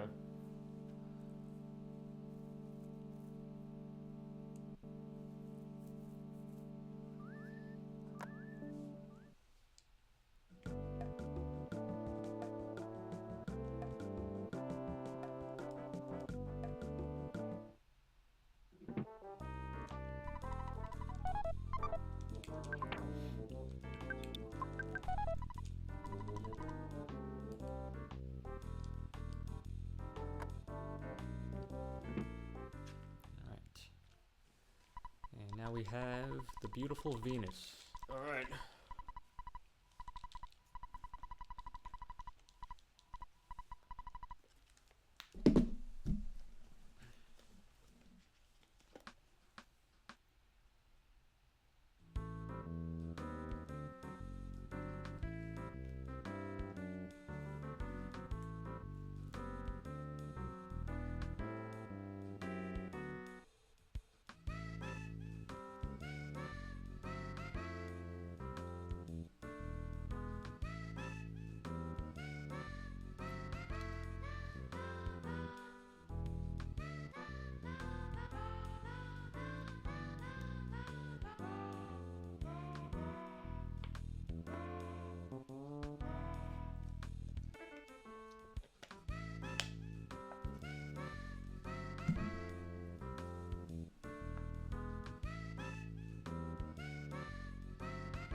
Doesn't get old, does it? There he goes.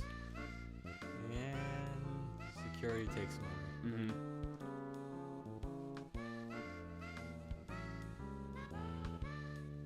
There's also still an excitement, even when you've seen it a lot of times. Am I right about that, as far as what your take on this is? Yeah.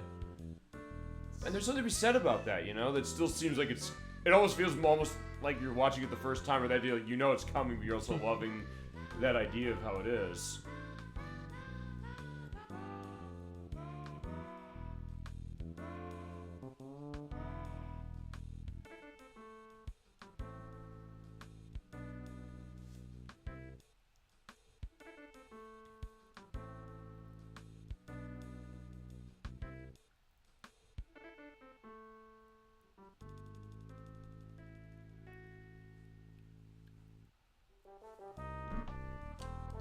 After that wonderful show, we'll get an autograph.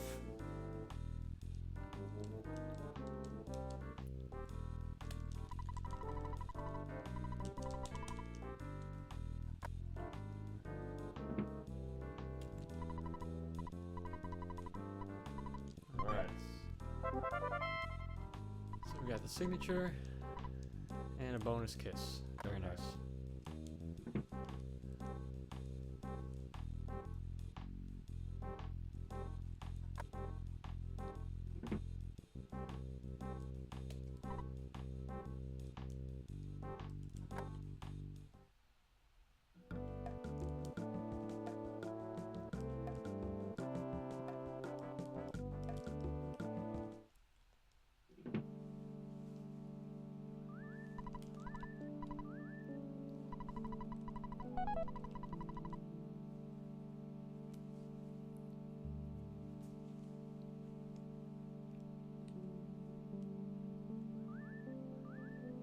Alright, here's your autograph. Not sure how long it's going to last on the banana peel, but there you go.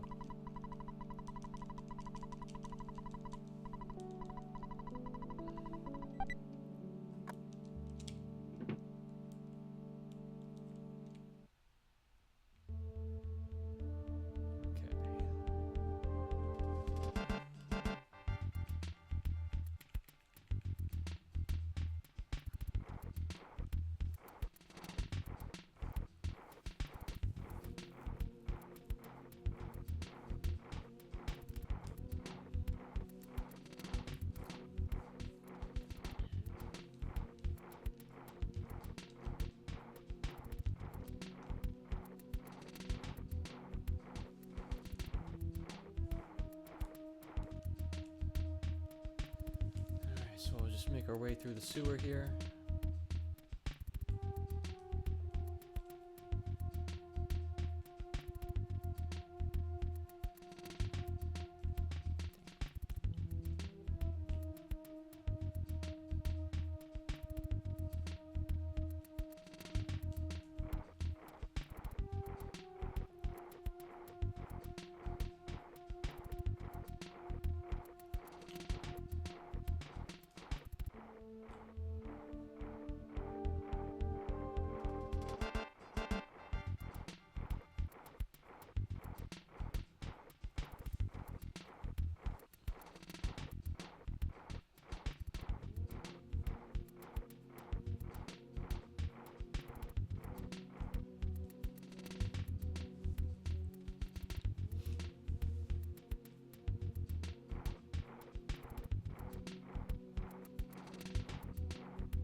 Here's the Plague Rat of Doom.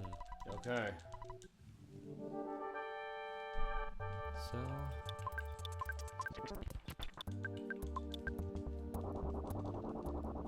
Thank you, Jeff. Perfect. So, yeah, this is gonna be basically the song and dance here. It's basically just get it set and launch those multi-bottle rockets.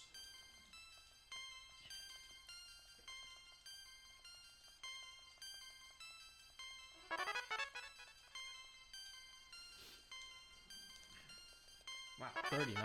Yeah, you're right, and also of the healing thing on level 36.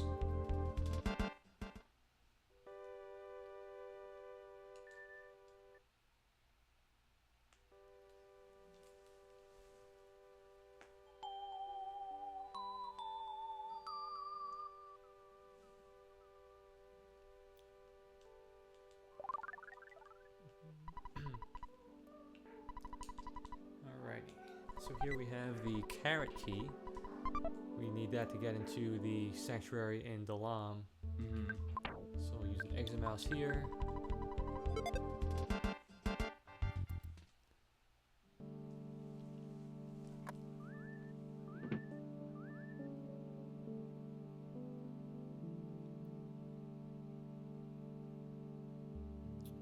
Alright, and there is a photo trigger that appears right after you get this melody, so we're just gonna have to teleport as soon as we leave before taking a step out here. Okay. So we go back to Unet to get another exit mouse. Okay.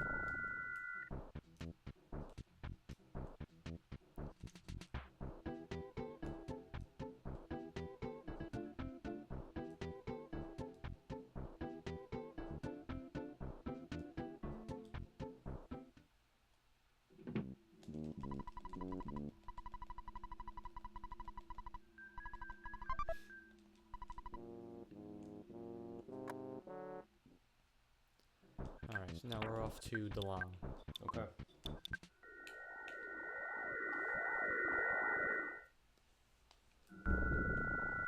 Yeah, so at this point we just have to clean up the rest of the sanctuaries. And, then we're holding that other one for last.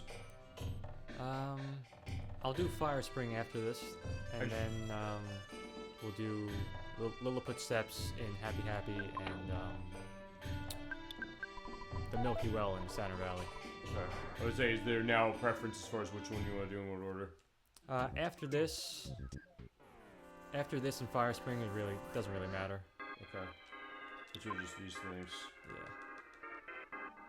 And for this, I'm going to temporarily give the Rabbit's Foot to Paula, so that we have a better chance of running from anything in here. Okay. Yeah, case in point.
Alright, and here we have Thunder and Storm. Okay, is it gonna be like on the tests as far as that, or we'll see? Well, Or fine, it'll be like this. Oh, we showed as far as what it was for the test.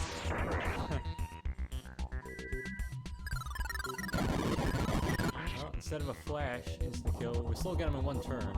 Okay. Or I actually got a little roll there. But okay, fine.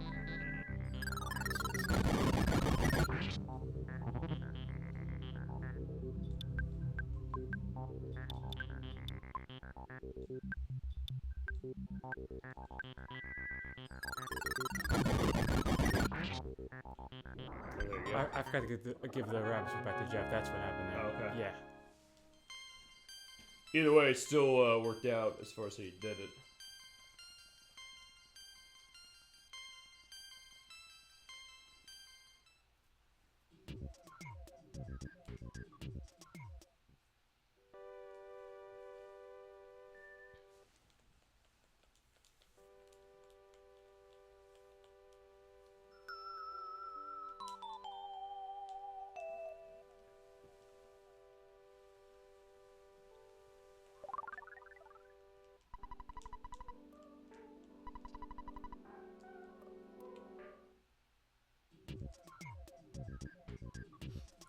Alright, so this is a pretty short dungeon, so I'm just gonna walk out and save the exit mouse for the fire spring.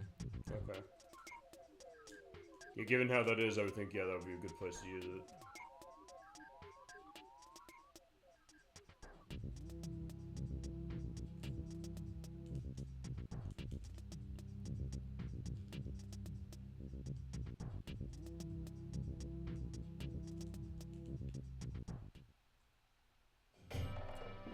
Alright, hopefully the game does not hard lock when we teleport to the Lost Underworld. Wait, that's a factor this potentially? Yes. Do you want to save feasibly for, or is there something you can do to do that? It's such a low chance. Don't say that.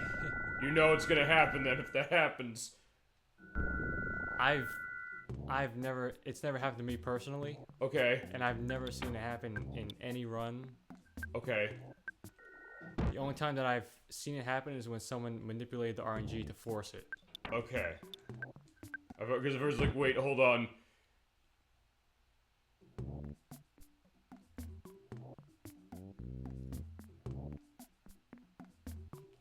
Okay, so did you talk about what that is? Yeah, so when you teleport to the Lost Underworld, if a certain enemy spawns on a certain tile, like as you're teleporting in, you'll encounter the enemy as you land, and then the game just kind of like puts you into a battle that doesn't exist. Okay. And then from there it just locks up.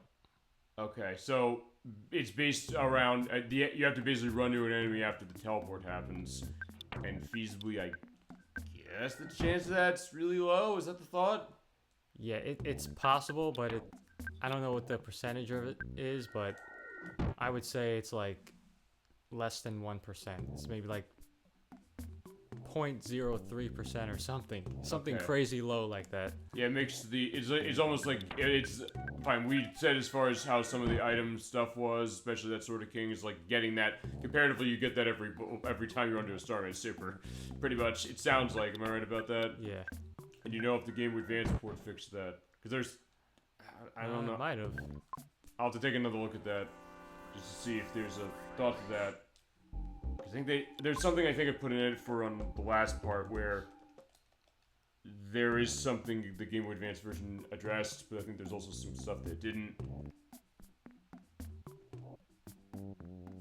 Okay, yeah, see, that was also the other thing. As soon as you said that hard lock, actually, I'll tell you, I thought the game was gonna hard lock when we.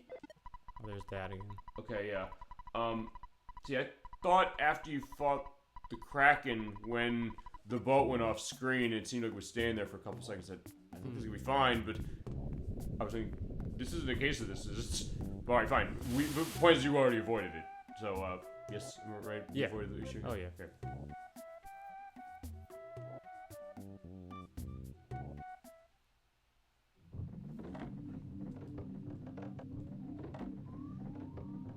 gonna wait here a while to despawn some enemies over to the right.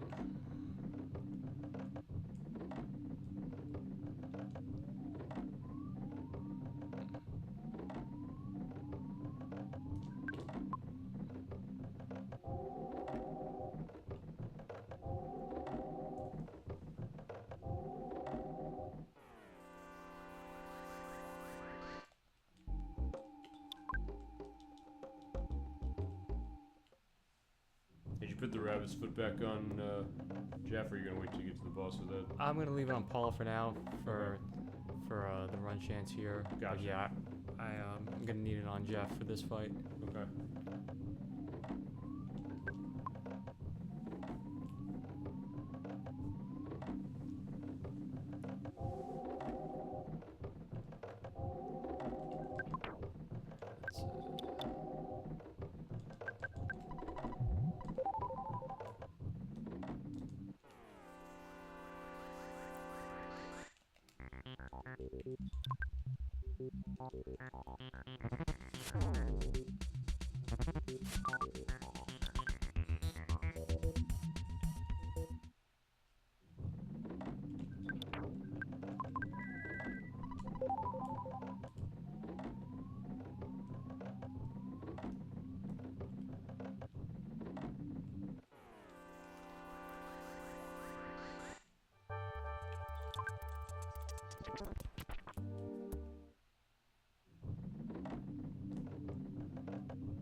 Oh, thank you.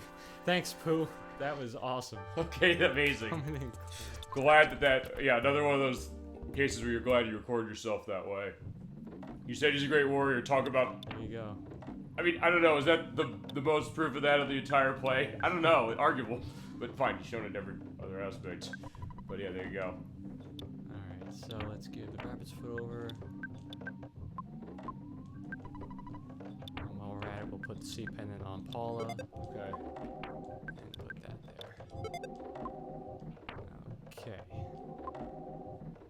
Alright, so the carbon dog. What we're gonna do here is use 3 multi-bottle rockets. And now he does have a power shield. So we're gonna have to heal Jeff to account for that. And that's it. That's all we have to do. Alright.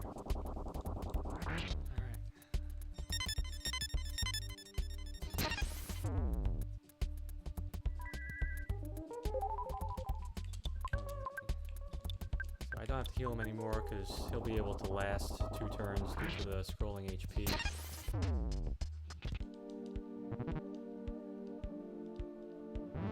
Or he could do that. Wait, hold on. Is that normal? So that right there was his glaring attack. And has a chance of instantly killing someone. So I'm gonna try to bring Jeff back with the secret herb. I try to remember. I think you mentioned as we fought this, and you said it's insanely rare that it happens. Am I right? It's somewhat rare. Okay, fine. It's not the other thing. All right, so we got him back. Perfect. So use the bottle rocket. And there we go. Okay. Yeah, fine. It seemed worse than it was. Alright, good case of that. See, it's also one of those cases that when something like that happens and you come out of it, you're like, okay, fine, I'm glad I got the shots.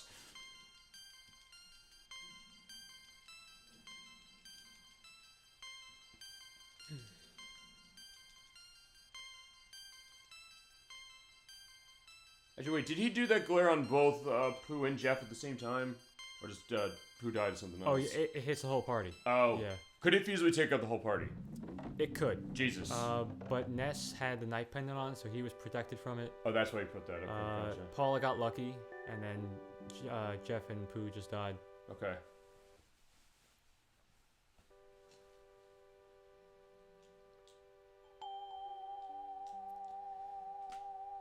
Alright, so that's 6. And the last 2 are in Happy Happy Village and Saturn Valley. Okay. So normally this is the last one. And normally I was going to say this is you'd be going off as far as where's the place? Magic Camp? Magic Camp, thank you. So okay, so it's not at first I thought for some reason fine, because I guess in order wise you come here last. It basically happens no matter where you do last, and it's programmed so that it recognizes the fact that hey, it's going to be the last one you got to do. Yeah.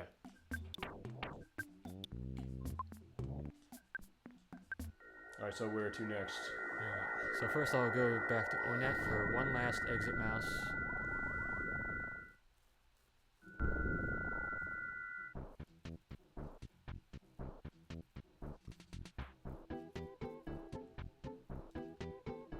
And then we'll head to Happy Happy for the for Lilliput steps. Okay.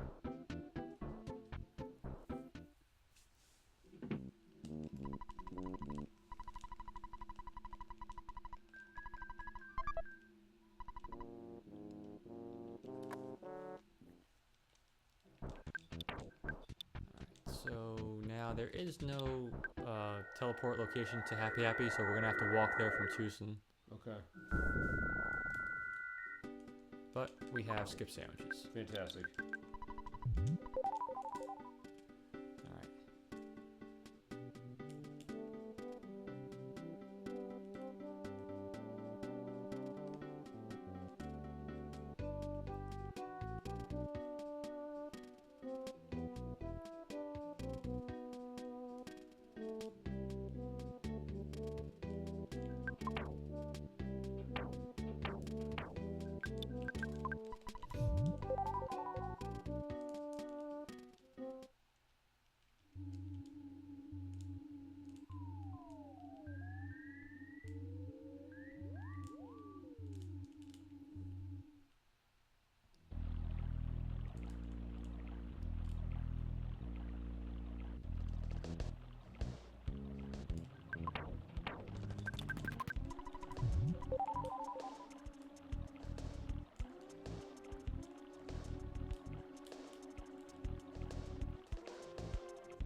Yeah, so everything should just run away from us because we're at such a high level comparatively.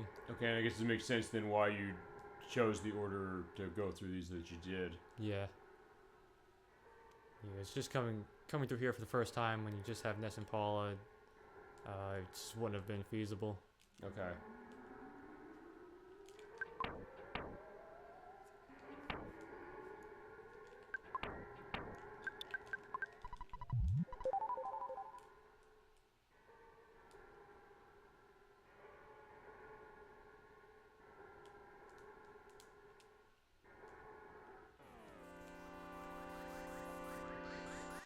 So at this point, I'm going to assume the runaway should be easy because of the level difference in your speed. Okay. Yeah.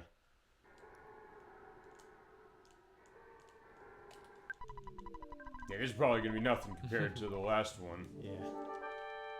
So we'll just bash and use a big bottle rocket there. Okay.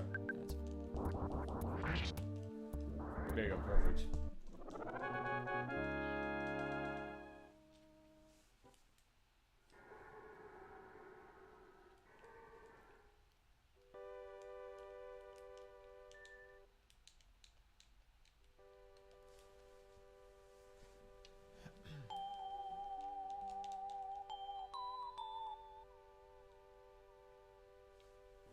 I just noticed the other thing as far as the soundstone things plays, because you're going them in a different order.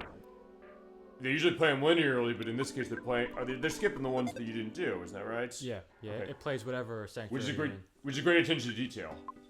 Because actually at first I said, okay, is it going to change that? I was like, yeah, it does. All right, yeah, we'll go right through the fence. All right, last one.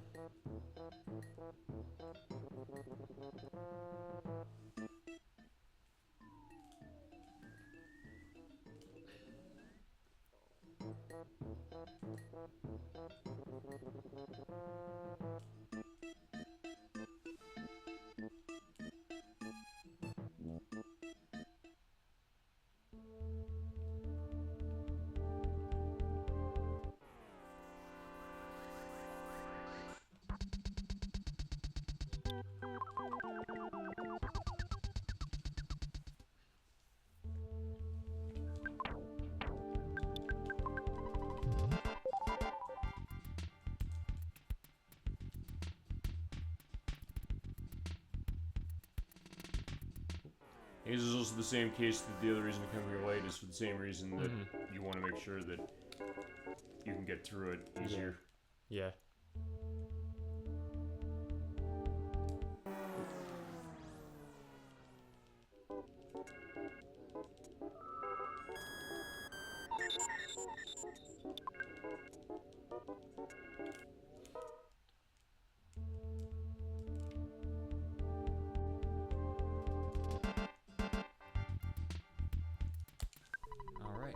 And we have Trillionage Sprout. Alright.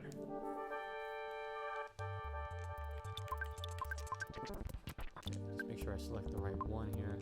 Because if you select one of the smaller enemies, you're screwed.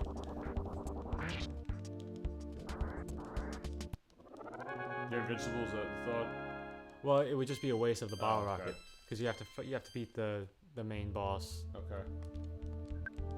Alright, so before we go in here, I want to give the rabbit's foot to Ness now. Okay.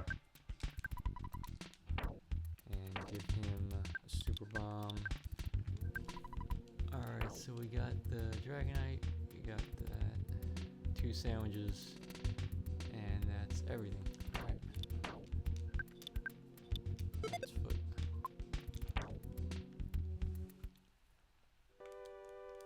Yes, the rabbit's foot will help Ness run away from the enemies in Magicant. And we have 2 skip sandwiches that will help us avoid them. Is that enough skip sandwiches to run this? Yeah. Okay. And he's got the...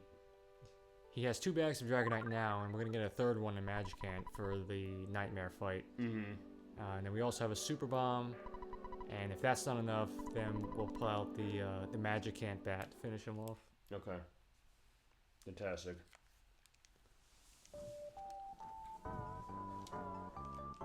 Well, the other thing I'm curious about to see on this is that, okay, it is playing it in the linear order now. First I said, is going to play them in the order you got them now, but in this case, fine, there's no point.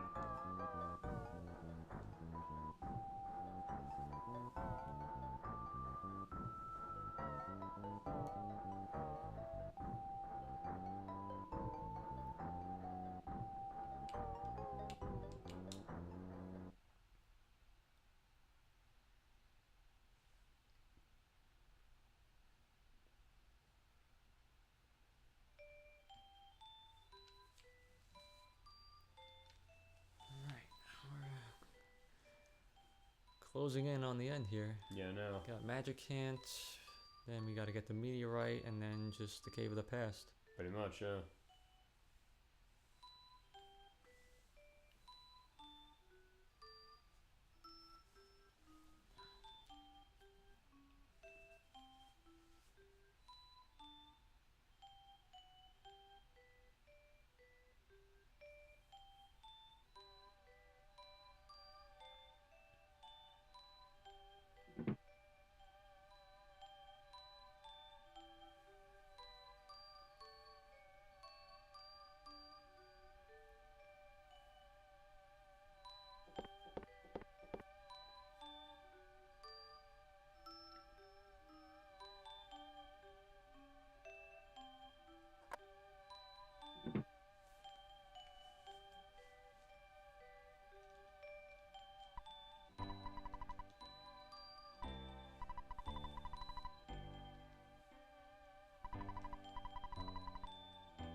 Alright, so Magic Hand plan. Alright, so first part here, there were no enemies, so we're just gonna walk through.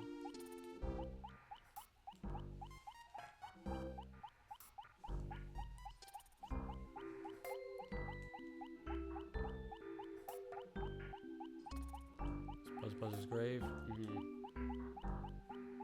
Okay, so let's see what we got. So I'm gonna go right here.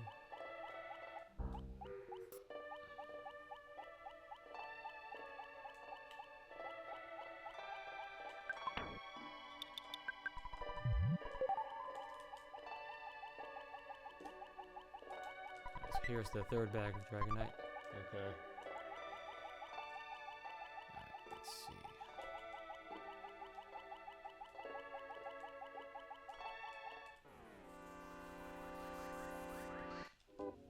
French Kiss of Death.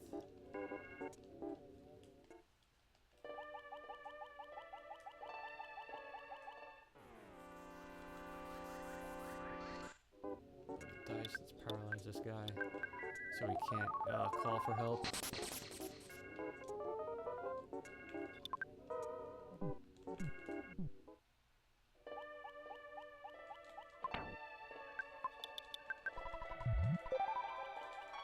There's the Magic Hand back.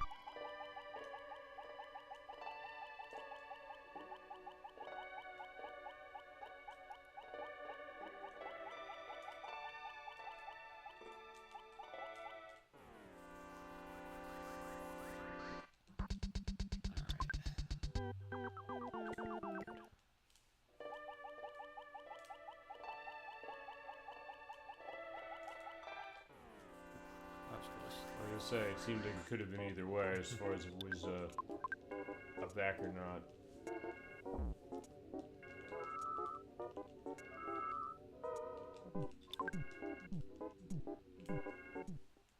Alright. And now the Sea of Eden.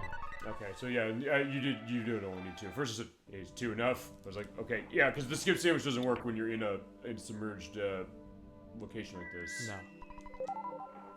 Yeah, and I want to make sure I equip the bat here and the Night Pendant to protect us from flash. Okay. Alright, so now we have the 3 Krakens.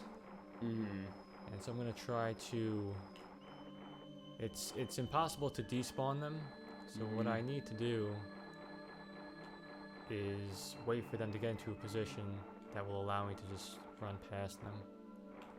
Not like that.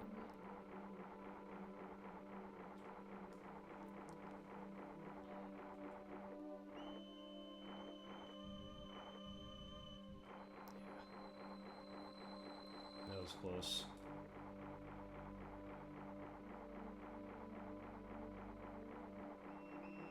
Let's see if I can lower this guy down.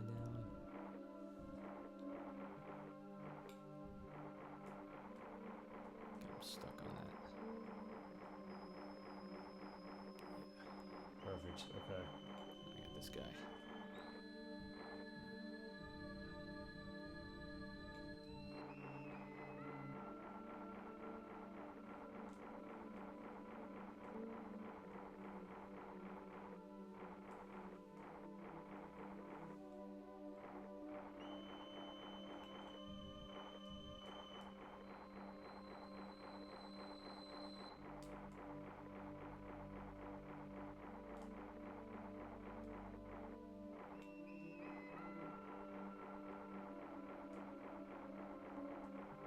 Good.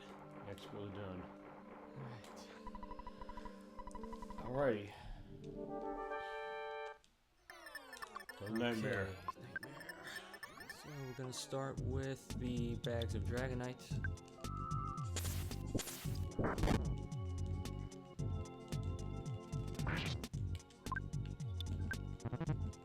There's that glorious light, but we have the night pendant on.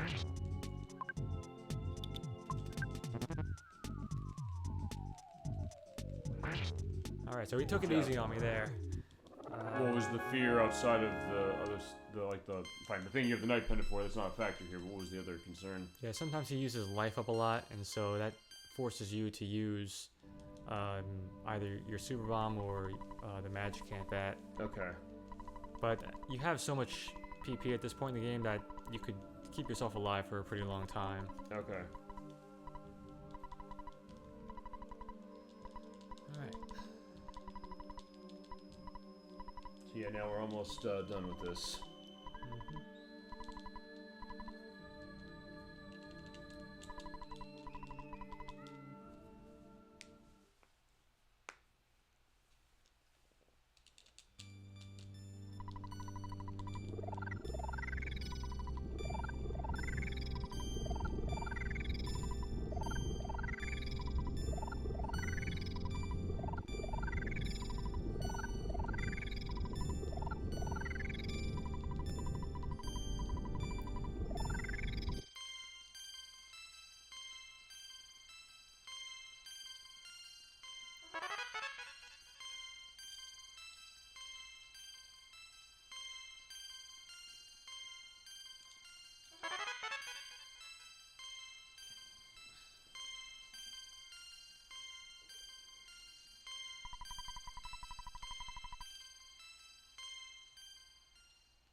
Okay, I was gonna ask, do they spawn you out as far as where you did this, as you didn't do it in the volcano, which this is the one that's close to Saturn Valley, right? Yeah. That's why you picked this one, am I right about that? Yeah. Okay, perfect. Yeah, at first I was like, wait, hold on. That's why you picked this. Which is a smart move. Here we go.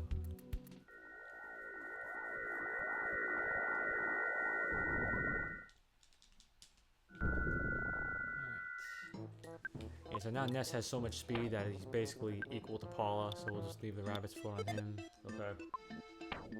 Alright, and so now we need to help Andonuts finish the phase distorter.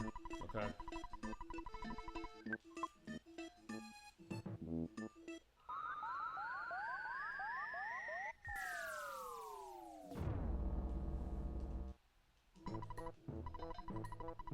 Right, that means going back to Onet for the meteorite.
I'm gonna keep Ness alive. Doesn't really matter if anyone else dies, because we're gonna get a full heal after this anyway.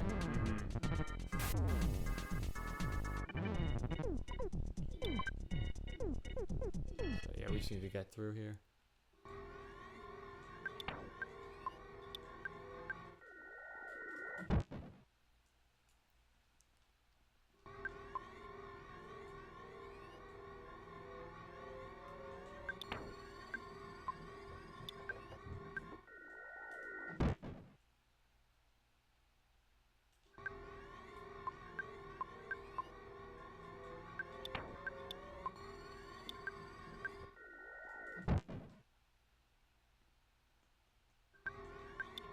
Oh, that's weird. What? Oh, he's dead! Ness is showing as a ghost. Okay, that's interesting. You ever see that before? I have not. Okay, there we go. Caught on video. So glad we got to see that. That was interesting. Perfect. Eventually, whenever I get to that glitch compilation showcase, I don't know if that's the one I'll do the end of the year for this year, but whenever I do it, that's gonna be part of it. Yeah, because we also see all this weird stuff sometimes when we play a game as far as it. I mean, fine, you've known this, we'll get to this on schedule when we talk about when we were doing Super Mario Sunshine, the fact that I have like 35 video like recordings from like I'm telling 20 something was like one on that watermelon challenge. Yeah. Like, so okay, that's why I realized like, wait, what happened? And then when I've been recording stuff either for that or anything, it's like, okay, it's like a gold mine now.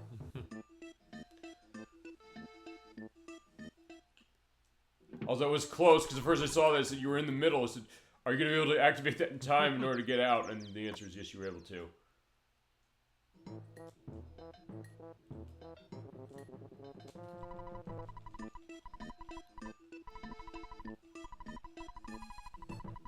Alright, so one more rodeo with Gygus.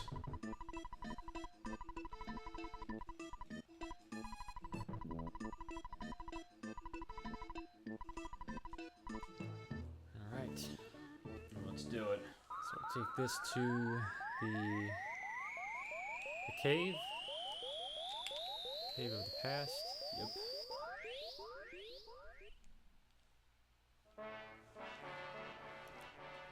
And there's our friend the Star Master again. Hello. Fixes us up. Awesome. And we get Starstorm Omega. Awesome. Nice. I'm gonna pick up a Horn of Life here.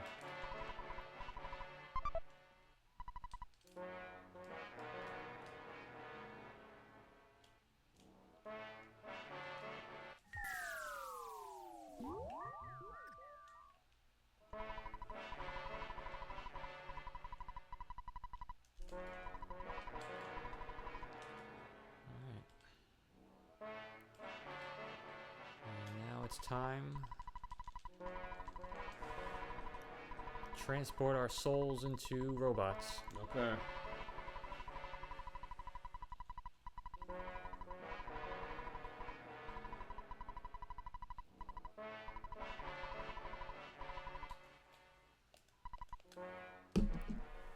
Okay.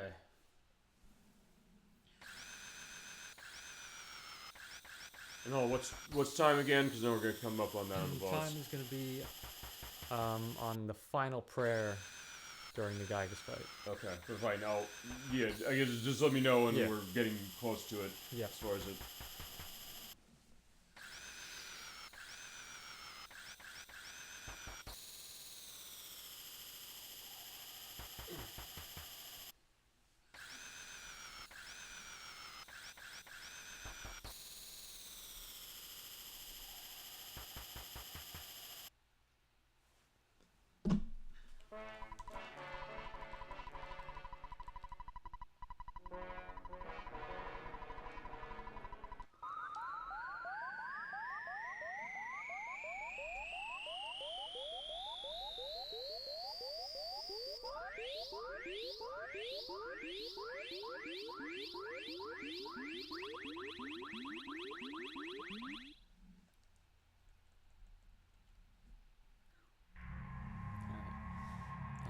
I will put down a save here just in case.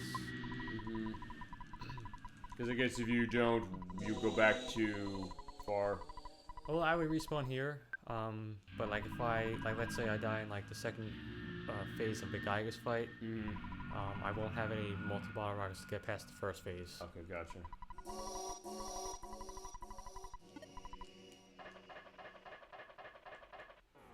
Also, are you concerned about avoiding battle? Fine. Aside from running away from battles, are you concerned about that right now? Not too much.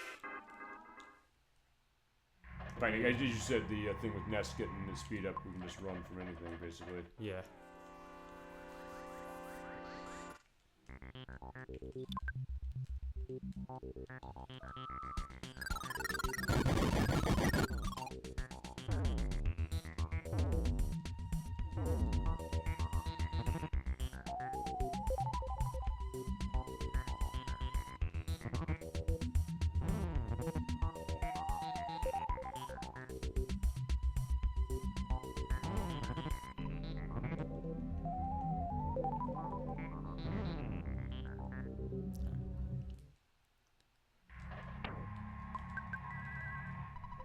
So as long as Nest stays alive here, we'll be fine.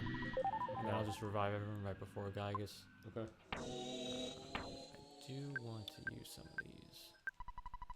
So I can try to get some green swirls in between fights.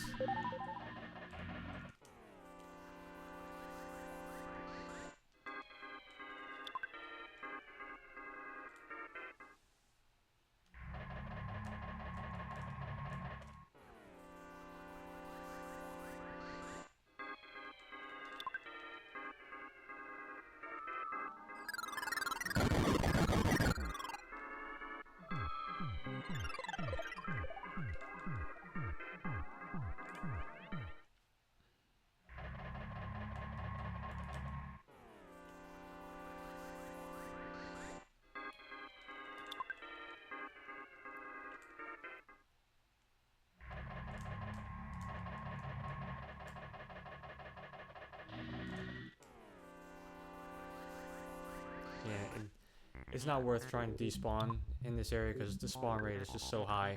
Okay. You'll never get through. So you just gotta take the fights.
What's that H on Jeff's ghost?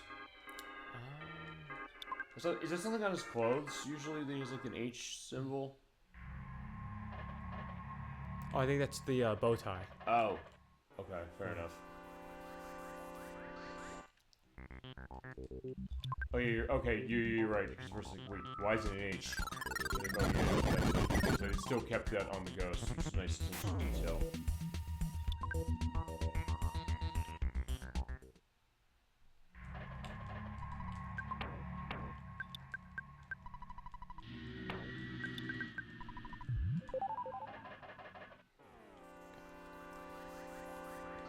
Okay, I think we're at the end here. Yep. Alrighty.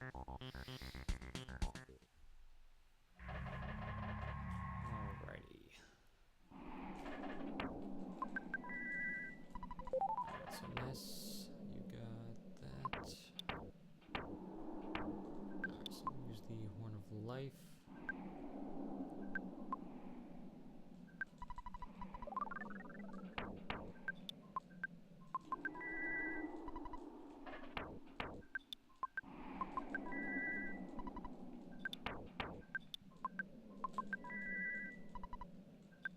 This has a 75% chance to work. Yeah, I was saying, it sounds great, and now it is great that it is working, but still, it's the case that when it misses, it feels like it's the worst thing in the world. And we have the brain food lunches for Pooh. To, Okay.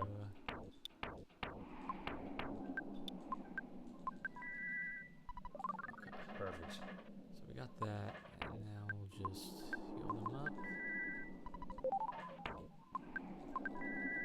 Alright. Just use this on Pooh to max him out on the PP. Alright. Yeah, we're all good as far as everybody else. Alright, and we just need to give the rabbit's foot to Jeff. Okay. Equip the night pendant on Ness. C pendant on Paula. Rabbit's foot. And she has the Franklin badge. So we are good. Okay.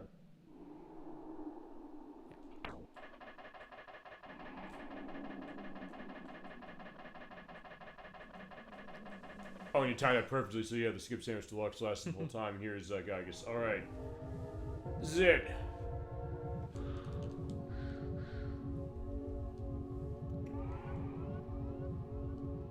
Remember, thumbnail choice, you have until next week as far as thought to that, because there's a lot of great elements. And remember, I can also mix stuff up. You want me to cut stuff up into pieces and stitch in other stuff. That's also a factor as well. Mm-hmm. Alright, so yeah. Yeah, Gagamaimon did make that prediction, but yeah. Fine, now Gygas is like, fine, third time's the charm. I was like, no, it's not. Nope.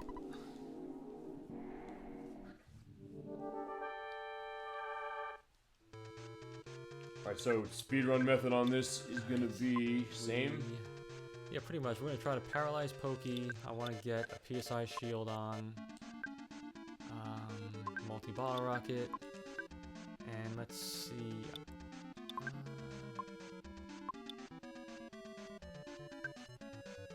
We just defend there. Okay, so we got Rocket Alpha, which is good. That'll ensure that Paula gets the shield up in time. Okay.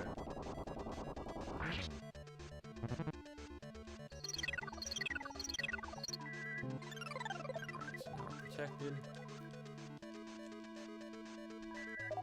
Let's see if we get him paralyzed. Okay, we do. Alright, let's throw a super bomb.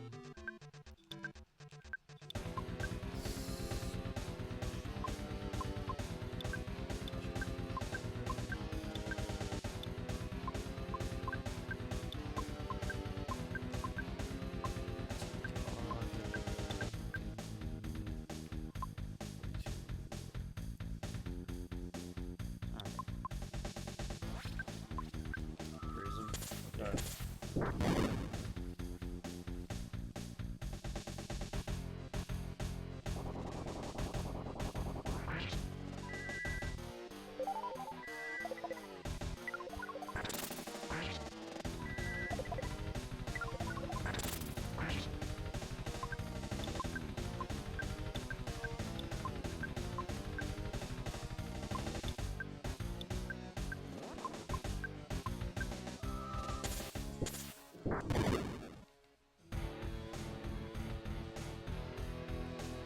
right now they can't do anything to us because Poke's paralyzed, and we have the Psychic Shield to block guidance through the Shrockins.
Phase 1.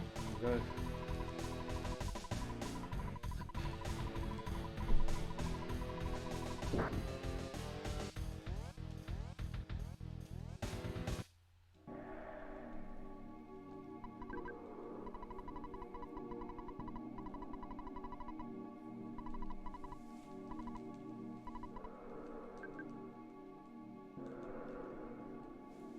Alright, so for phase 2, we're going to hit him with our Shromis PSI. So we'll go Rock and Gamma, Freeze, and Starstorm Omega. Or Alpha.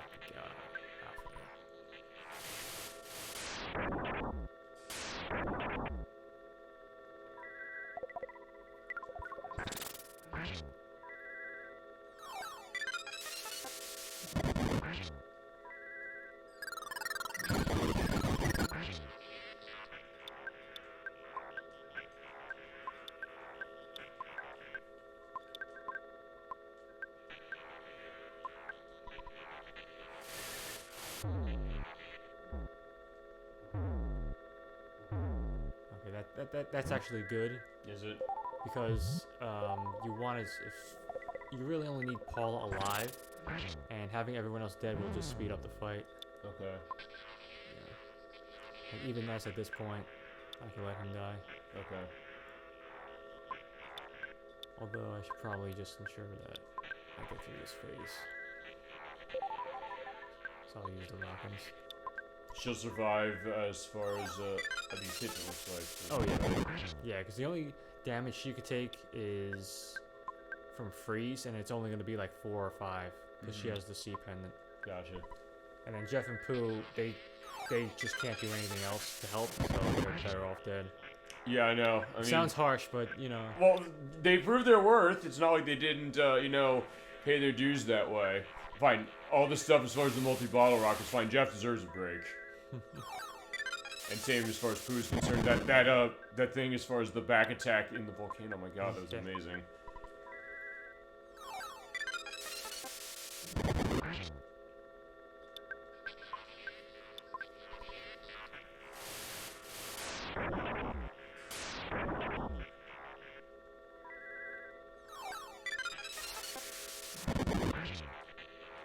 Alright, that's phase 2. Okay. And now we just have to pray. Okay.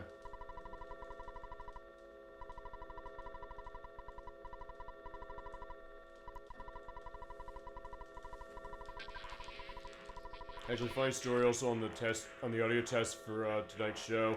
I did actually load up. Actually, I think it was the middle file as far as what I did. Just as fine, these are formality. I know the audio levels on this game are. But I loaded up. I said, let me try pray with Paul as far as in a battle. Everybody except Ness started crying. So I was like, yeah, it was so beautiful. They all just got crying, which I guess is something that can happen to that.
5.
There he goes.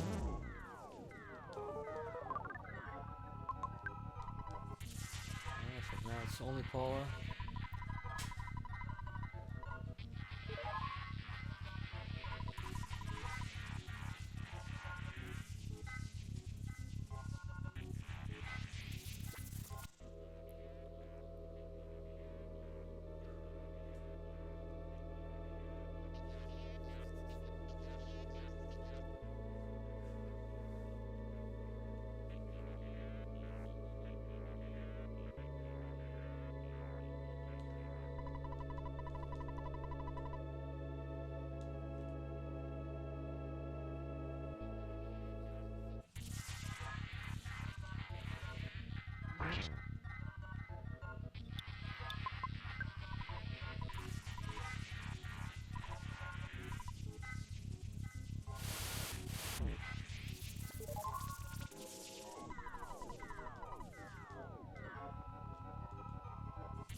It's the one after this time, right? We got 2 more prayers. Okay. Yep.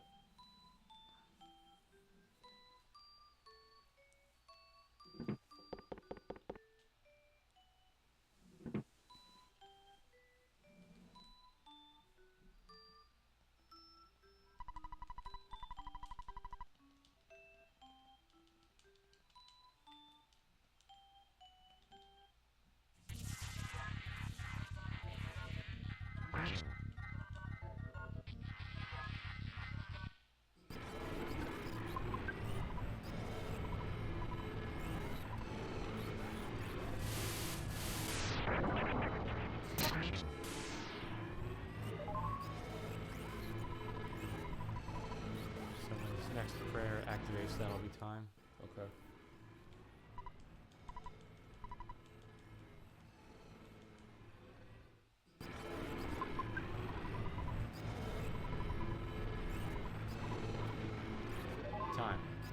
Okay.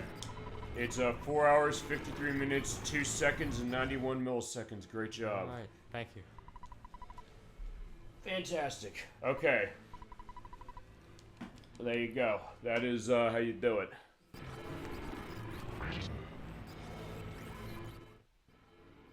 That we get to enjoy the ending once more. Next, that takes us up to a good 5 hours. So, actually, as far as after we go into full final thoughts on this, there are only 2 things that we'll do. Because I'll mention now, since we're at this point, we'll talk about this more in 2 weeks. The passing of Akira Toriyama, the art designer and designer of a lot of stuff out of the Dragon Ball series and Dragon Quest, and the Dragon passed away last week. The news of it just came out today or last night. He was 68. He unfortunately died of a subdural hematoma.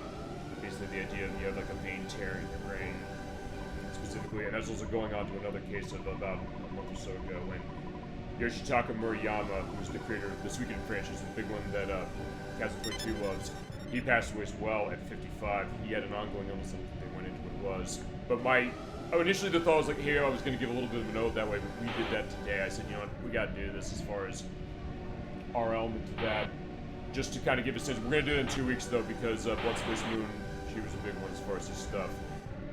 I even Castlevania 2 I talked to today, it's like, this is the tough one. I was like, yeah, really. But my thought was like, hey, I'll go show like the very brief intro as far as the cutscene of Dragon Quest 11. But hey, we'll give that mention specifically to it now, just to kind of go into that. But the last 2 things we're going to do are I want to show the Switch icons that they released for Mother 1 and for EarthBound here. The Mother 3 ones are for the Japanese app only, and apparently if you try and backdoor that, there might be a problem with your Switch Online.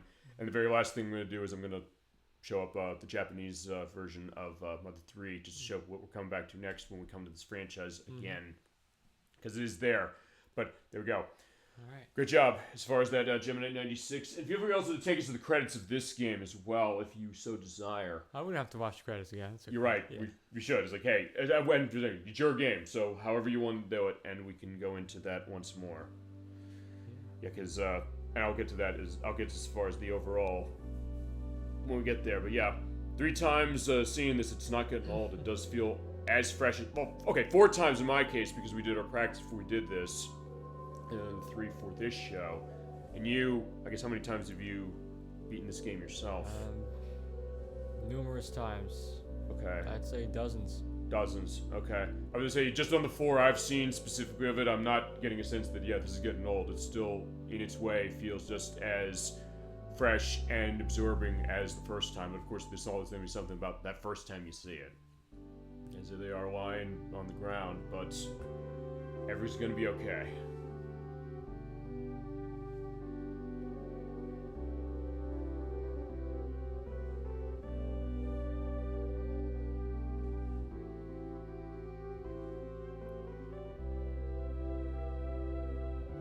Right, I forgot one other thing I have to do as far as this, for the time thing, for the edit, I forgot to take this.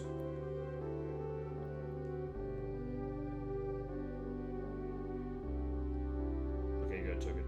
The screenshot. Also, in this case, I didn't accidentally hit the lap time thing, because as I mentioned last time, I said, I thought that if my phone went on to, it went into a darkness state, that it would be stopping the timer. Well, it doesn't go into a darkness state on that specifically, so I was able to have it go, so at that point it's fine, I can just hit the start and the stop. But the picture last time did show that, so okay, when did I hit it specifically for that by accident? But either way, yeah, there we go. And I'll have the picture of that when I edit. Honestly, don't take this the wrong way, this is actually probably going to be one of the easiest ones to edit, only because we kind of focus so much on this perspective of it. And also, what was that thing you said as far as the movie Speed, as far as that Link video? What was that again? Oh, Cyanide of Happiness?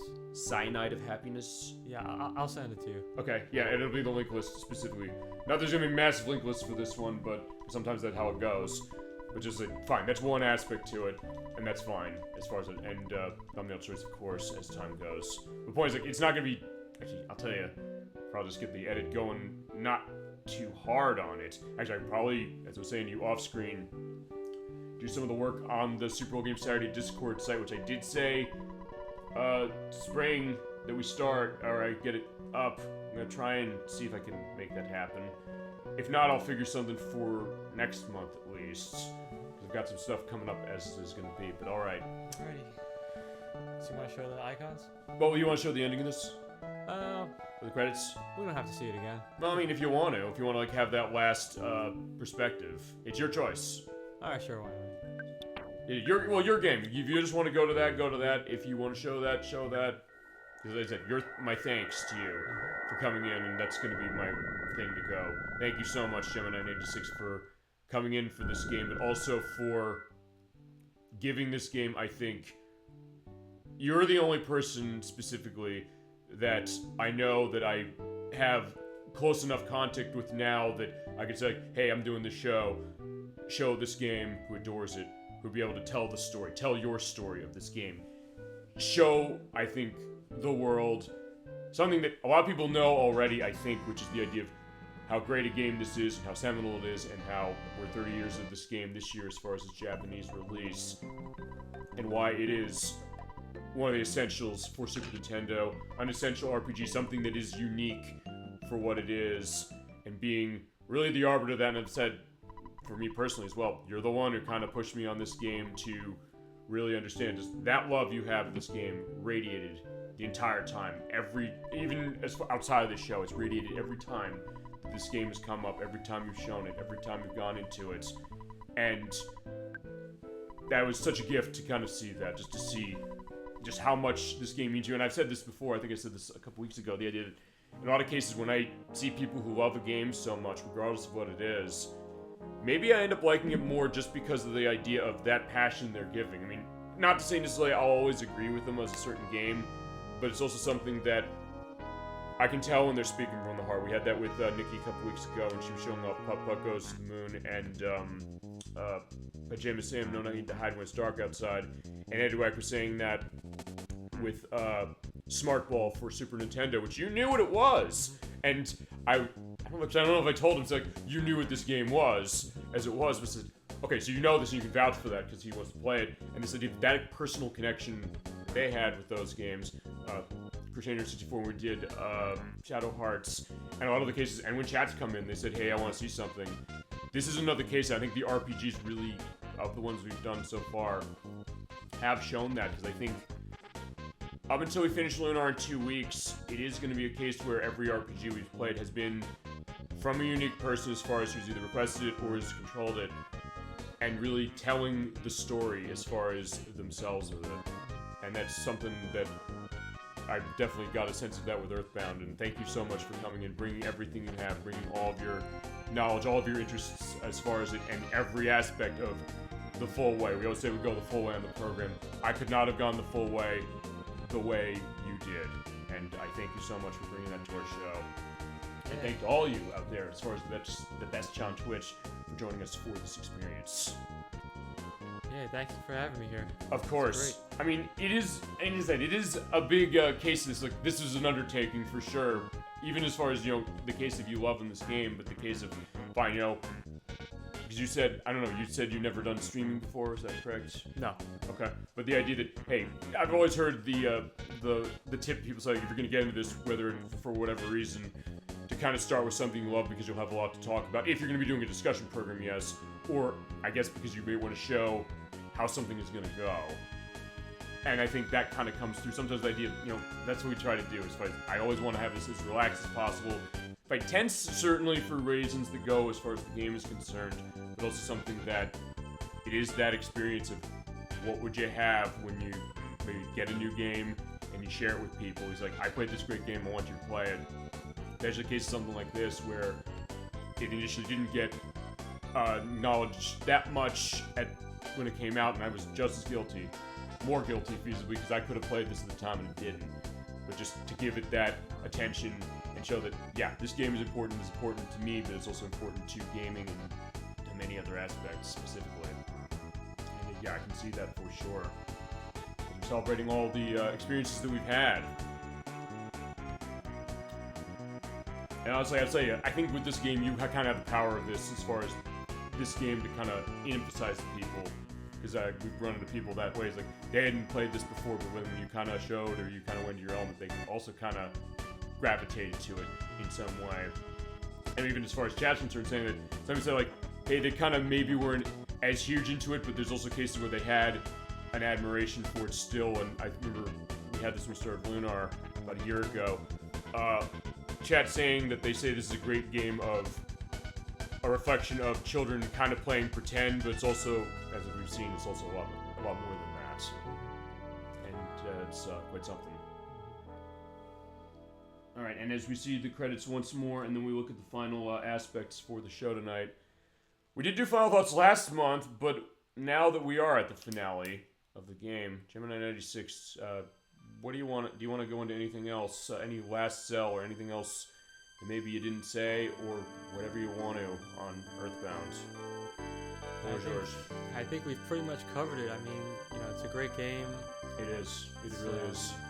If you like RPGs, if you like, witty humor and, crazy things like that, it's a great game. I'd say even if you don't like that thing normally, I would, kind of perspective normally, I would still say this is one of those to give a shot to. I mean, and I've sometimes talked to people, there's certain cases where they may not be in a certain genre. I think Ed Wack once said, like, hey, he was listening to stuff as far as game music, and I got stuff on random. He said, oh, this kind of a game I never played. Like, what was it? It's like, it was Gran Turismo 7. And I've heard this a lot with people as far as certain genres, certain types of games. Like, like, I don't know if I want to necessarily play something like this, but I think it really, the best games of any genre specifically, the kind of things that I think could cross over, the kind of thing that, even if you've never played an RPG, like, hey, if you're not huge into, like, hey, maybe too much of a time sink or whatever that might be, or any genre, really, EarthBound's a great case as far as kind of that experience to have of a game. And even as far as sports games, we played Wayne Gretzky's 3D hockey for the show. That was Dolly Finn, who was in with me and wanted to show that one. She brought her love of hockey as far as that to it, but also this arcadey experience from Midway that is something that I still say to people, even if you don't like hockey, it kind of brings people together who would love that kind of game as far as her elements, as far as that, but also the idea that, fine, in that game you can just check people like crazy without penalties, or, set the puck on fire and then set the goal on fire, specifically, or hit the puck so hard that the goal goes back and it traps the goalie into it like a cage coming down.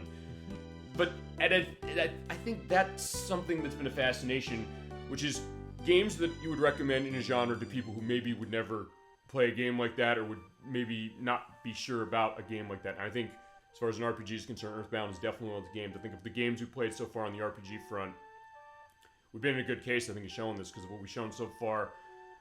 We had my choice, which was Super Mario RPG for Super Nintendo. That's, to me, what EarthBound is to you, absolutely. We had Electris with that in chat when we did Kingdom Hearts. That was another one that he clearly had a personal experience to, and he let it all hang out in a way that I realized at that point, said, this is something that I was honored that he was able to open himself that way, to say a lot of himself personally, but also the case of what this game means. And I said, okay, that's when I started to realize there's much more to this. We're playing a game to have a relaxing time, yes. I realized this show is a lot more than that, I think, what we can capture. And then we had that with Dolly Finn. She wanted to see Sailor Moon, another story from Super Famicom. And, of course, Emetics with Parasite Eve, and the Crusader 64 with Shadow Hearts. And then you with this. We have Proto still with with Lunar, which we're coming back to in 2 weeks. And then we'll find Pokemon Generation 9, which I guess to start, that's kind of a little bit of Edwax and Nikki's case, but I mean, as far as RPGs for them, fine, there's things about that game that they definitely attach to, stuff with the story, and I can't necessarily disagree on stuff I've seen in that game with story, despite my misgivings with it, technologically speaking. But I mean, again, that kind of personal connection that I think people have with something like this. This is a lot. I think the RPG genre, I think, has been, in its way, maybe the most revealing that way to all of us. And showing that breadth. In all cases where I think you haven't played these games, you have to take a look at each and every one of these I mentioned, but even by that standard, EarthBound isn't a class of its own. It clearly is. You're absolutely right about this. It is beloved for a reason, and it is not... I mean, there are a lot of other games that maybe tried to go a little bit like this as far as that style, And some are really good. I've heard really good things on Contact on DS, which is outlets that publish that, and some other ones. And Undertale's a really great game too. Yeah. But there's not. There can only be one EarthBound, but fine. There can be three of them technically as far as the franchise. But even then, Mother 1 and Mother 3, they have their own feels to them that, in their way, even as they are connected to each other, they still feel like different games, which is something you don't always get with a series, which is unique. And thank you so much for that. And I wholeheartedly agree. As far as what he's saying, if you've not played EarthBound, it is absolutely one to play. If you're trying to get this on Super Nintendo, it is expensive at $400.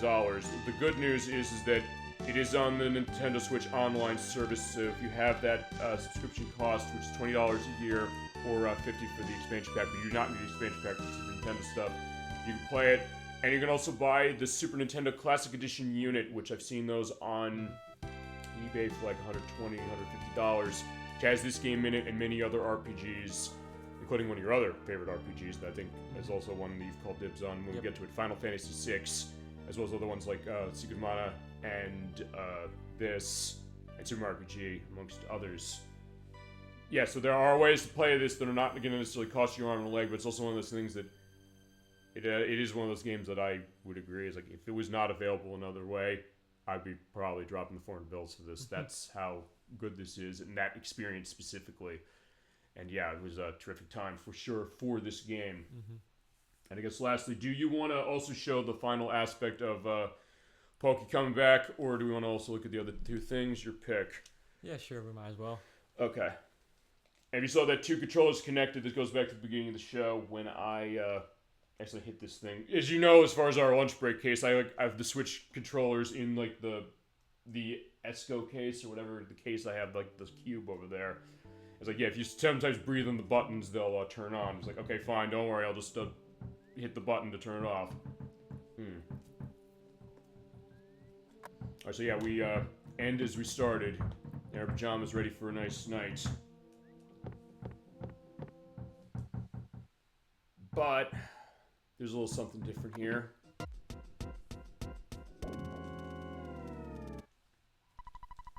Alright. So Pokey sent us a letter. Come and get me. Okay. Wonder where he is. Well, if you want to find out where Pokey is, come back when we do Mother 3. Yep, that is the next time we're going to be coming back to the Mother series specifically. But before we do that, well, first thing we'll do, go back into this. Actually, fine, I have to use your controller sort of in the sense that bring up this to go to the game selection. Actually, one other thing also to give mention to is that there have been additions to Super Nintendo recently, including Battletoads and Battle Maniacs and Killer Instinct. We've got a bunch of rare stuff. And on the NES side, we had Snake Rattle and Roll and RC Pro-Am, and Nintendo 64 got Blast Corps. I know, like first mentioned, we played that game about 2 years ago at this juncture. He said, made them put that on Switch Online. They bug our show. It took 2 years, but they did bug our show for the purpose of that. So there you go. So there's EarthBound. Let's also do a last count as far as total time. This includes also all the time we put into practice and audio tests and all that stuff. 46 hours and 10 minutes. Nice. There you go. Great job, and thank you so much for everything on this one. Okay, so next thing we're going to do is I'm going to pull up the Switch Online app, as they tend to consider it.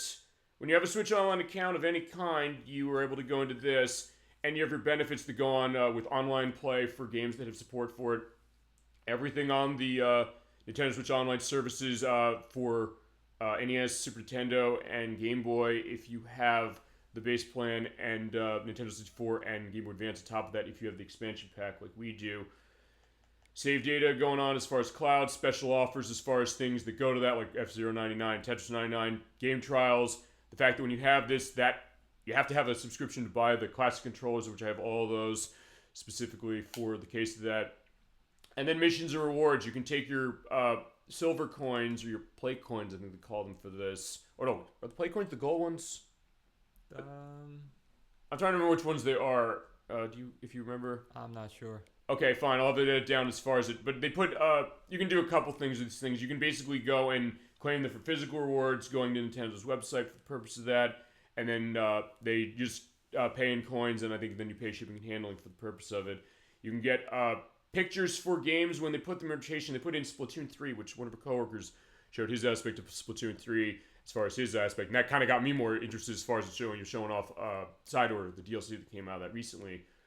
They have new ones they're doing when you have to play the games that are in question for it. Like for Super Mario World, when you play and open the game a couple times, you download some of these icons that go with that, which is fitting because you showed that off at the end of the last part of this. And then one for Animal Crossing New Horizons, which I do have, but you have to open the game twice, or thrice as it is technically for this, because I opened it once about a week ago for something. And then you can get pictures for that as well. But they put stuff in rotation. You're probably wondering, how do we have that Mani Mani statue? Well, for the purpose of the 30th anniversary of Mother 2 here, they put ones out for EarthBound Beginnings or Mother 1 and for EarthBound, so I'm going to show off every single one. I download every one of these, so whenever we do something on Switch, whether it's for the Switch Online services or not, we can pull anything out as far as what we want. This is going to be the third game of the franchise we come back to, which was on the Famicom. But yeah, you have your pictures of a lot of different things. You probably know the names as far as everything in here. Some that were in EarthBound itself, I believe, like the hippies in EarthBound. There is the bats, which you did see, although they were purple in this. The Mad Taxi. Mac Taxi. That was something new. Yeah, that's, I think it's called Nancy. Nancy. Yes. That looks... it's like an atomic power robot. Atomic power robot, like the Scorpion...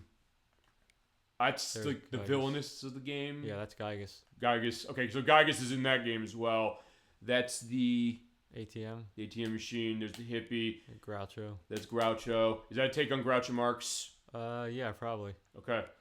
That's the there's a tree stump. Which looks like the killer tree in Final Fantasy Mystic Quest on Super Nintendo, and you put the axe. Looks really upset when you.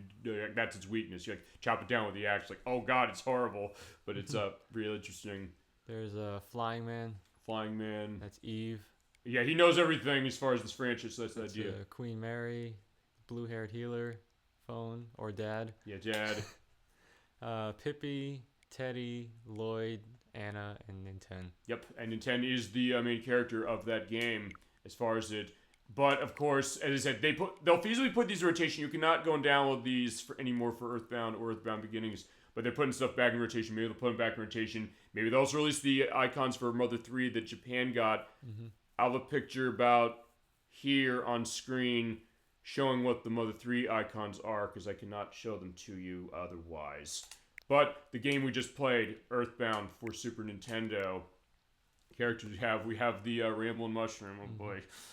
We have the Octobots, the dog whose name is... The Runaway Dog. Runaway Dog, Dungeon Man, of course, the Phase Distorter, the Mani Mani statue, which is your choice. Every part, I said, when we do something on this console and we have guest case, I said, what's your pick as far as icon, as far as on the upper hand corner of the screen?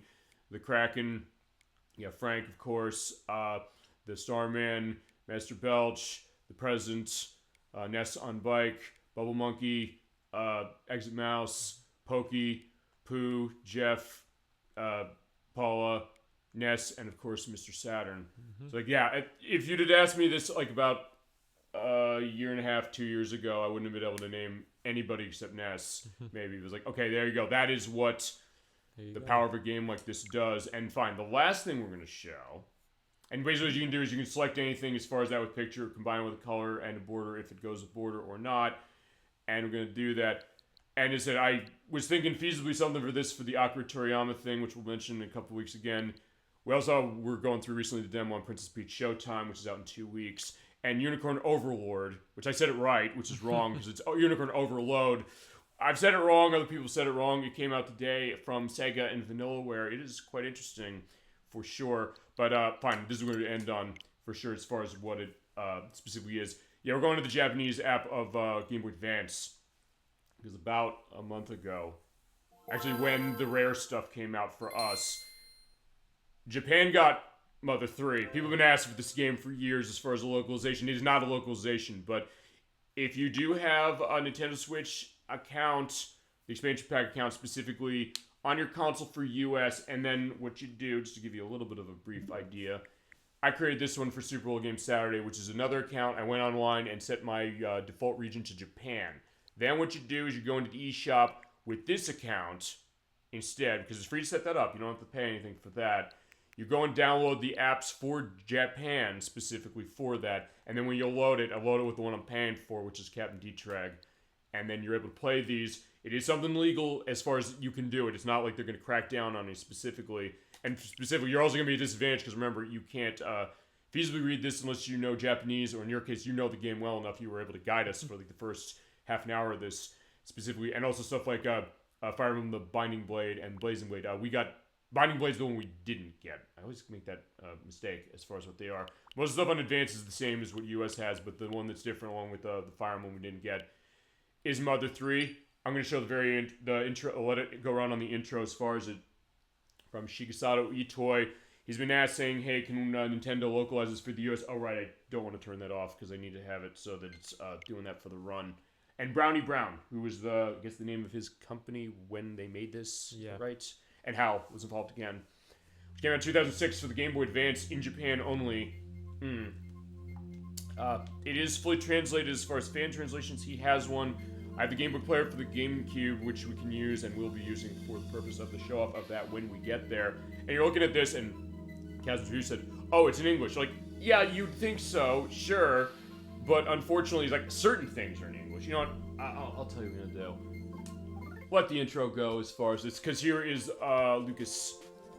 At this point, I'm just going to have to type in anything for the purpose of it and just go. And just let the intro play a little bit. Okay, so it's just like the other one, and that was Lucas. This is Klaus. Okay, we're repeating what happened when the first two games came out on Switch Online. He knows it right away because he loves this franchise, understandably so.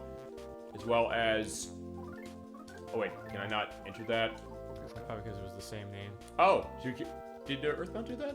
No, you could have the same name in EarthBound. And this is, or she is your mother, yeah, right? Hinawa. Hinawa, okay. And Flint. And there's Boney. Boney's the dog. And then your favorite food again? Your favorite food. What's Lucas' favorite food? For Lucas, it's omelets. Omelets, okay. And your favorite thing? He's still rocking? In this game, it's love. It's love, okay. Yeah, all you need is love, indeed.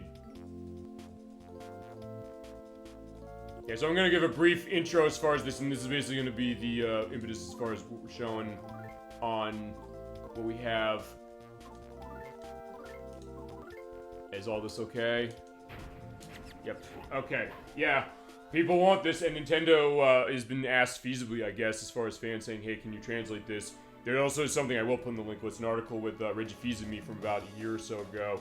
He was asked about this because he was like, hey, where is this? He was initially getting tired as far as it, but he also did kind of let some information go, which is saying that some of the concerns or social concerns in the story, he said that was not necessarily the reason why A didn't bring it over when it was in 2006 when it came out, and also B is not necessarily the reason they're not doing it now. But I think we've talked about before the question of, are people going to show up for this? Are they going to buy this thing? But when EarthBound and Mother 1 came out on Virtual Console and Wii U, they did come for that one. And I think that's the other reason I download all those icons for Switch Online. I was like, do they see that, you know, I'm picking these up and that that's going to be what's going on with it and that that's what we have? And then maybe that gives an indication. It's like, there's Darth Locus watching YouTube stuff, feasibly. But as I said, it's fine. Which is not, well, just to let you know, Gemini 96, not in any way to discount the fact that, hey, you have the hookup for this game in the way that we can actually show it to understand the plot. But it's also something that I know even you would say, hey, if they released this as far as like, I don't know if they ported the Switch, even if they asked $60 for it as far as standard release, we'd buy like a dozen copies each, feasibly. I think what a lot of, and we would not be the only people. There would be a lot of people who would absolutely want to do that for the purpose of this game, and why not? But as I said, that's just going to be a little bit of a taste, a little bit of an element to that.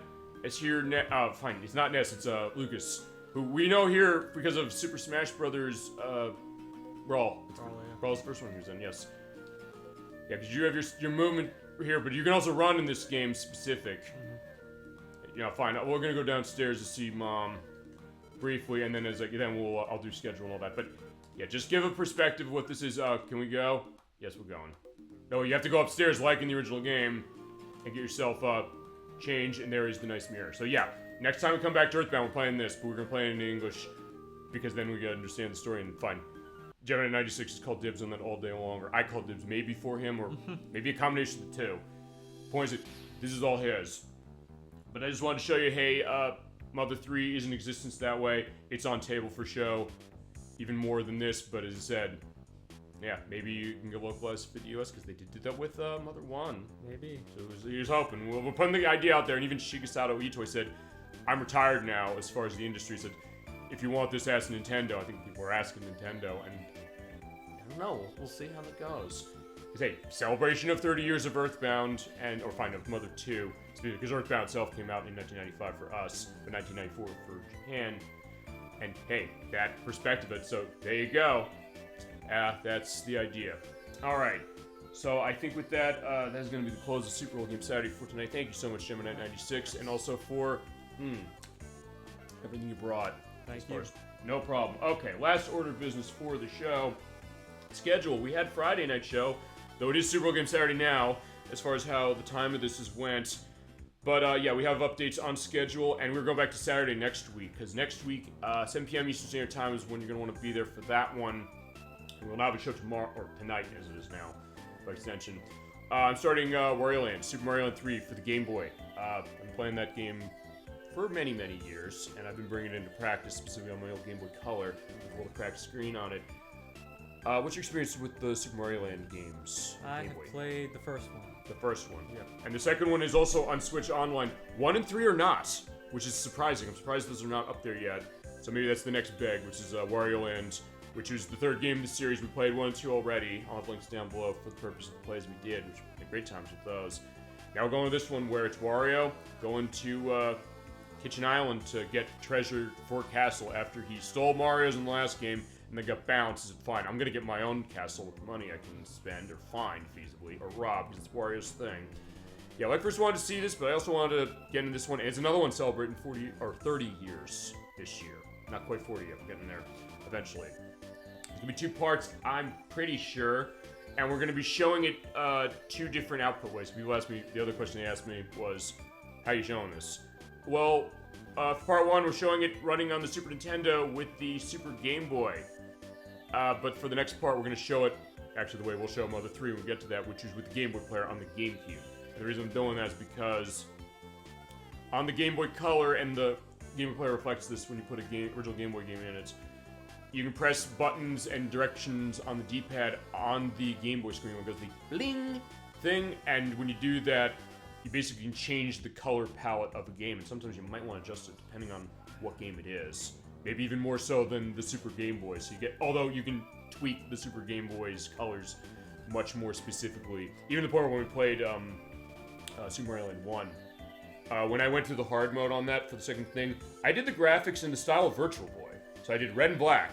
It didn't look bad. Actually, the thumbnail on the YouTube site video that was the Virtual Boy look, but it was an interesting case. So yeah, you could feasibly go a little more minuscule that way, but there's definitely some interesting stuff for that. So we'll show it both ways, and we're going to go 100%. I'm going to show off all of the levels of 39 stages, and we're going to get all the treasures. It's kind of a short one, but a sweet one, and one that forms some of my earliest memories with Game Boy, and I am definitely going to be looking forward to showing that next week at 7 p.m. Eastern Standard Time. The week after that, we're coming back to the other RPG that we currently have running that we are also going to be finishing. That is going to be Lunar Silver Star Story Complete for the PlayStation. We've been going for that about 11 months now, but we are coming back to finish it in 2 weeks, but we're doing that at 1 p.m. Eastern Standard Time. The reason for that is because Blood Spice Moon is joining us. Her schedule is very specific, but she said I could want to be there for the entirety of the finale. I said, okay, we're starting earlier.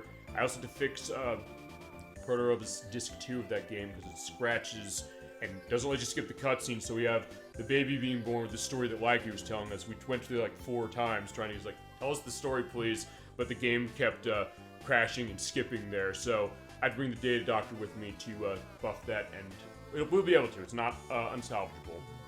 I think it's a godsend if you don't have one of those things for disc fixes. But yeah, we will finish that game, show off the rest of what we got. with our whole Lunar crew, which is Protorova as well as Blood Space Moon, and Nocturne is coming back as well for that. And then the week after that, I am doing the April Fool's Day game on March 30th. It's close enough as far as the idea. Playing Justice League Task Force on Super Nintendo. I also picked up the Game Genie for the Super Nintendo today. Or fine, I got it in the mail today. I didn't have a whole lot of time to test stuff with codes. It looks like I might have to get a little creative with this one. I might feasibly have to dig into the hex data of this game online or something in order to make it so that I can have a little bit of backup. And the reason I'm doing this is because this game, you ever play Justice League Task Force? No. It's a fighting game from Blizzard. Interesting enough, it's one of the earliest games they made, or amongst the earliest games they made. And how on brand for Super Bowl Game Saturday, the first Blizzard game, he was like, "Are you gonna play StarCraft or Warcraft or Diablo maybe, or Lost Vikings perhaps?" No, Justice League Task Force, that's the game we're playing. One-on-one fighting game with DC characters: Batman, Superman, Wonder Woman, Aquaman, Green Arrow, and The Flash. Each character has a story to them, but the game has to be beaten on at least its medium difficulty. And this game is stiff. It's not a great game. It's not a horrid game. I don't even know if it's necessarily that bad a game, if not for the aspects of the controls and pulling up special moves. It's really tough.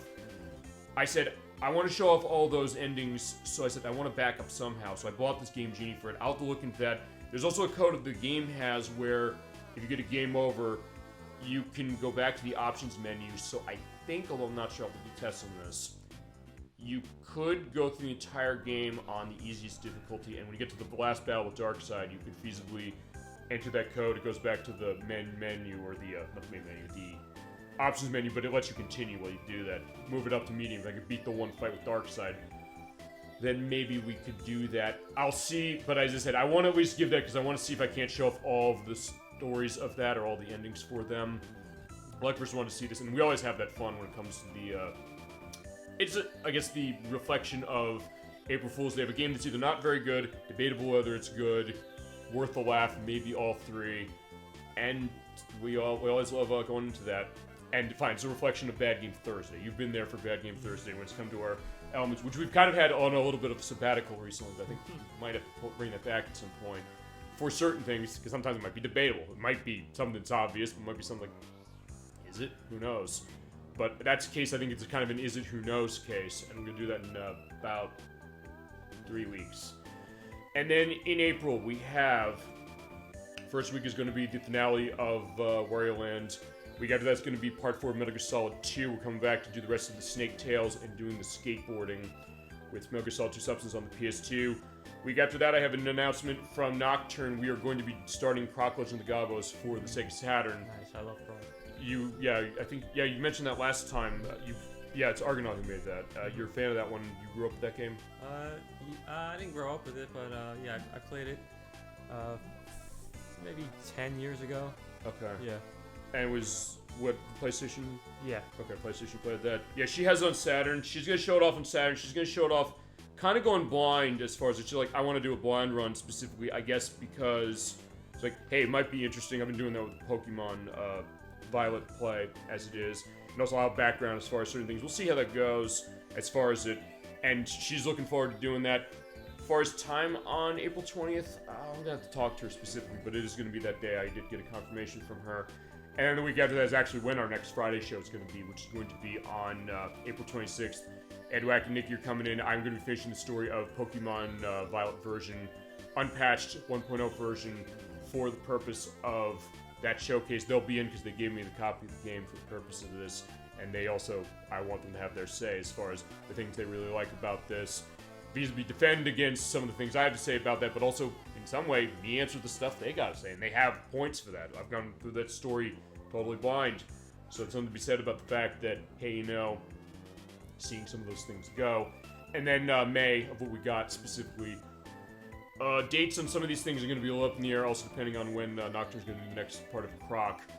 We'll have that. We'll have the finale of Metal Gear Solid 2, which we're going to use Metal Gear Solid HD collection for Xbox 360 to show off the VR missions. We're also going to show some extras that we did not show when we played the game, including a couple hidden cameos from Metal Gear Solid 1. And also, we're going to have the compilation program, the classic game compilation we're going to do, which is Title Legends for Xbox this year. So we can get into our stuff with Space Invaders and Bubble Bobble and Jungle Hunt and many others. And then end of the month, this is Memorial Day weekend, I'm doing this one. We start Super Mario Sunshine, finally. I have a little more practice to do as far as the 100 coin missions and the blue coins, which he's been a godsend on. Absolutely. Him, Edwack, everybody, I think, when it's come to this kind of thing.